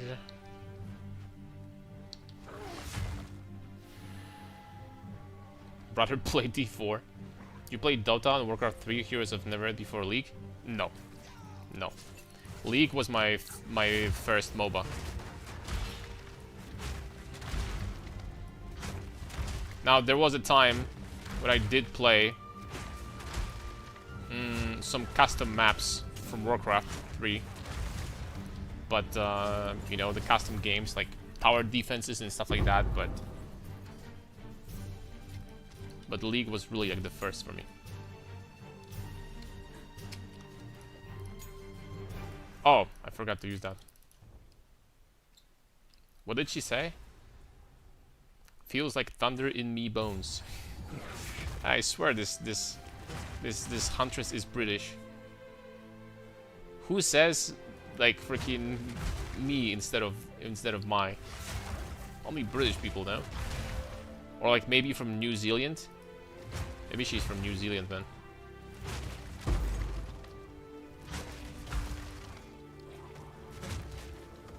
Maybe she's an Aussie. Crikey, mate.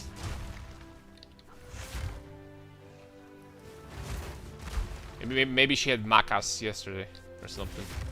Yesterday was Sunday, perfect day for macas. Get some macas, man. A bit of Welsh accent, maybe. Look, she can even be, I don't know, man. Can be whatever. She can be an elephant. As long as she does a lot of damage from shield wall, I'll take it, man. I'll take it to the bank.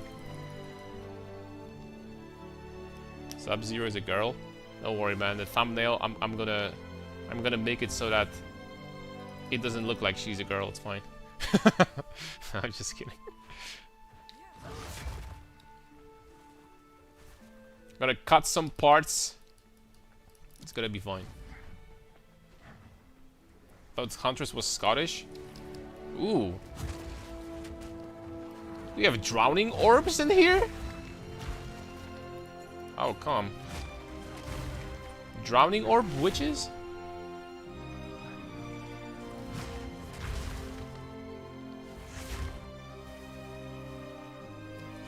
There's gotta be a character like that we're gonna make in the future. I already have a plan.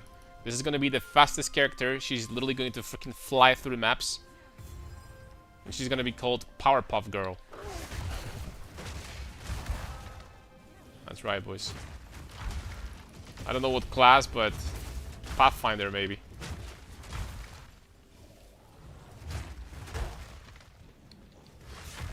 Wait, hold on. Let's get that, man. It's a rare monster. Give me that experience.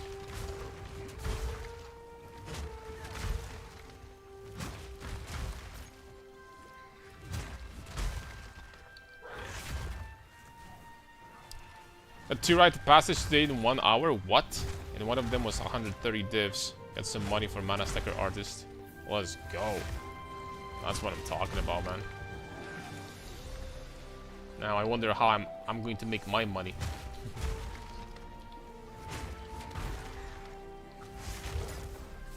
Not gonna lie, GG, if you want to give me like a really solid drop for the first time ever, like I don't know, like a mirror or like a headhunter or like a mage blood, this would be the freaking right time to do it, man. This would be perfect timing, brothers.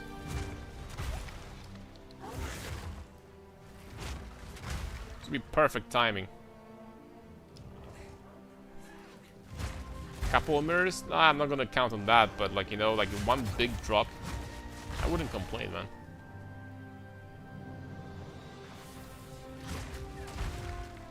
It's crazy I say that because, you know, we do have like my mage blood alone is like 1,000 divs, right?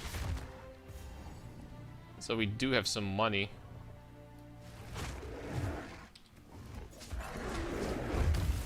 Ooh, whoa. This thing actually does damage. Would you look at that?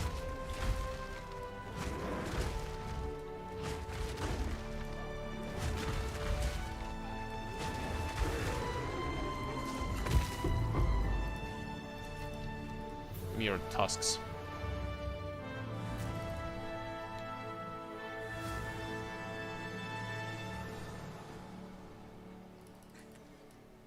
My life flask is kind of horrible at this point. Should probably try to get something better. I'm sure they're gonna give me better flasks from like the NPC. Who sells flasks? Not this guy. Definitely not that dude. Doriani? Okay. Not a single life flask? Are you kidding me?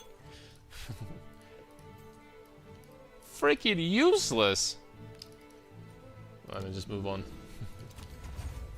Okay, that's a lot of damage we just got for ourselves.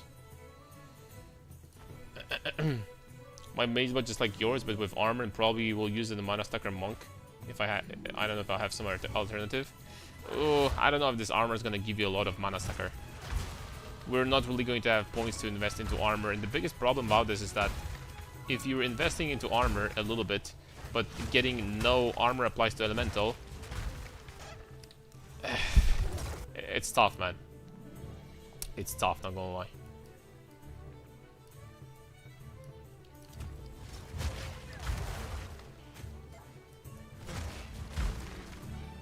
Is later your best mana flask for the mana stacking character? Probably Yavangas. Just have that 50 extra mana regen per second at all times, and I guess it will do. You never have to click on it, never have to use it.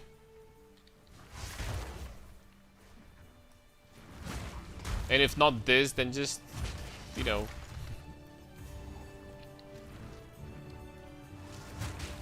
like a magic flask. Resistance and skill speed from at least, otherwise I have to get resistances. That is true. Mage blood is not bad, but I think that for ritualist, you're right that for martial artist or like anything that is not ritualist really, I think that mage blood could be still bis. But for ritualist, ingenuity is like 1,000 mana and like a lot of mana regeneration also. So I think for ritualist, the ingenuity might be the best.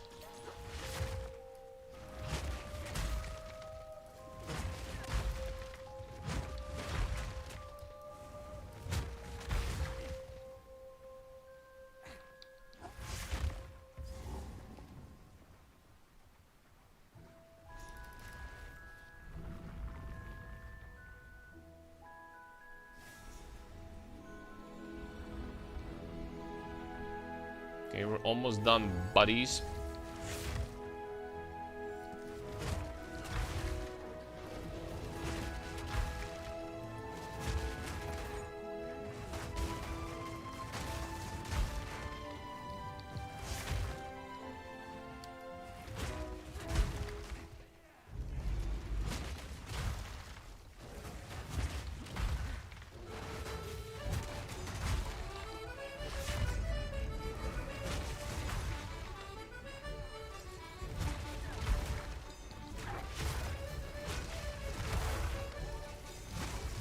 Fractured Tier 4.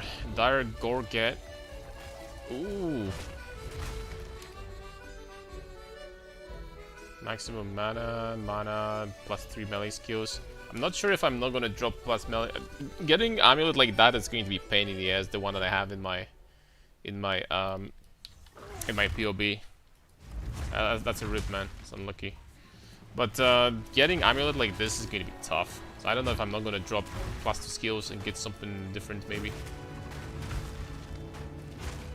It's actually going to be too tough to get.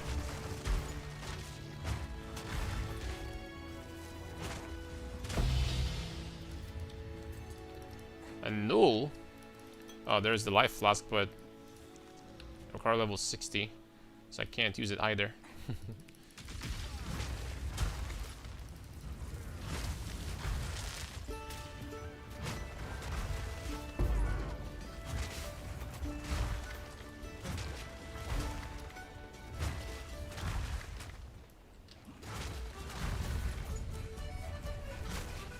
Attribute requirements for Empyrian are brutal. You will have to put the soul cores here that change the attribute requirements from strength to int. This is going to be mandatory. You know, I wish there was a better way of fixing that issue, but there really isn't. I don't think.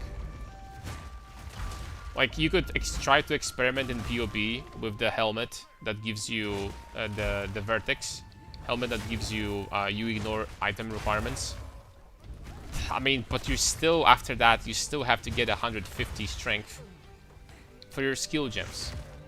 So if this would actually make you drop your attributes to 0 for everything and for skill gems as well, I would say that this would actually maybe be, you know, crazy amount of mana, but at the same time,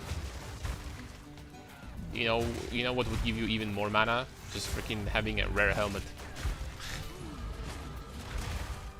Having rare helmet would probably be even more mana than that. So I don't know if it would make a lot of sense. You know, Crown of Ice is best. There is just like no replacement for that. If you want to be doing attacks, you have to. If you're doing spells by default, congratulations, you don't have to waste your helmet slot.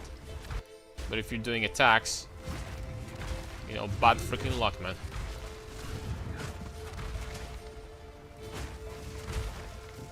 Unlucky.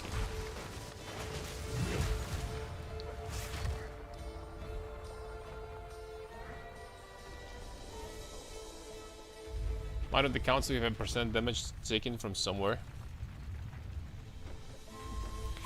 But even Mind of the Council is going to be less than the Crown of Ice. There is no way to beat Crown of Ice.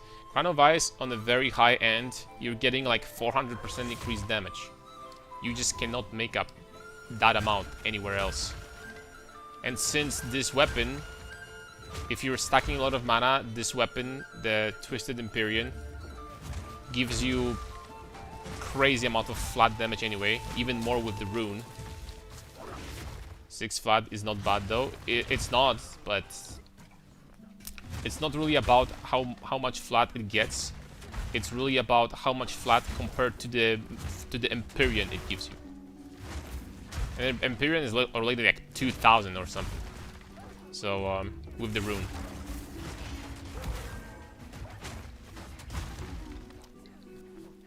So your actual damage boost is not gonna be that much.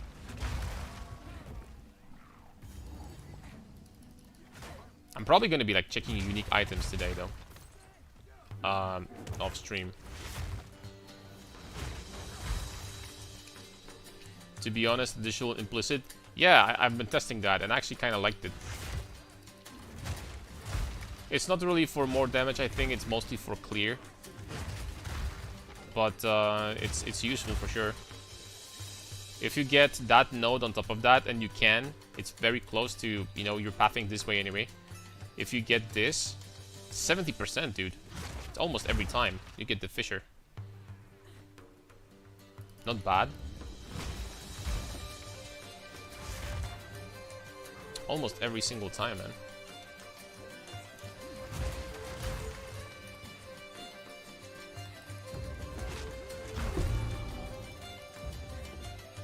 Hey, I heard that quest item. Where you at, boy? There it is.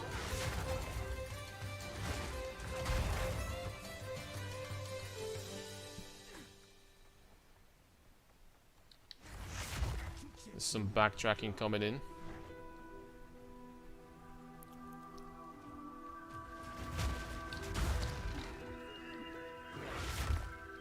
Wait, hold on. This is not gonna make me go... Am I going in the right direction? Oh, there's only a freaking vault, dude. Oh no. Freaking potato wasted time. Wasted time and money. So that's completely useless. You don't have to even pick that up.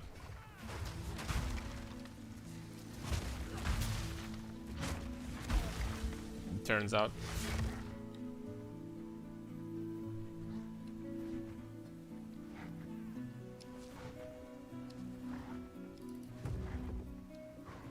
There's another vault.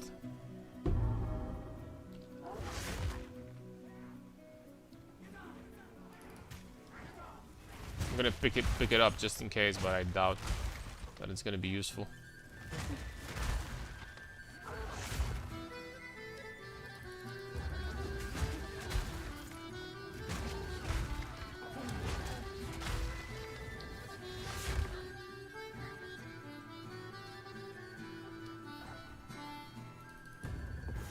.1 came out original, not bad, right? Very nice. With 1.1, I bet you feel pretty damn tanky at this point. And it doesn't feel bad to lose that, to take some hits anymore. I bet it doesn't.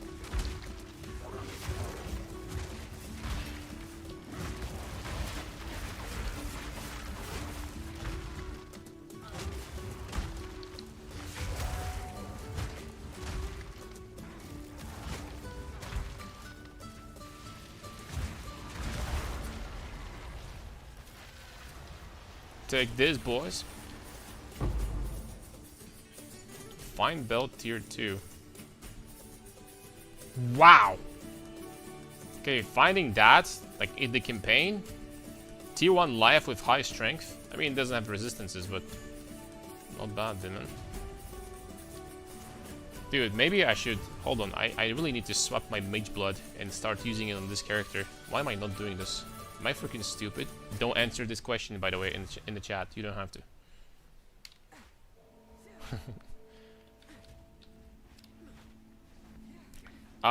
Speak to the hooded one in King's March. Back to King's March, it is. I just don't get why Giant's Blood has to have such heavy drawback. Because people in Reddit were complaining that, oh, the warrior's too strong, man, two-handers. Oh. You know, honestly, honestly, say whatever you want. I think that warriors were a little bit, how to put it, not to sound like a, you know, the dual wielding, getting this without basically any penalty was, I think, too strong. Because time and time again, until 0.3, so in 0.1, 0.2, like, not dual wielding two-handers was just straight up stupid. And dual wielding two-handers was basically making you one-shotting everything in a game. Everything in a game. So you're getting the way dual wielding works in PoE 2 is way better than PoE 1. And it was just, you hit with both weapons at the same time. And it's just like,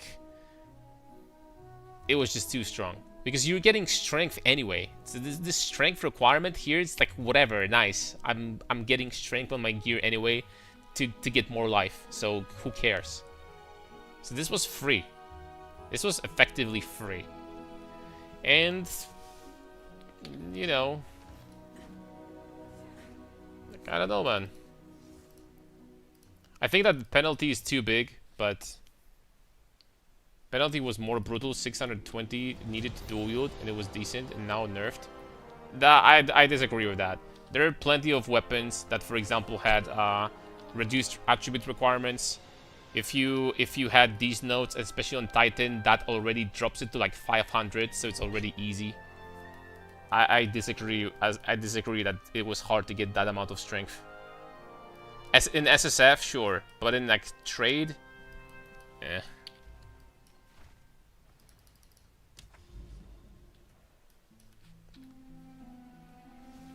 What's up, Christian? Why real or ritualist? Because we're doing like a slightly different setup. We're going to be giga stacking mana, and I think it's going to be very powerful, very strong. What we're trying to achieve here now. Okay, let's put this thing in there. Any of those can I equip that's gonna be useful? Well, this helmet is actually pretty cracked. I can get that. These items are actually useful. Okay, there we go. Man, I don't even need mage blood for resistances. We're already capped. We're already capped with these bad boys. Chest is whatever. Let's get the mage blood.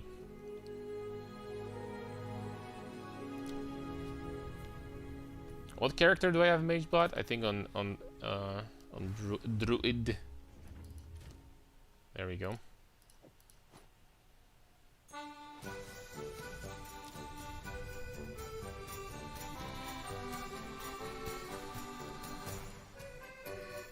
Is there a good way to guide to craft chronomancy boots for strength stacker? Well, you have to, for the starters, I think it's a very good idea to fracture the cooldown reduction. And after that, it's kind of like, you know, you cast spamming until you're gonna get something good, and all level 3 melee skills is 19 divs base with Eternal Rage. You know what kind of sucks when it comes to crafting gear, like for example Amulet for this build, is that nobody runs mana stacking with melee characters. So stuff like getting +3 on amulets with a lot of mana, there isn't going to be market for that. Very few people will want items like this, actually. Okay, let's refund some of that. I think I can refund these now. And maybe get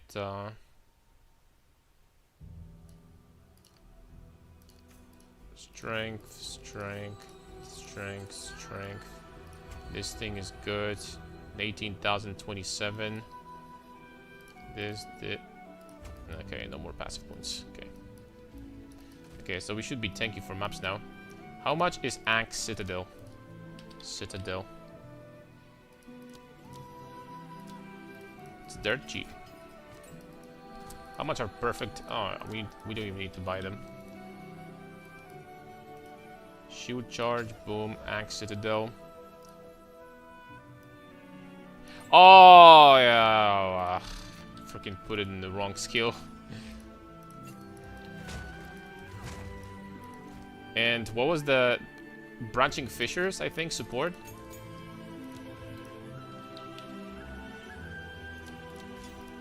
Branching fissures after that. Probably gonna drop, I don't know, this maybe. No, it's not branching fissures. Those cams.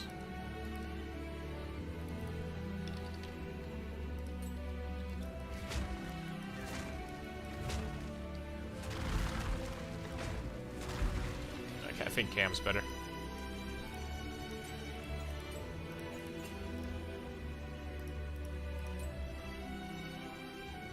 Oh, required level 65. BS, sir. Bzz.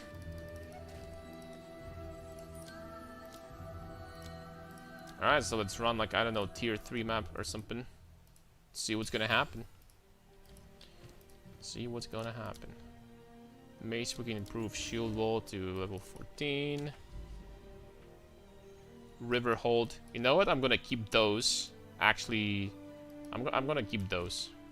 Oh, big side is. I hate this map. Okay, let's do this.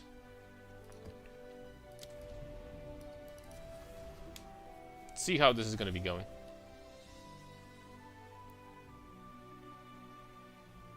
Are you against the thing that like going on a map with high level and level up 10 levels in one map? Do you want to boost me, guys? Because I'm freaking willing to. I'm willing to freaking, you know. I'm willing to soak some experience if you want to.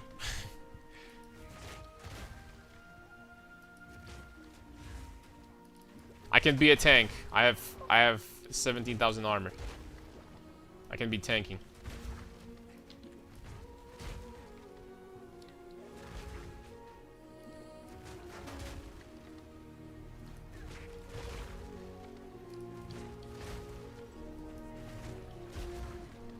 Can buff the warrior side and then respect the tree and start on warrior without using points on hunter's side. If you have split personality, then yes, you can. Calm? Oh. Am I going to get boosted? But will I be able to get experience? I'm level 59. Is that how the level scaling is gonna work? Is it gonna be fine?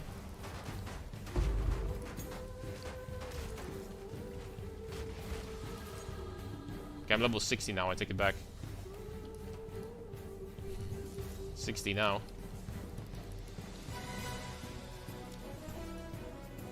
X is gonna be reduced, I think. Let's give it a try. Okay, farm me. Give me your experience. Hurry up, boy. I'm gonna explode one of these shoe walls on you if you don't speed up. Do you have low tier maps? I do. Hold up. I think like tier 6, I should be getting experience there. I think tier 6 is fine, right? But I need to give it to you.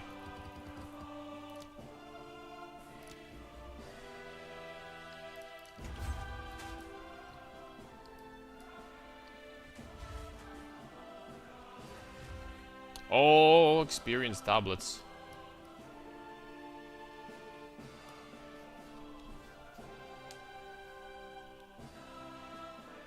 The low level maps first with juicy breach for experience.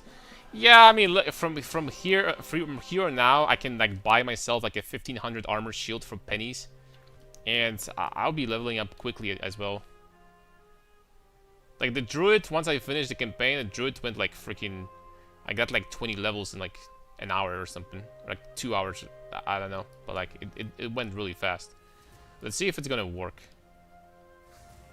No.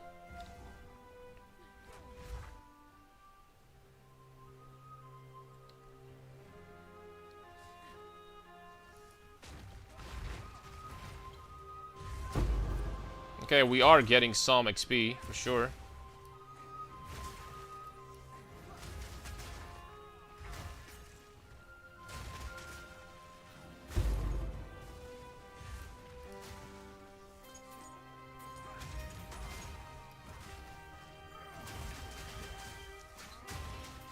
We're gonna get a lot from the... what do you call it? We're probably gonna get a lot from...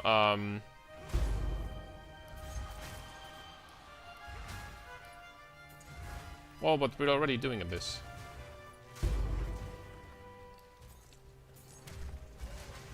Level up 15 levels in 2 maps with some 98 level guy farming breach. Yeah. Yeah, breach is like a lot of experience.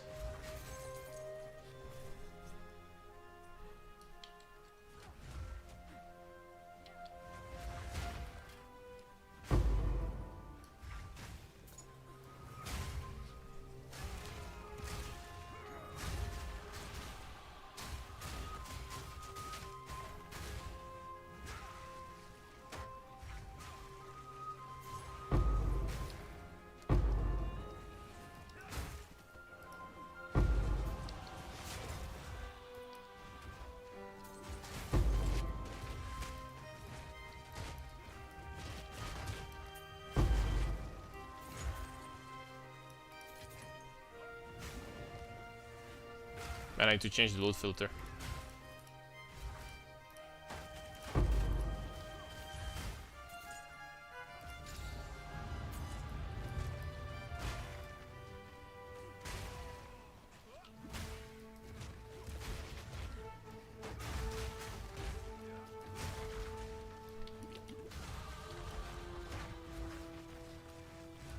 Expensive setup, like I didn't switch. That's okay. Ritual 2, fighting 8 bosses at the same time. Is that so? I actually don't know like the highest experience strats right nowadays. But I know that when I was doing Breach on the Shaman, I was getting like 2.5, like 3 levels per map. So I was getting a lot. I mean, the experience is still not bad here, right? I think after we gain level up, I think we might be getting XP slightly faster now, also.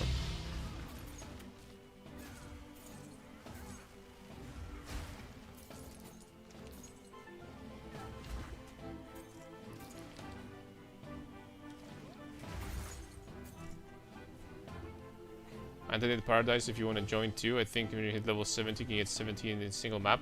Untainted Paradise? Alright, let's do it. Sounds like a plan.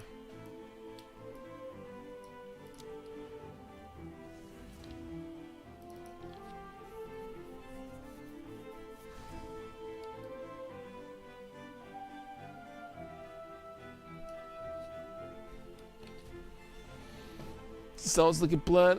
Got a path here. There's 2 maps in the. Oh, no, don't bother, Devin. No, don't bother. Alright, you know what, boys? I am going to level up later by myself. I don't want to bother you, to be honest. So just keep on doing. We can try 1 map with Breach, and yeah, I'm just gonna level up myself because I don't want to bother you too much, fellas. Don't worry about it, Christian. Thank you for giving an opportunity.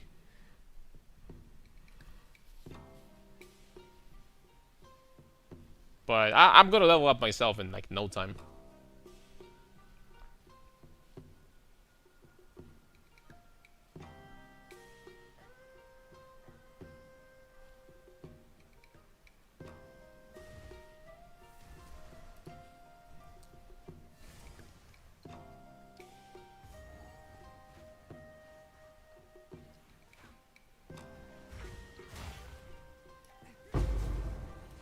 Yeah, thanks, man.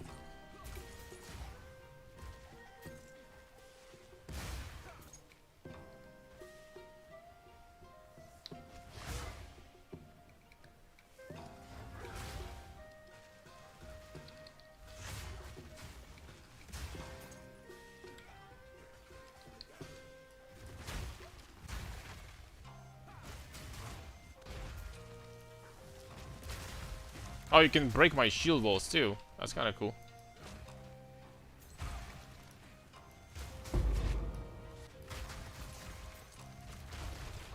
Never did a lot of party play before.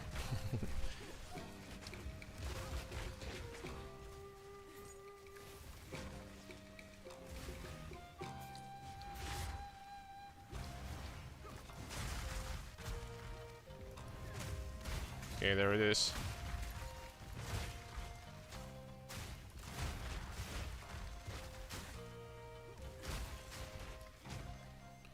I would say that pretty much getting the same amount as before for the most part.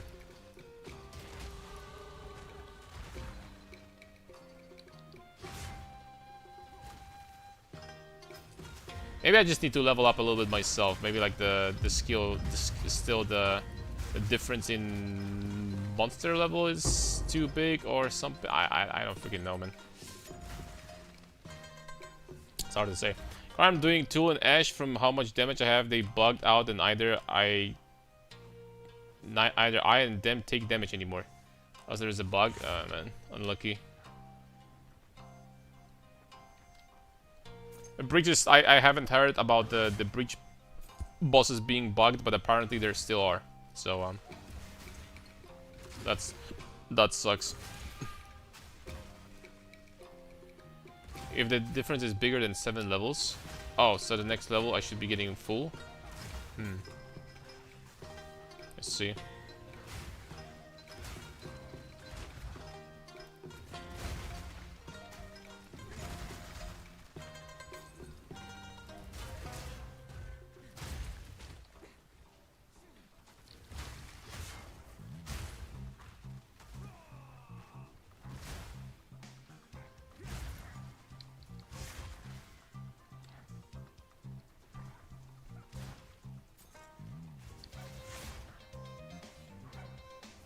Hey, where is this breach?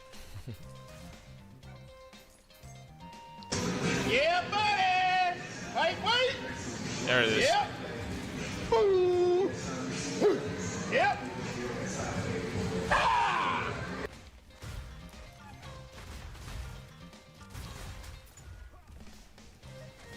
What do you think about this shield from Breach Lord? Do you see potential to use this skill? Oh, this skill is insanely busted. It does crazy, crazy damage. I think there are plenty of ways to make it work. And I think that many people did already. But the skill hits like a truck. It's pretty damn strong.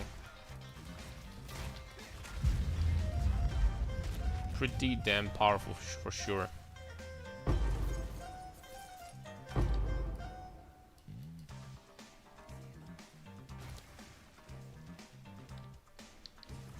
Finding the boss too. I don't even know where this boss is.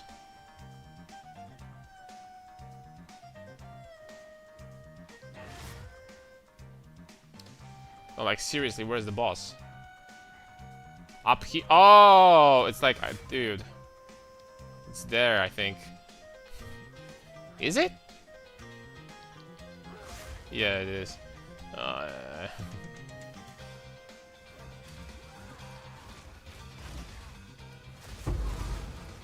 There we go. Yoink. Give me that C, man.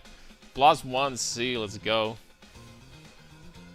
So you didn't see a good build on this, maybe I missed. Can you advise how to scale damage on this skill? Literally do anything. This skill by default hits 3 times harder than Shield Wall. It hits like a freaking truck. The only thing you make it work is that so that it has very good area clear and reduce the cooldown or bypass that cooldown with shards. And that's what you need to do. And other than that, if you scale area, the skill like hits like an absolute truck, insane amount of damage.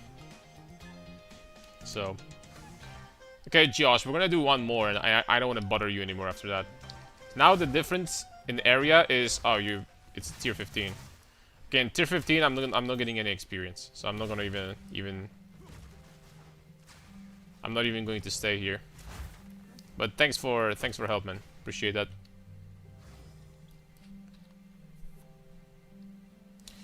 Alright, so that is going to be it for... Wait, one more map. Okay, let's give it a try.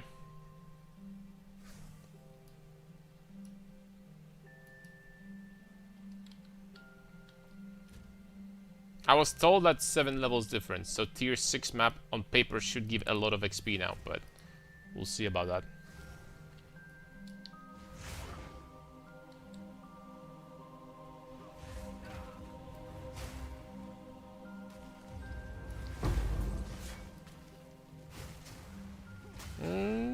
It's decent, but I would say it's still the same amount as before.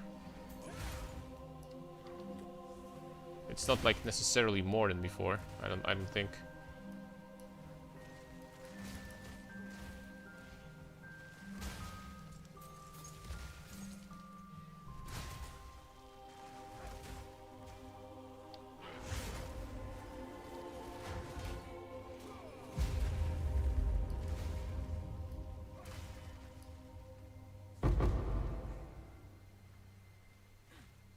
Not picking up Breach Tablet.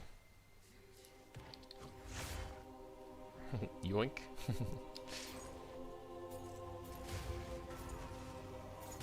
Oh, it teleports you when you... Oh, that's cool. Oh, crap. Oops.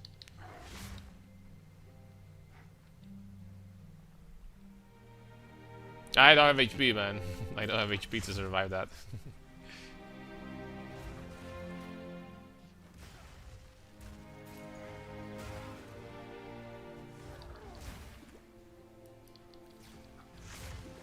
The whole homeboy focused me down.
Oh, the boss.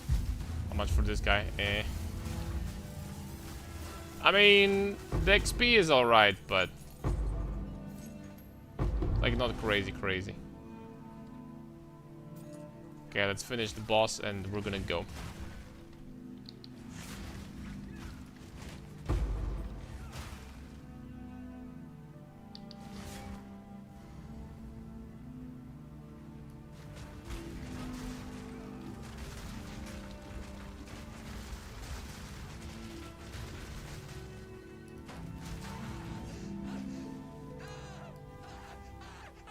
All that damage was shield walls, by the way. Alright, man. Alright, thanks a lot. Oh, we got few levels for free. I'll take that. I'll take that for sure. I'm gonna start like leveling off stream, boys. Second, I might have Untamed Paradise. I'm good, but I'm actually good.